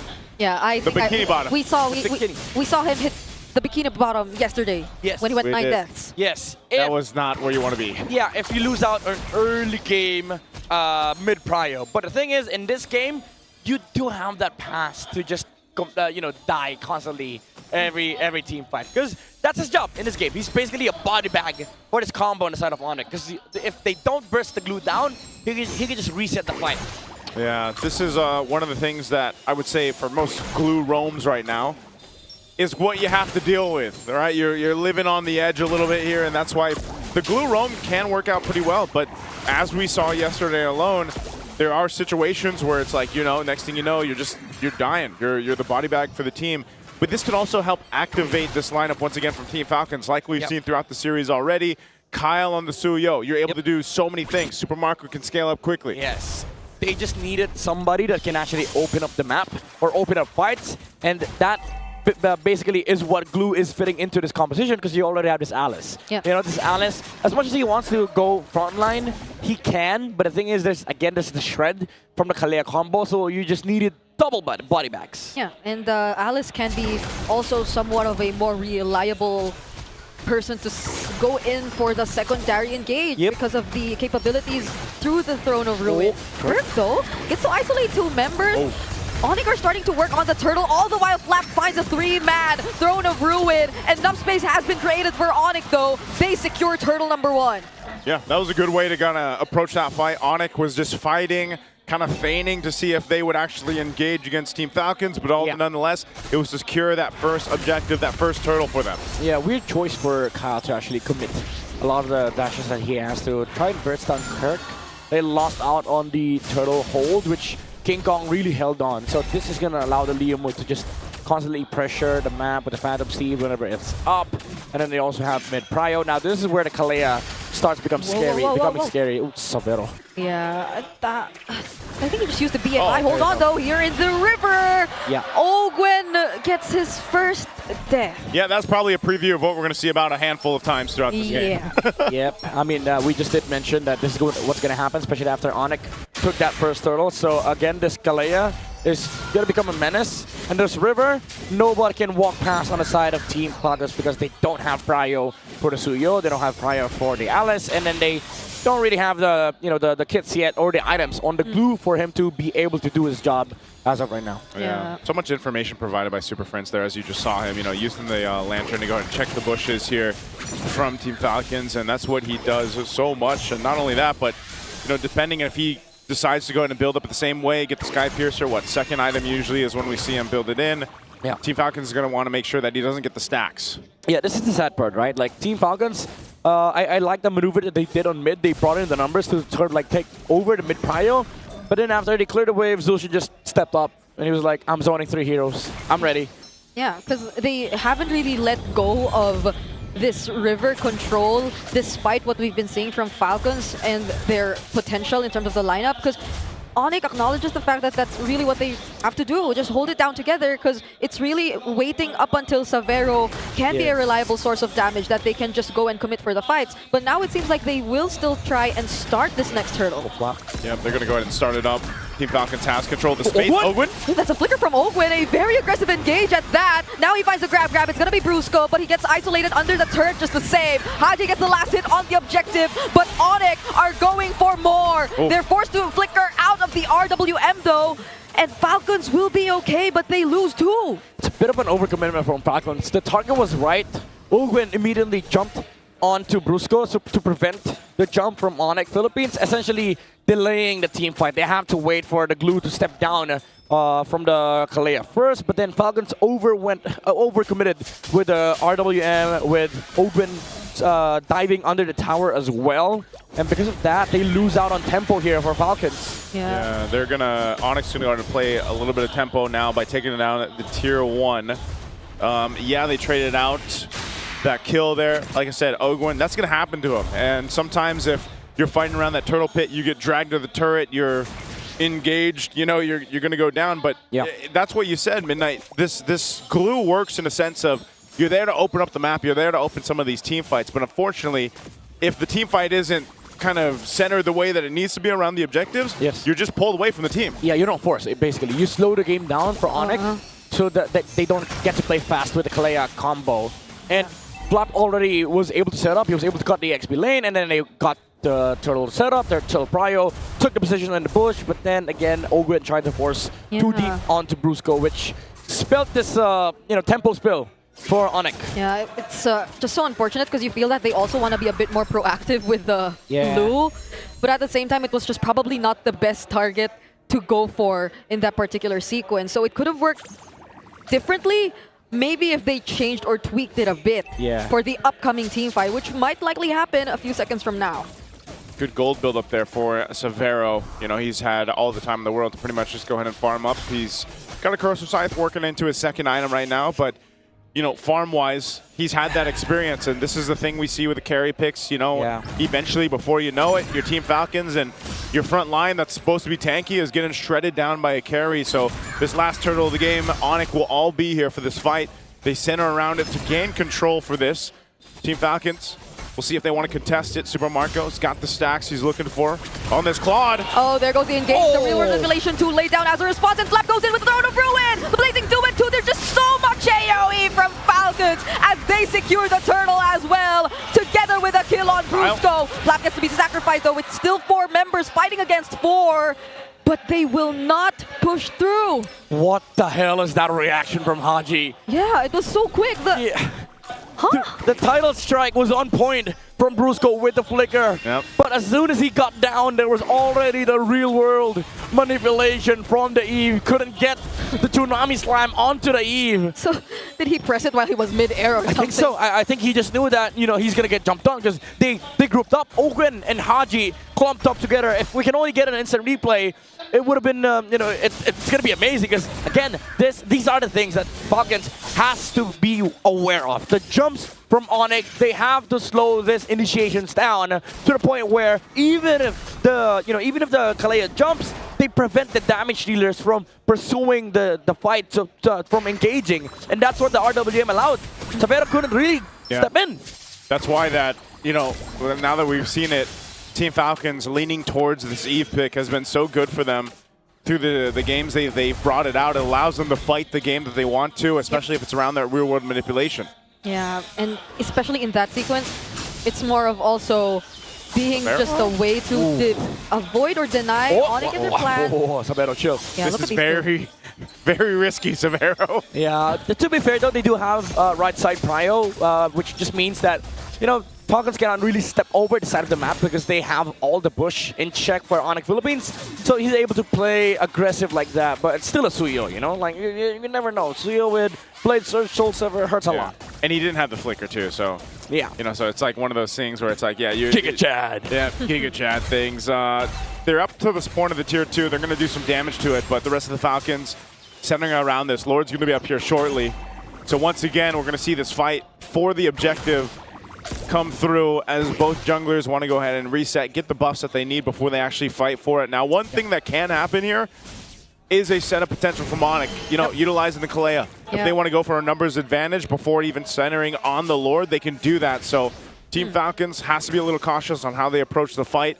Same thing can happen here too. We've seen it time and time again with an Alice on your side. Kyle? Flap can set things up. Kyle's just going to go ahead and continue to push up top, just clearing up that wave. Good thing. As soon as Carl showed up top, Ogren moved back because he knows like ONIC can just jump the glue at that moment. Honestly, for ONIC, they can, the way they want to start this fight is just going on by one. Just take down one guy inside of Team Falcons and then just be done with it. But now they see the carry up top. They know there's no combo for this Kalea. Yeah, and ONIC can be more precise with their timings, I guess, because earlier Falcons, the team fight broke out right after they were already more or less ready for the fight. Because Marco was done clearing the waves. They were all revealing themselves nearby. So it depends on ONIC if they do want to change the timings a bit more. But Falcons, again, Kyle is... Yeah. He's going to keep putting that pressure up there on the long lane. Again, it's the blueprint, right? It's the game plan. Slow things down to the point where they cannot use this Kalea carry combo. Again, every time Kyle shows up topside, Owen moves back. This is a push and pull between these two teams. ONIC, wait! Oh, now they go in though, but another great RWM! The response from Falcons is keeping them in check! They find Super Prince and Brusco! The mid duo is gone! Wow, they wanted to slow things down, but hey, Team Falcons are the one that like, let's go! I mean, if you walk away from mid-prio like that, you give it to Team Falcons. They don't have the numbers on the side of ONIC. The super family was not in the house. You know what? I thought it was like the pull that was about to happen because we had a push-pull moment there, but it went push-push. Or it was just a fake pull, and then they went for another push. Yeah, because nobody was pulling on the side of ONIC. Kirk stepped to the right side. They didn't have the numbers. And Team Falcons, when they jumped in, when they went in, ONIC was not SpongeBob. They were not ready. They took them for a trip to Bikini Bottom, and they weren't ready, man. They're a different... Rock bottom, dude. But rock bottom. It feels bad to see that for ONIC, but hey, that's the nature of their composition. Caught off guard, and now they're going to lose some space here. Lord's going to slowly make its way up top. Yeah, this Glue and Alice combo is making a big difference. This is why during the draft, even us on the panel, like the Filipino and English broadcast, we're all shouting and chanting Glue. In fact, we're chanting Hans Galleria. Yeah, because he's the glue guy. For context, he's the glue guy. He's the glue guy, yeah. He's the glue master. Yep, he's the glue main. And ever since the Patrick skin came out, I think he's picked it more often than he could. It surpassed his most used hero. He surpassed the legacy. Yes, he did. And now let's see who does here in this fight! A three-man throne of ruin coming in from Flap. King Kong tries to isolate Kyle, and he somewhat succeeds. And now could it be Flap going out? Brusco does go in, but the grab gets used onto Kirk, and now he's isolated too. Kirk still has a flicker. Will not escape. Now it's Falcons going in for the re-engage, but they're losing out on HP. They might not want to fight this anymore. That might have been a dangerous flicker from Owen, and he might go down. He will in the hands of King Kong. But then weren't we just saying push, pull, push, pull? Yep. They took the punish. They didn't have the Alice ult. No Throne of Ruin. That's a big signal for ONIC to go in. Brusco with a flicker. Tsunami Slime on the backside. Falcons, they could have just disengaged, but they wanted to go in. They didn't have all the ults. They didn't have RWM, and then Ogun tried to look for a target. He tried to jump onto Savero, even using the flicker, but Savero was like, no, I can just dash out. Yeah, there's, again, one of those moments where it's like, you know, that's that first Lord, you get your base turret, you can probably just disengage from it, but they decided to stay, and they got punished a bit. Yeah, and we're going to be looking at this instant replay again. No big ults for Team Falcons. Kyle had a good angle for the Blade Surge, but didn't have enough damage, didn't have enough firepower. Even under the Blazing Duet, it wasn't really enough because they had to deal with the damage from the carry as well, the heals from the Surge of Life. All the while, Super Prince was just zoning the other members of Team Falcons. Man, Team Falcons, though, still in control. Lord's going to be up here again. They've controlled the objective space for the majority of these objectives that have come up. ONIC, though, looks to be in fighting form. A win in nature now, too, for Severo, so he's got a little more room to work with on the defensive side. Ogwin, though, with damage. He has a glowing wand and cursed helmet. So these cores on the side of ONIC, they have to be really careful. He just needed the pauldron, honestly. Like now he can actually frontline versus the carry. There were instances that this happened in the regular season too, right? Like the Molten, the straight into the Cursed Helmet type of build for the glue. Yeah, he doesn't have to like build full tank here because the way that this glue works is that he also acts sort of like a damage dealer to threaten the carries, the Lapus, because if he goes full tank, then ONIC can just ignore, right? Because they had the damage. They can just ignore the glue jump. But now because Ogwin is building damage type on this glue, suddenly now Severo and Kirk, they have to be really careful because if they get jumped on, there's a good chance Ogwin has enough damage to put their HP down to a certain threshold where they cannot fight. Yeah, that's why you saw him also earlier be a little more aggressive on the flicker. Sometimes you see him, you know, you typically do see that with glues in general, but even more so on this build. Tsunami Slam on Ogwin. Doesn't have the immortality. Gets to flicker out to safety though, but that's a battle spell out for Team Falcons, and they force him to retreat. Oh, that's big though. He's gonna have to go back. Yeah, they see Lapu. They have control. Yeah, they have to give. Oh, what? Yeah, they oh my lord, Falcons. Good patience. And Ogwin again, the sacrifice, the body bag. Savero even used ult. So there was no chance for ONIC to actually re-engage. Yeah, good play on the map. Just as we thought it could have been an opening for ONIC, they weren't actually complete. Yeah, again, they're not SpongeBob. They're not ready. And even if, let's say, yeah, sure, they're ready, they kill off this glue.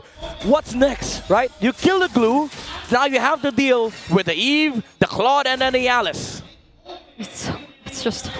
Oh, now Flap has a Winter Crown. Bigger problem for ONIC. Yep, Winter Crown locked in. Even for carry. But the thing is, like, who does the first dive? It's either Flap. Yeah. And if you get caught in the real world, or even if you get caught by Ogwin. Yeah, you're in a tough space. So this Lord's pushing up top. They're going to try to hold on. Conceal going to be used by Team Falcons. They just want the turret. Super Marco, ooh, okay. Dealt as much damage as he could. Yeah, they cleared out. They still have to deal with the Lord, though. So the waves aren't in favor right now of ONIC's push. That Lord should be shredded down really quickly, too. Yeah. They might get some damage to this mid turret, but I don't know, unless we see them trying to force something. Okay, it's Haji using the RWM first. King Kong responds with a Phantom Steed, but they're not really forcing fights under the turret. Yeah, they're playing it chill. They know that Team Falcons, if they have to push, if they want to push the tower, they have to commit. And they just use the RWM from Haji, but it's not enough. It has to be the Alice coming in with the first skill. Yep. And then threat of the Throne of Ruin. Yep. But ONIC, again, they know that they cannot get outplayed if it's just the evil. Yeah, even relying just on the real world manipulation, you can't really get into the base that way. It's really got to come from Flap, and at the same time, now you're in a position where if you do get caught in a bad team fight under a base turret like we've seen before, it can go completely wrong. This isn't a massive lead that Team Falcons has, although they have controlled the objective space. That's the main thing you can take from this, is just the nature of the lineup allows them to set up an area of control around the Lords that we've seen, and that's where ONIC's the biggest obstacle is for them. Yeah. Falcons could be potentially trying to set up for a play here. Again, this is where we also look to see what potential conceal plays can happen for Team Falcons, or even vice versa for ONIC. I think if it only were like the wave down bottom that arrived earlier too, it's just like there's just too much more life left in this mid lane turret that they couldn't really risk it. So the solution is so annoying. Like, the amount of damages he's done all throughout this game is making it hard for Team Falcons actually to engage. He got it again. Yeah, they have to be really creative here for Falcons. Oh, conceal. Oh, they're gonna. Okay. Good call. Good information here. Yeah, again, they have to be really creative. Imagine all this lead, and it's still hard for them to actually engage, because again, the threat of the combo is always there. And ONIC, even all throughout that pressure from the entire early to mid game, they're still on their feet right here because of the fact that if you look at their kills, right? 6 kills. Look at Falcons. All the kills are on Flap and Haji. Yeah. Oh, sorry, not Haji. Ogwin. Imagine if they find somebody else. Imagine if they find an Eve, if they find a Claude, or if they find the Suyo. Maybe they go for the weird angles here for ONIC. Oh, Brusco jumping in. Super Marco gets to dodge that. Brusco now gets knocked up by the lore. A not so good start for ONIC there. They lose out on the flicker. Yeah, Marco didn't even need to purify that too. He just PMI'd. I think the plan there for ONIC was to bait, but I don't know about that. Maybe not against Filipino players. Yeah. At this point, this is pretty crucial. Brusco doesn't have the flicker available, so they're going to fight for this Evolved Lord. Again, Team Falcons has this long lane 2 over on the other side of the map. Kirk's going to make his way. Ogwin starts it. He finds Super Friend. Oh my lord. Okay. He lands the grab, but then there's a flicker. So now they might go for the punish. But King Kong 2! King Kong 2! He gets trapped in the back line. Fortunately gets to escape though. Ogwin using the conceal also runs away. But Super Marco blazing do it in. Popping the immortality for Brusco. And Hardy with the real world. Kyle finds Super Friend. And Brusco goes down next. It's a double for Haji, and they have a wave coming in. Sabero's doing his best, but he gets only pushed out of this turret. Team Falcons are going to match point. What a way to soar through the Super family. The jumps were eloquent. The precision from the Falcons. The macro gameplay against Super family. takes them one game away from the grand finals. Woo, they are on their way, one game away to breaking that lower bracket curse they've been through, man, for Team Falcons. They're past 2-game wins now. Whew. They're no longer stuck at 2. They're no longer stuck there. Curses aren't real. Team Falcons looking to soar into the grand final. Yeah, again, this last big clue, man. I seriously think that after the series against ONIC, they realized that, okay, this team is risky as hell. They do a lot of risky things. Even that bait on the Purify, on the Claude, was risky from ONIC, but they didn't take the bait for Falcons. They just wanted to play Blueprint. Yeah. Even in the previous game, right? With the Kufra, it's a risky pick, but it makes sense because it plays into the macro so well. Whoa! And man, Haji, he started this, by the way. He started his tempo for Team Falcons. That dodge onto the Tsunami Slam, the KDA machine, staying alive all throughout the game, allowed Team Falcons to play how this composition is meant to be played. Dude, those RWMs were so good. They were so good. He was manipulating my world at that point. I mean, I'll tell you what, Haji, wow, play Eve again. That felt like the equivalent of an athletic flicker. Yes. It's like you'll listen to some of my sayings. It's like I hear it a bit too much. Athletic flicker. Athletic. Athletic, you know? So athletic. These are athletes, by the way. Are esports players? They're athletes. Formally, yeah. Yeah. So Formally when you flicker like he did, yes, that is what I like to call an athletic flicker. Yes, sir. And wow, I am speechless, honestly. Like this team fighting from Team Falcons has been on point since game number 3. And I think they've gotten their warm up. Yeah, the panelists themselves. Wolf said that yes, he does want more games, but he feels like Falcons have finally found the winning recipe or something along those lines. Wait, What's I got freedom? one, Brigida. What? Finally found flight. Say it 3 times as fast Finally as you can. found flight. No, as fast as you can. Finally found flight. 3 times in a row. Finally found flight. Finally found flight.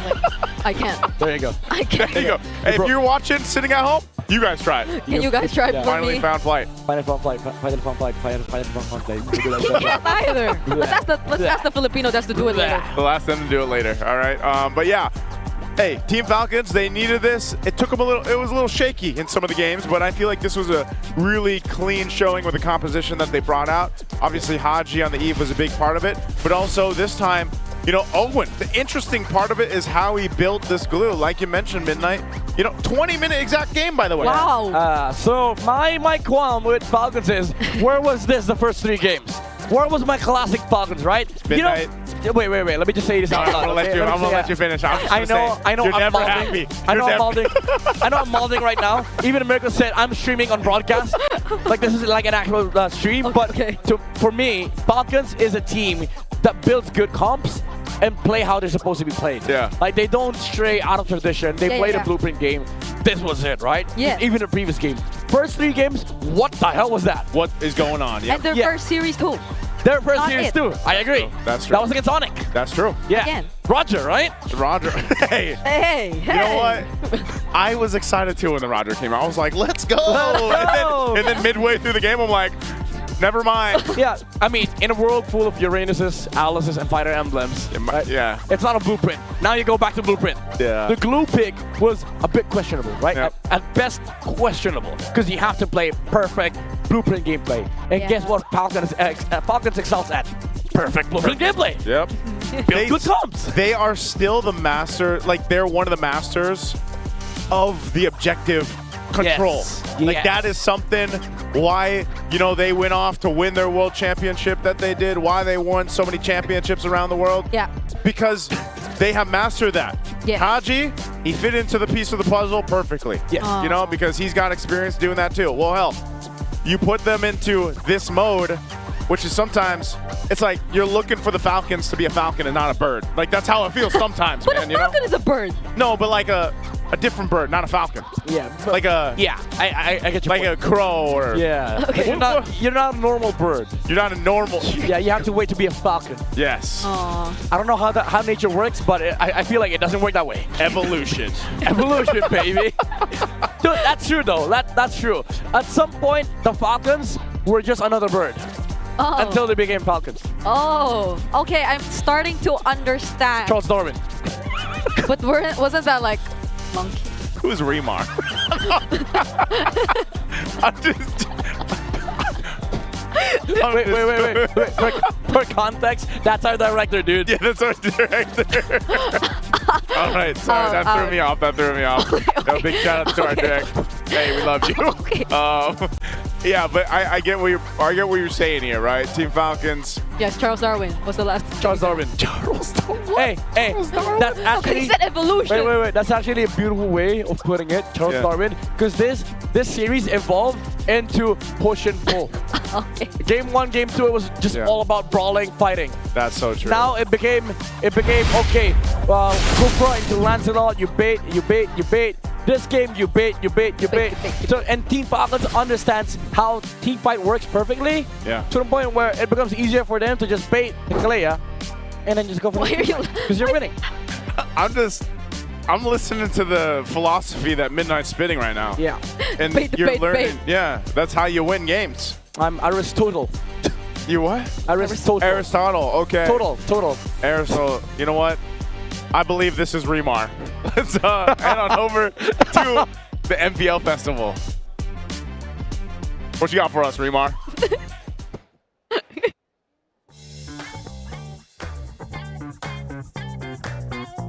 Hey there everybody! Your girl is back here in MPL Super Fan City at kanina naganap ang mga palaro sa ating stage kung saan naka-receive ng mga freebies ang ating mga super fans from our sponsors like Infinix, Smart, and Clear as well as from Falcon's Nest.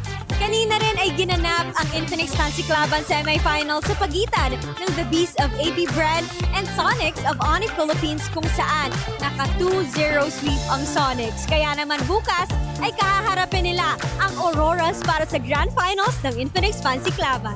Para sa ating 3rd at 4th placers ng Infinix Fancy Cluban, they will receive 10,000 MLBB Diamonds. Para naman sa 2nd place, they will receive 15,000 MLBB Diamonds. At para naman sa tatanghaling kampyon ng Infinix Fancy Cluban, they will receive Fancy Cluban Trophy, medals, 25,000 MLBB Diamonds, and GT Watch 5 Pro. Maraming mga kaganapan dito sa Super Fan City, kaya naman tanungin natin ating mga super fans kung kumusta ba ang kanilang mga nag-i-experience. Let's go! So, kumusta experience mo dito? Ano bang favorite mo na nalibot dito sa Super Fan City? Yung Clear po kasi may free. Ay, may free! Sobrang fun kasi sobrang daming booth dito. Pumunta na kayo dito sa MPL Festival Super Fan City dahil meron pa rin tayo bukas hanggang Grand Finals. Dito na kayo makakita ng mga cosplayers at ML heroes na nagtatagalog. Kaya halina kayo dito!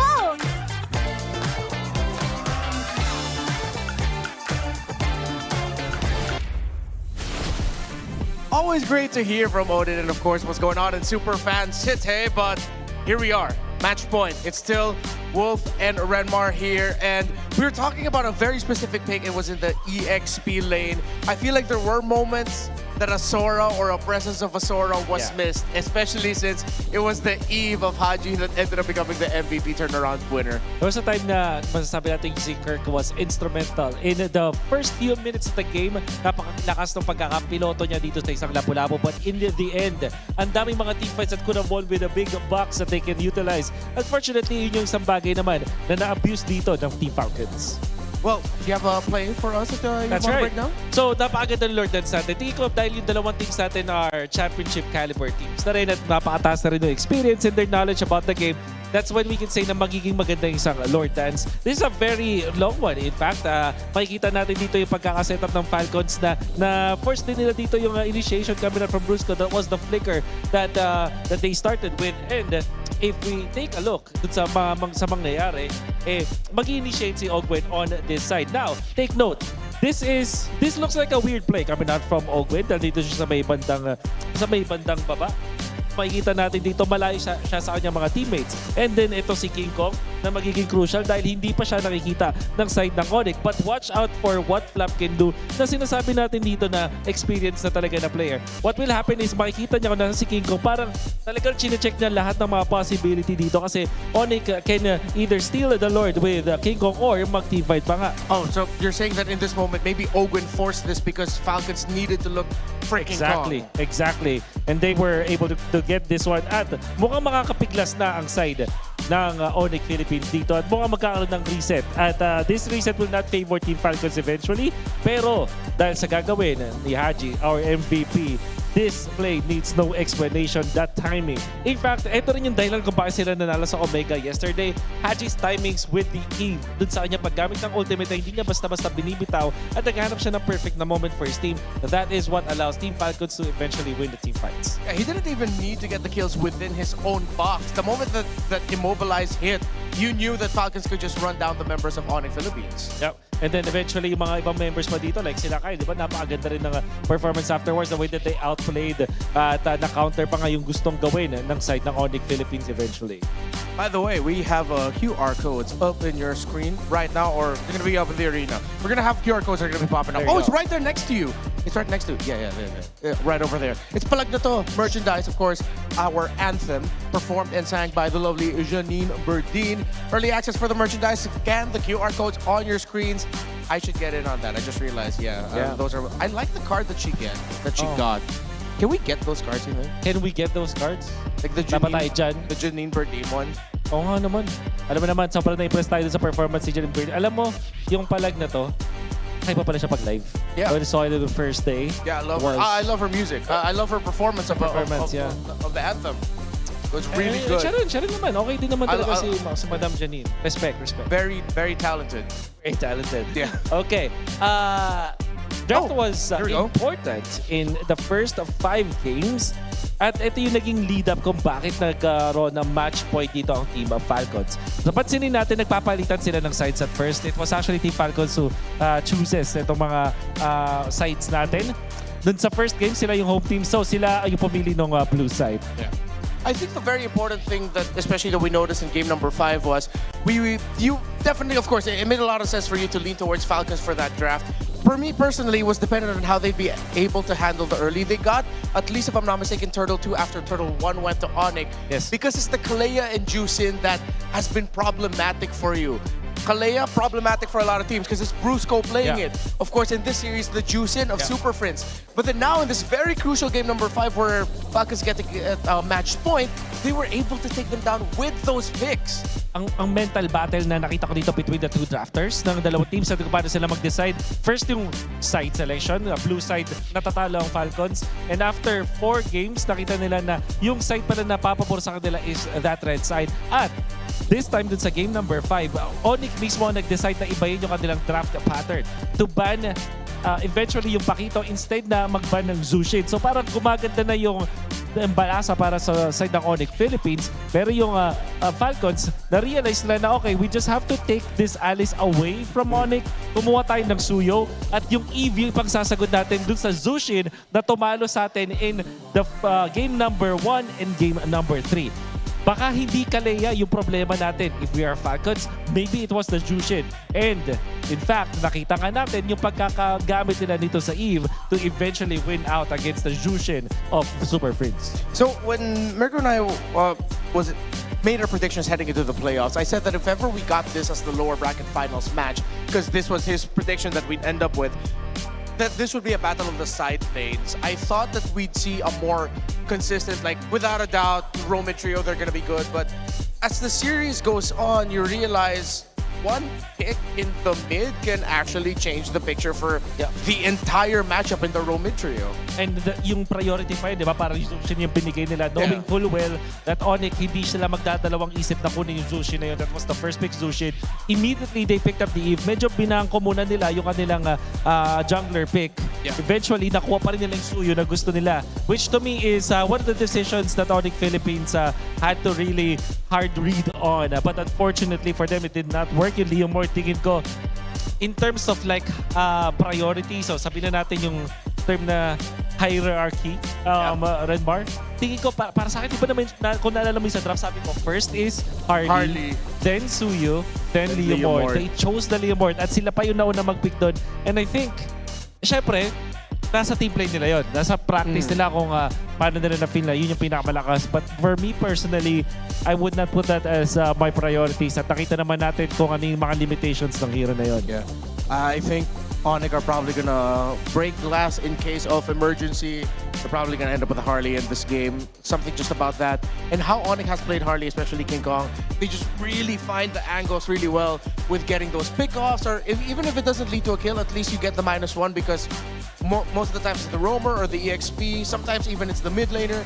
They go home and then you have an advantage in the turtle. Again, it just goes along with that ONIC style we've been saying all season long. Heading into objective fights, maghahanap sila ng laban. They're gonna look for a fight. Yeah.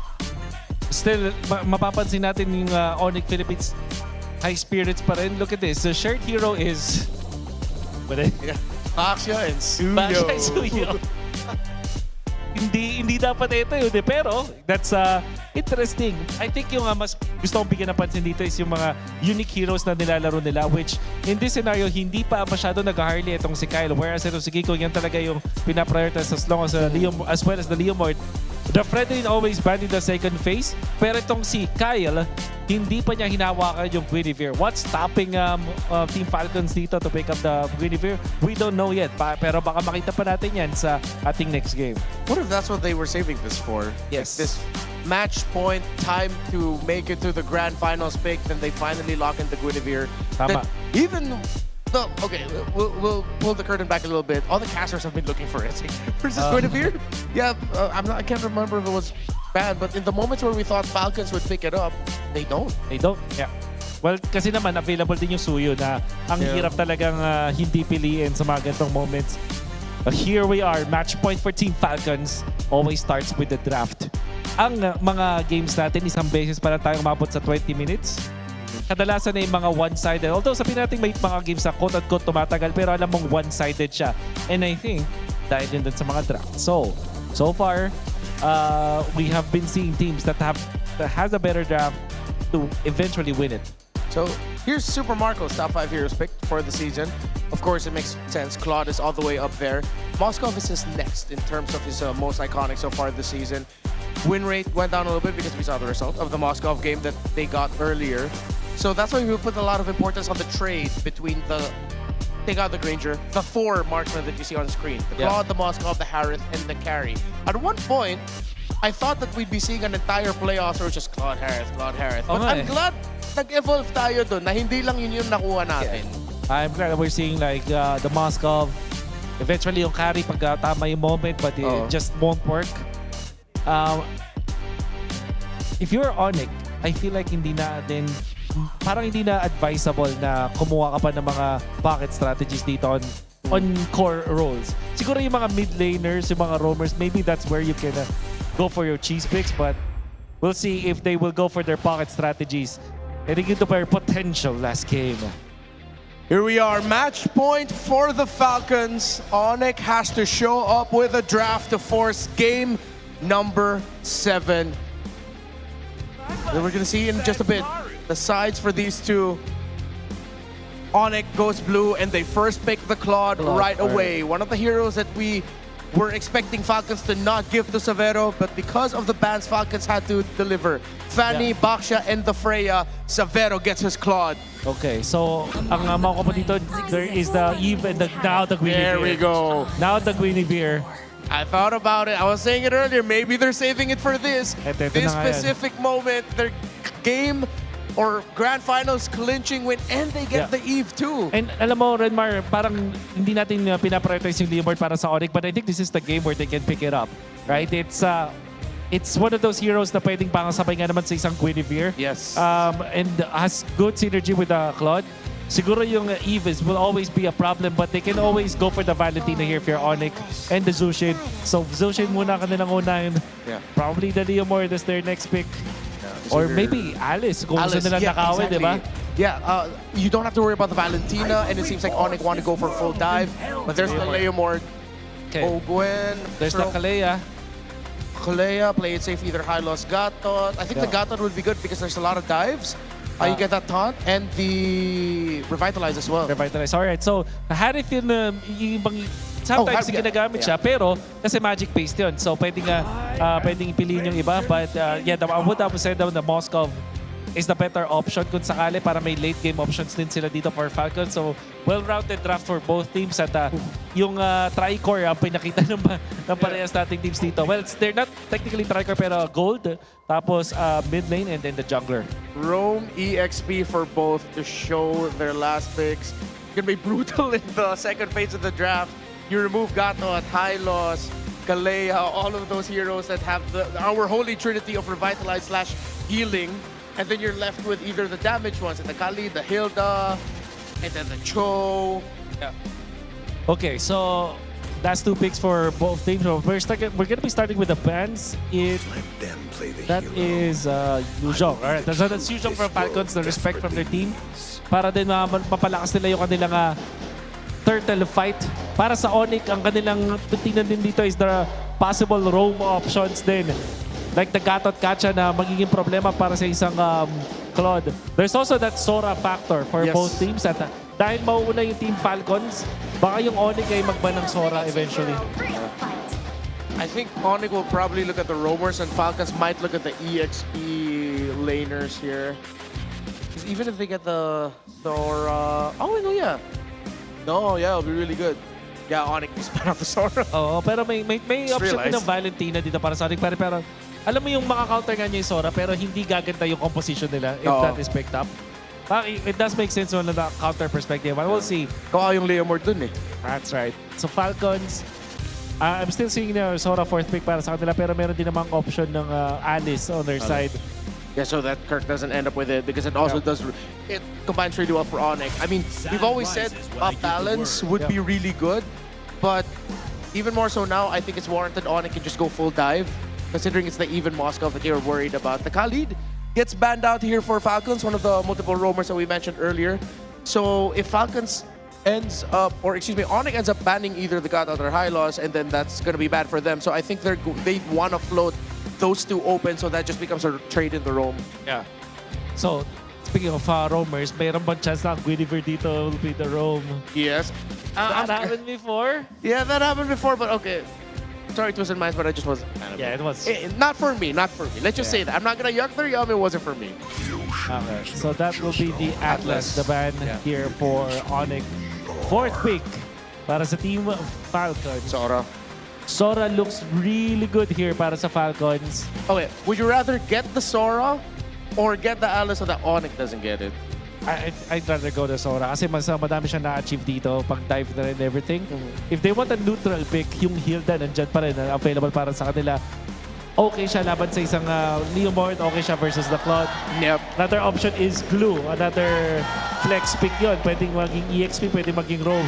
At nakita naman natin kung gaano ka-impactful si Ogwin sa pag-control ng River with that Glue. Oh yeah, what if they just pick it up as a red 4 pick and then it's a flex if ever? Then you can just adjust it. So that will mean Alice para sa team, sa ONIC Philippines, I mean. Yeah. What do you pick for Brusco? Fight for the So ultimate. it's in the Hilda. Still flex. Still flex. What a pick.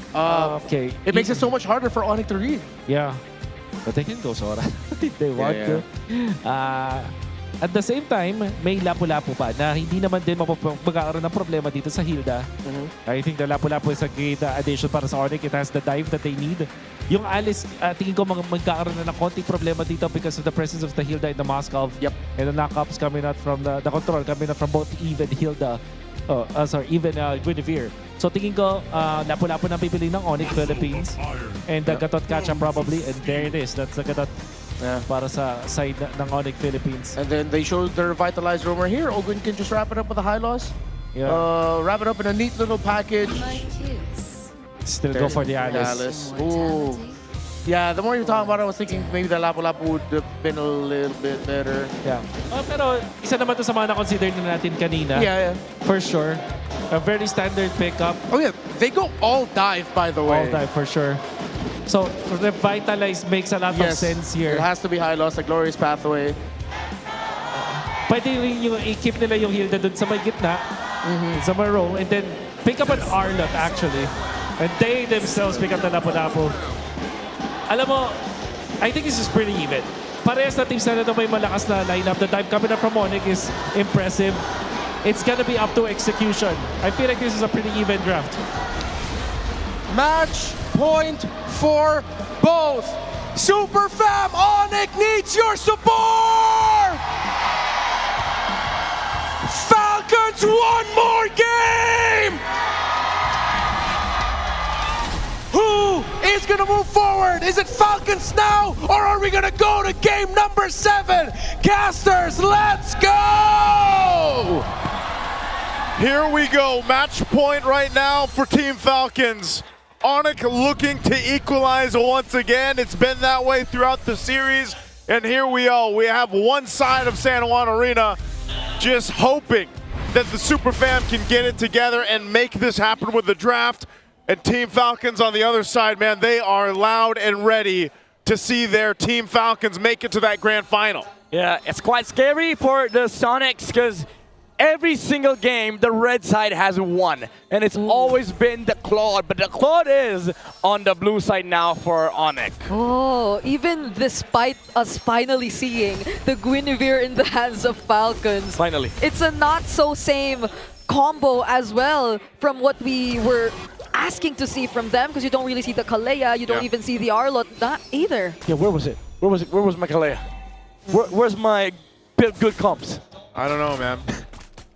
You know, it's one of those things where it's like, if this was a Kalea instead, would that end up being better here? But I think, you know, ONIC knew what they wanted to play around with, and they decided to go that way. I think this is comfort, at least for the most part, against Super Friends on that Jushin especially. Whoa, that's a lot of early damage, though, from Ogwin. This is what we usually see with a Hilda. Mind you as well, throughout this map, the way this is going to go is that early aggression and rotation that Team Falcons can bring, but also expanding rivers comes into play with having this Hilda on your side too. Which is amplified by the fact that almost all heroes on the side of Team Falcons wins the roll-to-roll matchup. Like we have the Lapu against the Alice, you have the Eve against the Zushin, and then the Claude, the Moskov versus the Claude.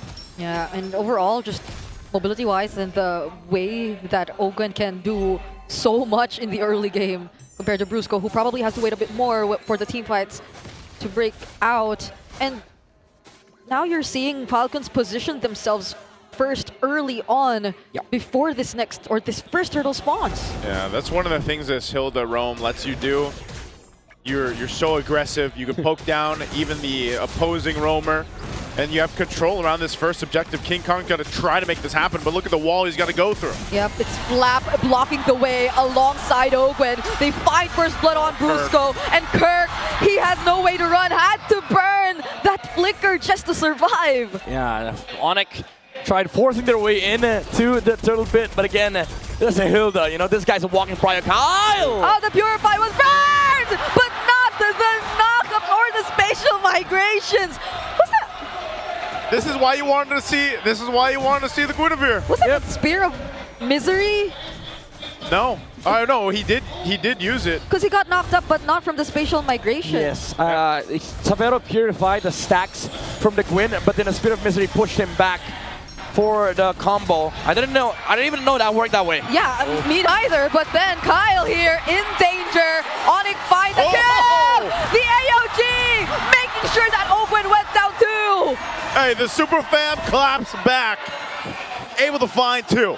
This is what you get when you give all players all their comforts. Yeah. It comes down to execution battle. No macro, no outplay. Well, actually, a lot of outplaying. Yeah. It's just about pressing your buttons. You gotta. Not gonna analyze this game. That's. Let's just let them press buttons. You know? That's just press buttons. You know, if analyzing was that easy, Midnight, I don't think any of us would have a job. That's true. That's true. You know? But again, this is like classic Falcons mode, right? Like when they feel like, okay, we're near the finish line, right? Even though this team likes macro so much, there comes a point in their career where it feels nice to brawl a bit, you know, just be aggressive. Especially, I remember S13 Grand Finals, Liquid versus Falcons. Like both teams had a mutual agreement We just brawl. We just fight. No macro. And that was during a time when the meta was very different, and it was so macro. It was so heavy, and macro. Like, that's what I'm saying. Like, ever since it's changed and it's been a little more team fight centric, a little more brawly. Yeah. It's been really refreshing. And RWM will get a beacon out. Yeah. Too early, I think. Flap went in though with the bravest fighter. Might get punished here. Kirk going in 2 with the Throne of Ruin. But the sustain from Flap is crazy. Land Shaker on 2, and he's still alive. Uses the flicker, but goes down in the hands of King Kong. Whereas Kirk holds down 3 members all by himself. Meanwhile, the whole time Super Marco was just pushing in. That looked like an awkward fight, and didn't seem like Team Falcons was sure on how they wanted to go, but whoa! Oh, AOD! Kyle might have just wanted to look for a trade there, but those are tanky members of ONIC that he found. Yeah, this is the same thing as the one earlier. The Alice and the Got combo. Now Ogwen has to move out. King Kong has a Phantom Steed still. Yeah. Falcons do not want to fight that. He didn't even use that, I think. Okay, maybe Falcons need to reset a bit. The skirmishing brawly idea isn't really working out for them. The RWM came out too early from the Eve, and it allowed Kirk to just go punish front line. Oh. Yeah, there was no guaranteed follow-up whatsoever from that. And even if they did flush them out of the turtle pit, okay, hold on, Severo gets knocked back again. Oh, he goes back. The BMI, and a bit of help from King Kong now. Yeah, good thing King Kong was there. Great response from ONIC. Yeah. They gotta keep Severo alive to go ahead and continue to farm up on this Claude. He's gonna be pivotal for them to make this work. Brusco is gonna pick up a Radiant Armor first, locking in his first item though. Yeah, just want to be able to sit on top of the Alice, maybe poke some of the members here on the side of ONIC, because it feels like there's no angle anymore for Kyle. These jumps have always been dealt with by the AOG as well as the threat of the Throne of Ruin. Now with the Oracle, this changes a lot of things for ONIC. Kirk can now stand in the middle of the fight, but still they have to be worried about the damage output coming out from the Gwyn and then the Lapu. But that means Super Marco has a lot of weight on his shoulders right now. Yeah, I feel like that's the case for both gold laners, honestly, at this point. And, Marco is maintaining about a 600-700 gold lead ahead of Severo right now. That was also part and due for him just staying on the other side of the map while that last turtle broke out. And the turtle's going to be up here on their side this time. Last one in the game. They'll fight through for it, but you can already see, Flap's there. Marco's back on the other side to prep up for that exact moment. And so, again, if they don't keep control or tabs on Super Marco on this Moskov, he's going to go ahead and continue to put pressure. Most likely taking down the tier 1. Might be the trade for this turtle here. Yeah, it seems like they're not going to fight this. ONIC have complete control over this turtle pit, and they will secure the second, or actually the last objective of the game. I barely realized that there was already 3 objectives that spawned because of this brawly team fight heavy game that we've been seeing that feels so fast-paced. We missed one, sorry, we saw the 3 turtles. Okay.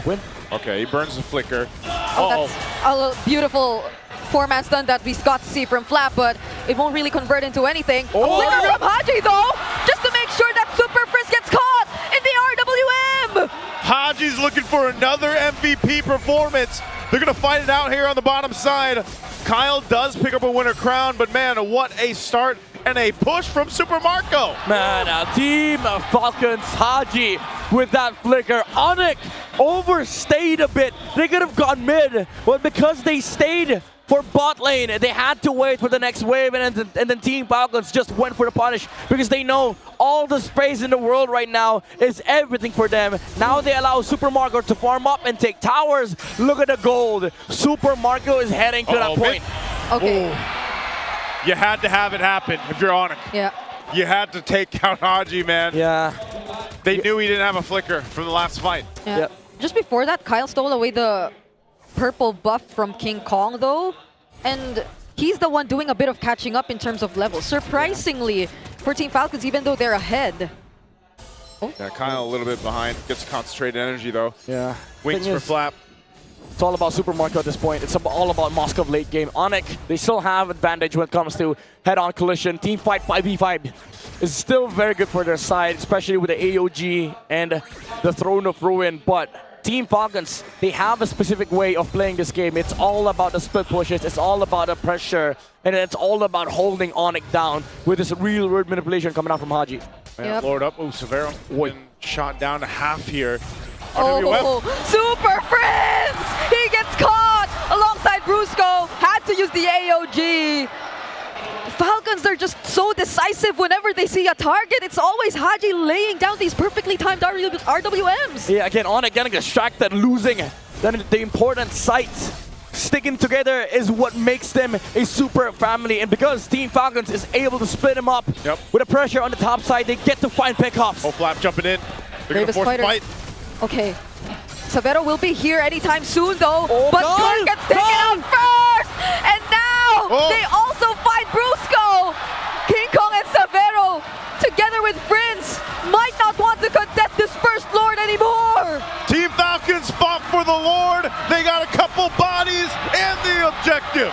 The super family is crumbling down. Disconnected plays from ONIC Philippines. And now Team Falcons gets to capitalize. They're the ones who are grouping up. Oh, Savero had to dodge that. Falcons are just pushing forward. Another RWM Super Prince 2 going in with the Crimson Beacon, but they might find punish. Flap might go down first, but it's ONIC making sure that they fight back. King Kong on a killing spree, just pushing forward. Open goes next. There's the winner crown from Kyle, but King Kong finds a double just in time. Kyle will try to run away using the retribution, but Savero gets to take him out. See what I mean? The family that fights together, wins together. ONIC with the perfect layering of spells. AOG into the throne of ruin with a blazing duet from Savero. Finishes down Falcons. They overstepped. They soared too close to the sun on that one. They didn't have to go in and make this happen. Look what happens to Flap. Great lantern from Super Prince, forcing Falcons to react. And that gave the clear sign, the clear way for King Kong to go to the back line. Yeah, this whole sequence, again, man, this is a proper fight for ONIC. You just group up, layer your skills together. It doesn't have to be against the Moskov, doesn't have to be against anybody. Pick a fight, pick a lane, you go for the play. That is what ONIC wants. And Team Falcons has been splitting them up. Oh man, what a beautiful team fight and defense. Yep. ONIC found themselves in, giving them some breathing room into this game, because if that was more of a disciplined approach from Team Falcons, just take the tier 2 out, you got a Lord, great, you know, you've got this lead building up, then it wouldn't have been anything much for ONIC. But after that team fight, now you set yourself up for the next Lord in about a minute. Yeah, because ONIC and their rundown capabilities are no joke, I feel. Especially if Falcons already lose their box. Because at that moment, I feel like they've already expended majority of their resources that could have been the advantage for them if they were able to force the fight in their terms, but that was not the case. ONIC knew that they no longer had these key resources, so they just kept running through them. Yeah, again, this is where the push and pull starts, right? For Team Falcons, the way they start the fight is you split them up first. You split up the family, and then you go for look for SOD plays, RWM, and then the combo with Kyle to dish out the necessary damage and find look for pickoffs. But for ONIC, it's as simple as pick a target, pick a lane, let's go and fight. So this next objective, this is big for both sides. For Falcons, top lane control is of utmost importance, but for ONIC, they can just look for a brute force. Yeah, let's see what they end up doing here. Again, heart rate on ONIC's side, of course.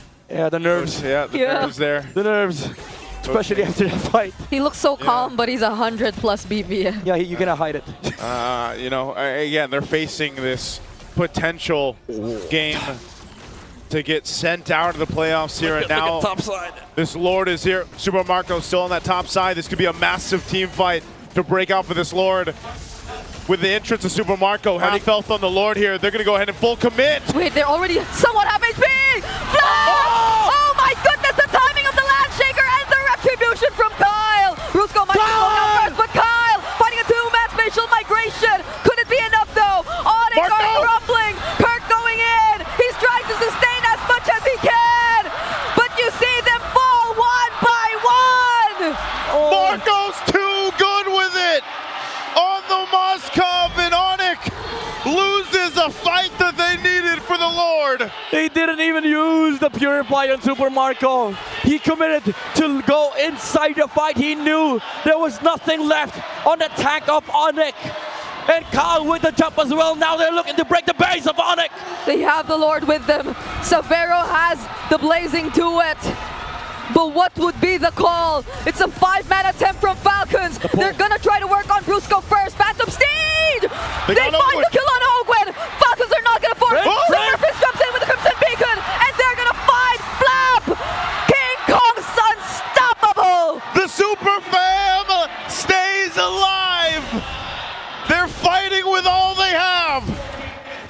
You gotta split up the map, but inside the house of ONIC, it's kind of hard to split up the family. Team Falcons, once again, they have to do the setup. They have to play for the next Lord fight. But ONIC, again, as you've said nicely, they stay alive. It comes down to execution. Again, same story. Top lane is the name of the game for Falcons. Moscow things, but ONIC, they're looking to brute force. Oh, Kirk. Man. Kirk is getting bursted down! Gets to escape though, he'll be okay. And they lose the real world manipulation. Oh, that's a big resource. They got it out. There's still plenty of time for the next Lord to come up. Haji will have it available. Some of the flickers as well for Team Falcons. Crucial here. ONIC though, give it up to them to be able to keep holding on into this game when Team Falcons has secured 2 Lords and was knocking on their base. This is going to be a massive team fight for this next Lord fight. Everybody will have everything.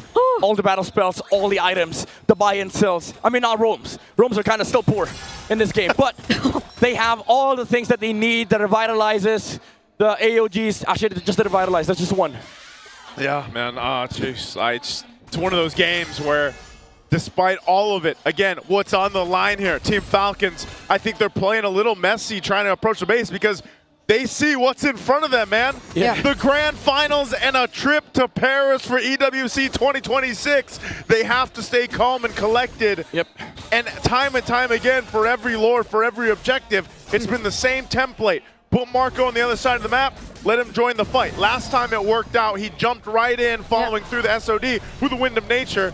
Well, now, maybe ONIC has a plan for that. Yeah, and what better way to exemplify this entire idea of enduring legacy if not by bringing back this entire Titans of MLBB era, or if not, an evolved version of it. But ONIC are going to push forward. They do use the conceal. They just scout a bit of information, though, as to where Falcons are currently positioned at. It's a reset on top side, though. There's no minion waves there. You're going to have to reset Lord at half health here. Look at Kyle's positioning. He jumped! Oh, Kirk is actually going to go for Flap! No, Kyle. Flap was the option actually for this one. King Kong! They get enough space to work on the Lord! Super Marco landing the SOD is going to go in. Now they're going to work on Brusco, and they find Super Friends! Brusco still escaped with the AOG, but Falcons, they find one in exchange of the Lord! Oh, man. Falcons, they want to go all in. There's no Zoshin. They got to clear out this Lord. They got to clear out the turret. But it's going to take some time to do it. Team Falcons, numbers advantage. But I don't know if they can finish it. There's still a wave in mid. They're going to go for it. Super Marco waiting for the wave on bot. Team Falcons, they can't let this one slip through their hands again. Okay, there's another wave in bot. Haji picked up a Winter Crown just now, too. Go back out, just the turret. Okay. The most disciplined choice that Team Falcons make so far with the Lord takes here. Everybody in San Juan Arena is on the edge of their seats right now. Yeah, things are getting a bit messier for both sides. The Spear of Misery landing on Super Prince couldn't flicker out, but even then, Kyle with that spatial migration caught in a very weird angle, and because of that, ONIC had enough time to just burst down the Lord. And Team Falcons, even though they lost the Lord, they wanted to go for the punish because of the numbers advantage, but now we go to a full reset. Again, same thing. It's now a map reset. Both teams will have everything by the time the Lord spawns. Fortunately enough for Team Falcons, they were able to take out the tower on the bot side, so they still have Lord Prio. Oh man, look at this replay. Kyle just did not get the set he was looking for with the spatial migration, and that was not a team fight that was in their favor, but they still end up making something happen out of it. Yeah, honestly, that engage from Kirk, I kind of took my time trying to process because it was a Throne of Ruin just on Flap, but the thing is, Flap is the guy to go in first, so it was quite understandable if you look at it from that perspective. Yeah. And along with Flap were the other members surrounding him as well. So he more or less blocked off whatever Falcons could have done just because of that single Throne of Ruin flicker play that Kirk did. And ONIC were just so quick to work on the objective as well. So these were just really good calls that the Super Fam have decided to make now that we're approaching the 20-minute mark of the game. Yeah, this is, I honestly feel like this series, this is the perfect point in the game. You know, it's game 6. Hopefully, maybe we get a game 7. I don't know, but this has been a slow-cooked meal throughout the entire series. You know, very one-sided games early on. Game 1 and game 2 gets a little more even through game 3 onward up to this point where it's anybody's game down to the next Lord and it'll be evolved. Yeah, and you look at the heart rates on the players right now. Team Falcons has a lower average, I might say, because again, they do have Lord prior. They have all the advantage in the world. The slow push as well, having the Moskov. Base turrets down. Yeah, base turrets down, but ONIC, they still have a massive team fight advantage as long as they pick the right targets and they go at the good time. The Team Falcons, again, they have this perfect Lord setup. Nobody from the side of ONIC can actually just brute force their way in. Oh, never mind. Super Prince and Kirk, they find an angle. They force the Lapo ulti. Wait, yeah. He used the Bravest Fighter They see Severo down bot. backwards, but Falcons, knowing that, are still going to try and exchange blows with ONIC. Okay, okay, they've done this against Aurora. They forced the 50-50. Okay. It's going to come down to the 50-50. They got everyone here half health on the Lord for it. Kyle potentially looking for King Kong. It goes for a reset, In the though. bottom lane, too. Bottom lane's going to be pushing. Someone from ONIC has to go deal with this. Marco? Team Falcons knows this advantage that they have. What is Marco going to do? Okay. Okay. It's, this is the push and pull. Kyle? Oh my goodness, Kyle! He's gonna find one. The SOD2 is gonna land. It's gonna be super for Savannah. Unfortunate first kill for this sequence. ONIC using the AOG still to re-engage. They're going in for the full commit, but that might not be what they want. The minions are coming in the base, and they've already lost 2 members. Ogwen going in with the flicker. They're still gonna try to cut them off, but 3 members of ONIC have made their return to the base. They're down 2 members. Severo? Team Falcons. Severo goes in. Kirk chasing as well, but he gets knocked up, and the Violent Requiem finishes him off. King Kong, can he do this alone? He's got him. It's Severo with immortality. It's over. The much-awaited return to the world stage. Redemption in their hands. Team Falcons have made it after more than a year of being stuck on the ground. They are headed towards the grand finals and to MSC. A titanic performance from Team Falcons as they soar high to look for the clash of titans in the strongest region in MLBB as they soar and secure the tickets to Paris. Team Falcons fought hard through the regular season to this point, through the playoffs. They felt the defeat of a sweep against ONIC, and they come back and win an amazing series to punch that ticket to tomorrow's fight against the final boss of MPL Philippines. And yes, they've secured the tickets to Paris, but the job's not done for Team Falcons. GG's to ONIC Philippines for making it this far and for putting up such a great fight, a great series overall that we've seen between them and Team Falcons. This season, for this new version of the Super Fam was no joke. Severo introduced himself strongly and he stayed that way all throughout. Oh man, again, the nature of competition, the nature of this tournament. You have to say goodbye to some teams, and unfortunately it's for ONIC Philippines, the Super Fam. One hell of a season though. The first team to bring in an import into the MPL Philippines to have an amazing run. Severo, I think he just won the hearts of many Filipinos here in the Philippines and just fans around the world. The Super Fam should be able to hold their head high on this note, but you know damn well they want to come back next season stronger. We're going to go ahead and send it over to stage to get the GGWP to ONIC. ML Superfans, they delivered a brave fight and gave brilliant praise, come back from a lot of games. But unfortunately, the road of ONIC Philippines will end right here. Now, Brusco, nakita ng lahat. Brusco, Nilaban yung game. everyone saw how much you fought for that game. Para kayong dumaan sa butas ng karayo. The late nights, it feels like you've been through too much. Ng ONIC Philippines, ano ang message mo What is your message ngayon? to your teammates? Message to teammates ko, grateful ako kasi My message to my teammates is that I'm grateful because sila yung ano, they were my teammates, proud ako and I'm sa- proud. proud ako sa kanila. I'm proud of them Lagi akong tutulungan sa mga that they always help me Nanonood ako ganun. Kaya and that we always help each other. grateful talaga ako. And that fight is something to be proud of, Denise. And Grabe, puso at tapang. there's a lot of heart and bravery. Very emotional here right now, super fans. It's very emotional here right now. Kirk, How proud of you are you sa boys? Alam kong it's very heartbreaking for you. I know it's very heartbreaking. Silver linings.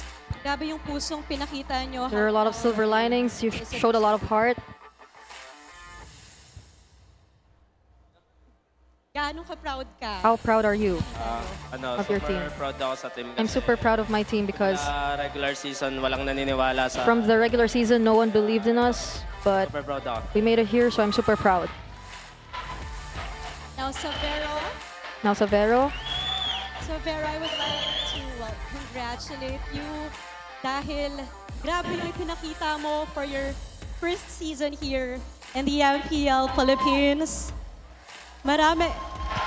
Everybody here is so amazed with what you've shown. What do you want to say to all the MPL super fans?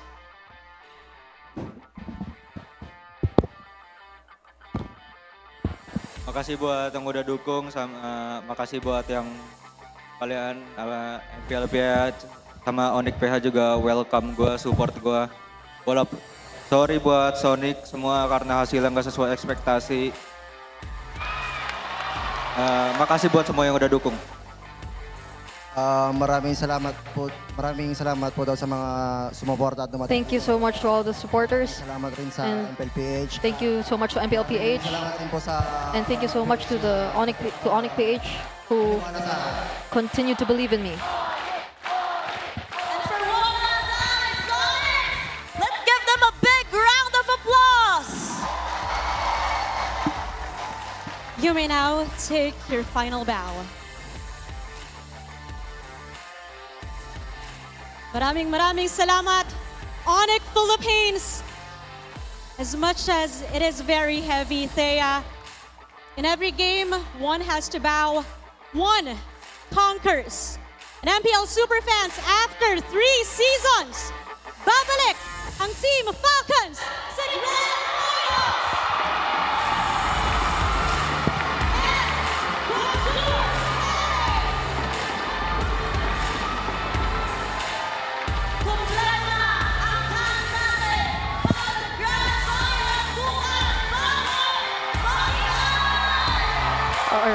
Kaya masasabi ko lang, at sure ako na sulit ang puyat ng Team Falcons ngayon. Balita ko, 5 a.m. na silang nakatulog.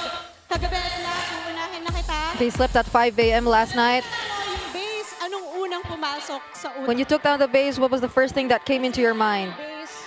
For that last game, anong unang pumasok sa utak mo? Unang pumasok sa... Nothing entered my mind. Yes, Paris.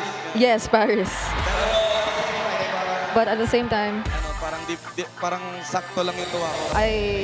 Finals mabuhay. I'm not that fulfilled as much just yet because we still know that there's finals tomorrow.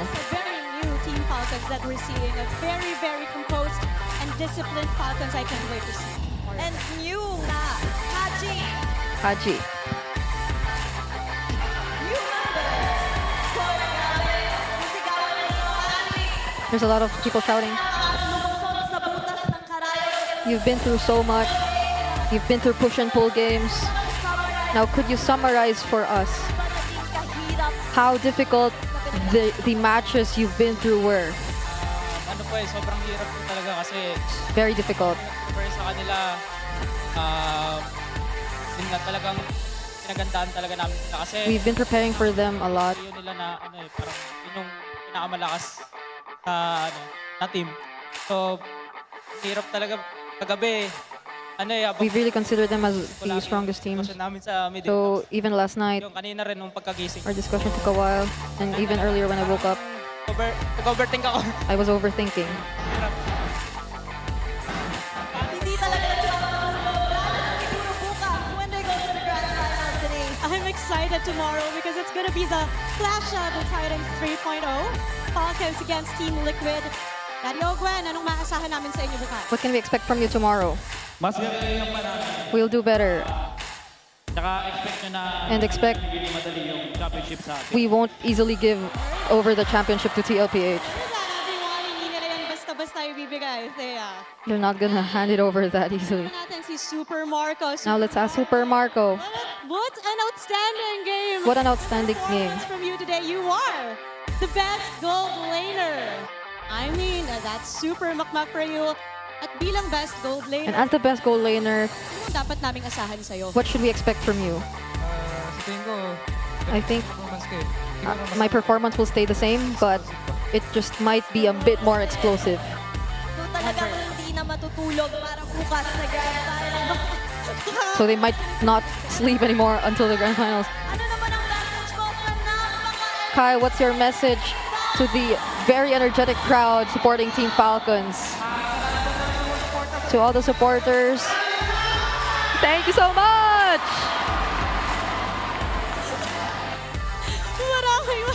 Maraming salamat. At maraming salamat, Team Falcons. You may now take your bow. And you may now take your walk-up victory to the grand finals and to Paris! Inabot man sila ng 3 season, Thea, bago makabalik ng grand finals. But hey, the Green Falcons are so back, Thea. And kabang-abang talaga ang magiging matchup bukas between TLPH and Team Falcons. Pero bago tayo pumunta sa Grand Finals, balikan muna natin ang nangyari sa last match. Casters, palag na to! First off, thank you so much to ONIC Philippines. Again, a hell of a season. Severo, hope we get to see more of them. Hopefully, maybe you get to see more imports in the next seasons to come. And congratulations to Team Falcons getting to the Grand Finals, getting to Paris. Can't wait to see them on the international stage as well. But yes, the Clash of the Titans 3.0 is happening tomorrow night in a best of 7. And all I can hope for is that we get another series like today. Yeah, they said it. Maybe a little, maybe, you know, let's forget game 1 and 2. Yeah, no warm-ups. Let's crank it up a little Not bit. the one-sided ones. Yeah, you know, I have a lot of things to say, but I just needed to get this out of my system. I pity the other regions. Like, I pity the other regions. Like, we're sending Liquid and Falcons. Like how LaFell said yesterday. Yeah, the Titans of It's a MLB. horror movie. It's a horror movie. That now the other regions are watching this. God damn it! Just like that? Yeah, That sounded like, dude. But why you gotta send Falcons and Liquid? Right? Why you gotta send the Titans? Because the last time this happened, these two teams took the world by storm. Yeah. Oh man. It's been so long. It's been so long since we last witnessed the world tour for Team Falcons and this same rivalry traveling outside our region. Oh man, you know how many gym reels are going to be made in Paris? by Team Oh my Falcons? lord! And I mean Team Liquid too. They live too, but like Yeah. I mean, Coach Coach Snap's jacked, by the way. But so is another player over there. But anyway, Team Falcons specifically, they played this game. I don't want to say perfectly either. It wasn't a perfect game. It was actually rather messy towards the end. The way they approached some of the base pushes with the Lords, it didn't go in their favor. They made some mistakes, and they're going to have to fix those mistakes by the time they get to the matchup against tomorrow. Although it's sort of expected, that usually just happens when the enemy can actually match your gameplay. Even if you play the most perfect macro in the world, you're bound to be matched by your opponents, and ONIC did just that. It's just that for Team Falcons, they sort of have a lot of advantages in the drafting stage. Like we mentioned this earlier, the split push on the Moskov, everything was going to be on Super Marco, and Super Marco delivered, which is why he's the MVP of this game, aside from the fact that he was able to pressure the pressure on ONIC. Yeah. Again, this bulletproof guy didn't die at all in this game. 0 deaths on this Moskov. He was like, Savero, I know you're good, but I'm better. Yeah. Oh. Oh man. So does that solve? Like, wait. I'm actually genuinely curious because they asked it on stage. Is Teddy in the Golden Royale, or was it between Severo, Marco, and? Technically he is, but a lot of the people that has been asked the same question has always been saying either Super Marco or Savero. Yeah, so it has been answered technically. But unless tomorrow Teddy's like, no, I am. That's something we leave for tomorrow's match, I feel. But at least for now, in this so-called Golden Royale that we established between these two teams first, yeah, I sort of feel frustrated to see that was the kind of last game we saw from Savero, because I feel like we barely got to see him really do his thing. The typical Savero clutch genes weren't really something we completely witnessed in this game, and I sort of understand, because from the very beginning you have to worry about the Hilda, the kinds of rotations that they do, and this entire idea of them splitting up the fights constantly, and it's not just in these main team fights, but also maybe their attention also got somewhat split because it's just always the pressure from Super Marco. That's weird, right? Saying the pressure, but on Super Marco. I agree with you. Like, it's so frustrating for Savero because you know why? The last time he lost in Claude, it was also up against a Hilda.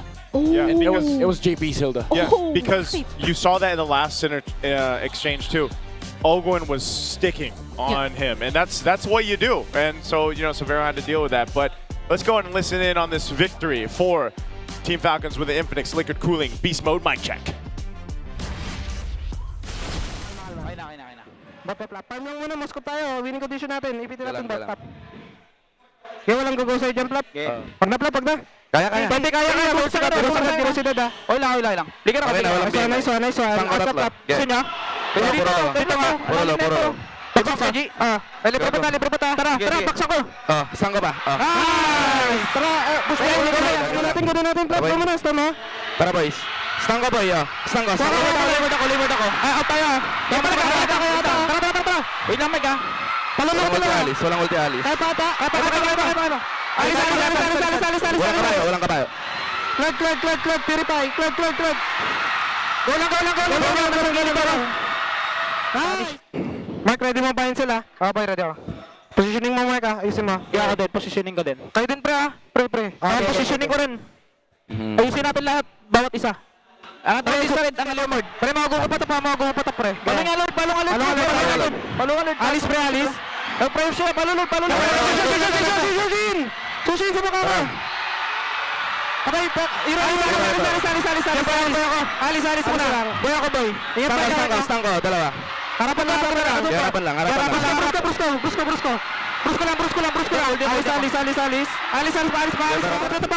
Hindi tayo, papamatay to. Alis, walang flicker, ha. Winter ako. Alis ako. Alis muna kayo. Boy ako. Alis, Mike. Stang ko, Claude. Boy ako. Itong Leomite.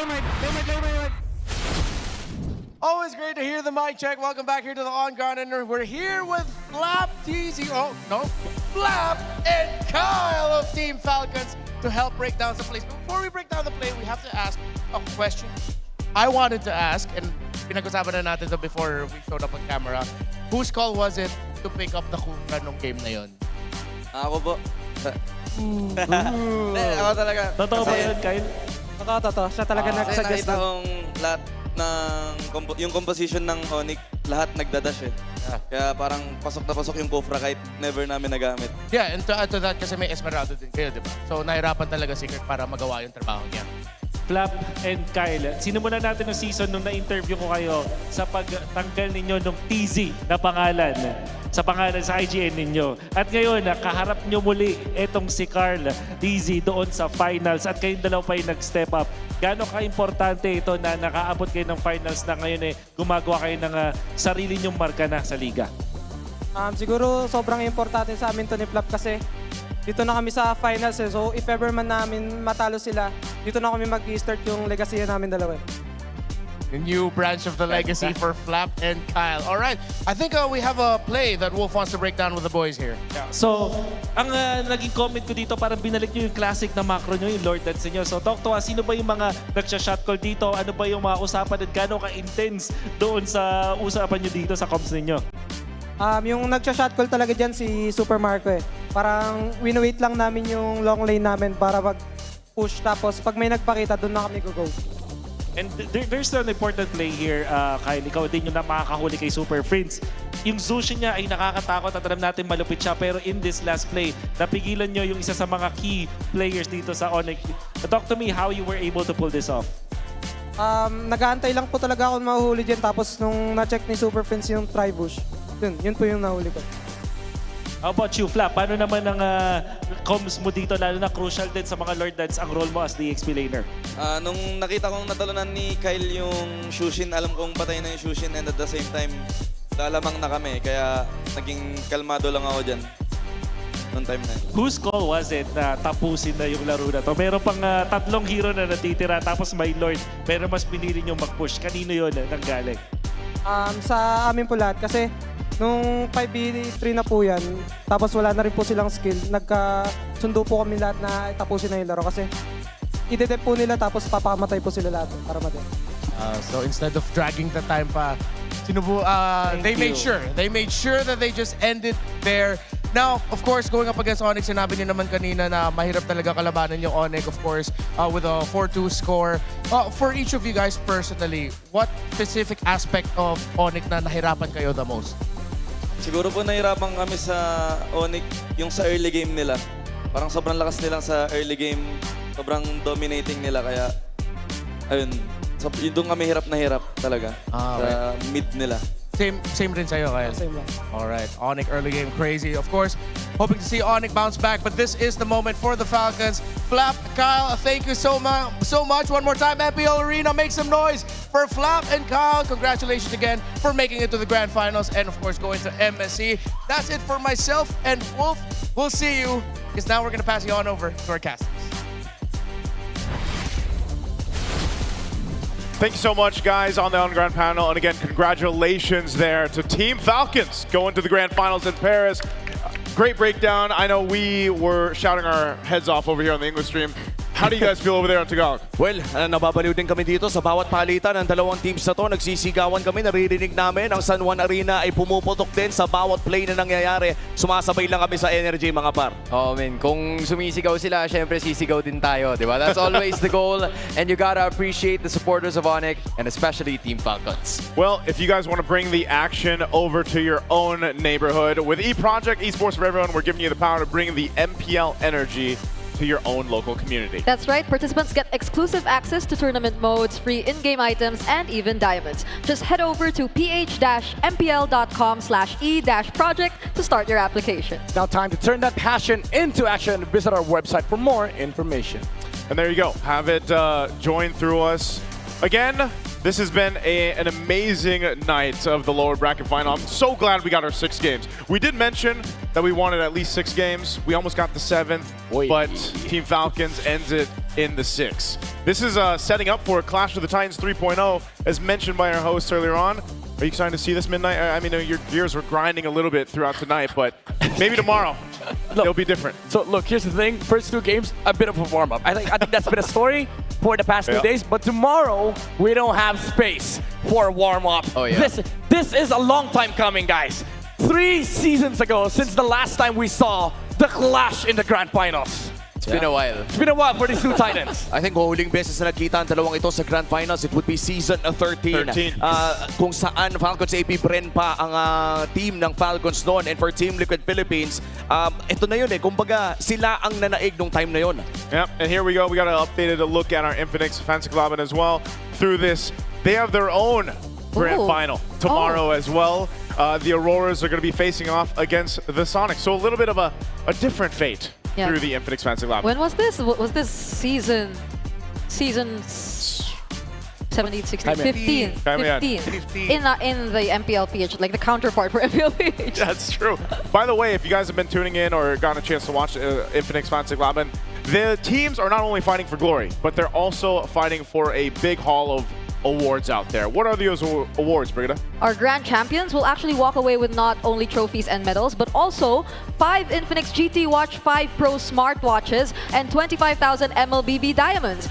Meanwhile, runners-up take home 15 and 10,000 diamonds respectively. The Infinix Fancy Club Playoffs runs from May 27 to the 31st. Hanggang bukas na lang yan. To support your fandoms and don't miss out, Palag Na To. Palag Na To. Don't, by the way, Palag Na To. Hey, I got no Tagalog tomorrow. You got that. So I'm going to be pure. I'm going pure English tomorrow, right? So it's been wonderful. Thank you guys for joining us tonight. Also, all the viewers around the world, we're going to be closing out the show by throwing it over to our hosts. We'll see you guys in the grand finals tomorrow. MPL super fans, we see you and we know how you felt during that match. Isa na namang maaksyong gabi ang natapos here in the Champions Arena. Official na ngang nakuha ng Team Falcons ang huling ticket para sa Grand Finals at sila rin ang kasama ng Team Liquid Philippines patungong Paris para sa MSC at EWC. At bukas, nakakasana ang huling laban para sa buong season. It's the Grand Finals! All eyes on the stage dahil malalaman na natin kung sino ang hihiranging pinakamalakas sa tahanan ng pinakamalalakas. Kaya samahan nyo kami uli bukas. This is your host, Thea. At ako naman, si Denise. And this is your very own Odin. Magkita-kita tayo dito lamang sa MPL Philippines Season 17 The Playoffs. Palag na to!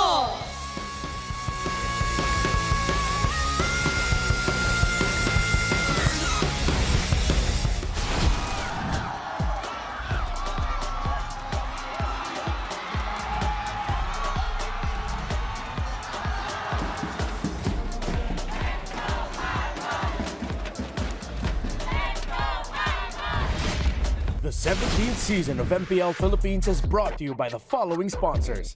Infinix, the official gaming phone partner, the power behind every madlang gamer. Smart, the simply reliable connectivity partner of the MPL. Our partner in esports, Clear Men. And our strategic partners, TT Racing, Theory, and SIP. Don't miss any MPL action by following our official Facebook and subscribing to our YouTube channel. Follow MPL PH on TikTok for more content. Catch the MPL PH Season 17 playoffs live at the San Juan Arena. Grab your tickets now via the official MPL PH website, Palag Na To. MPL Philippines is monitored and supervised by the Games and Amusement Board.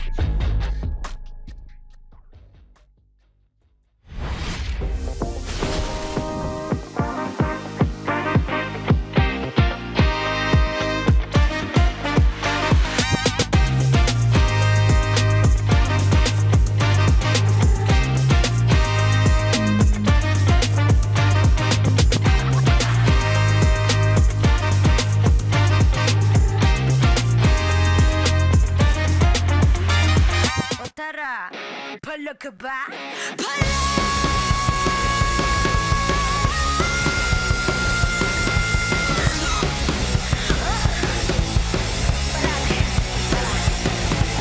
Handa sa laban, sanda ka sa aking kamay. Watch with my click, might be fire in the eyes. Yeah, I walk with my head held high. Ano ba yung takot kung tore ang aking gabay?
O tara,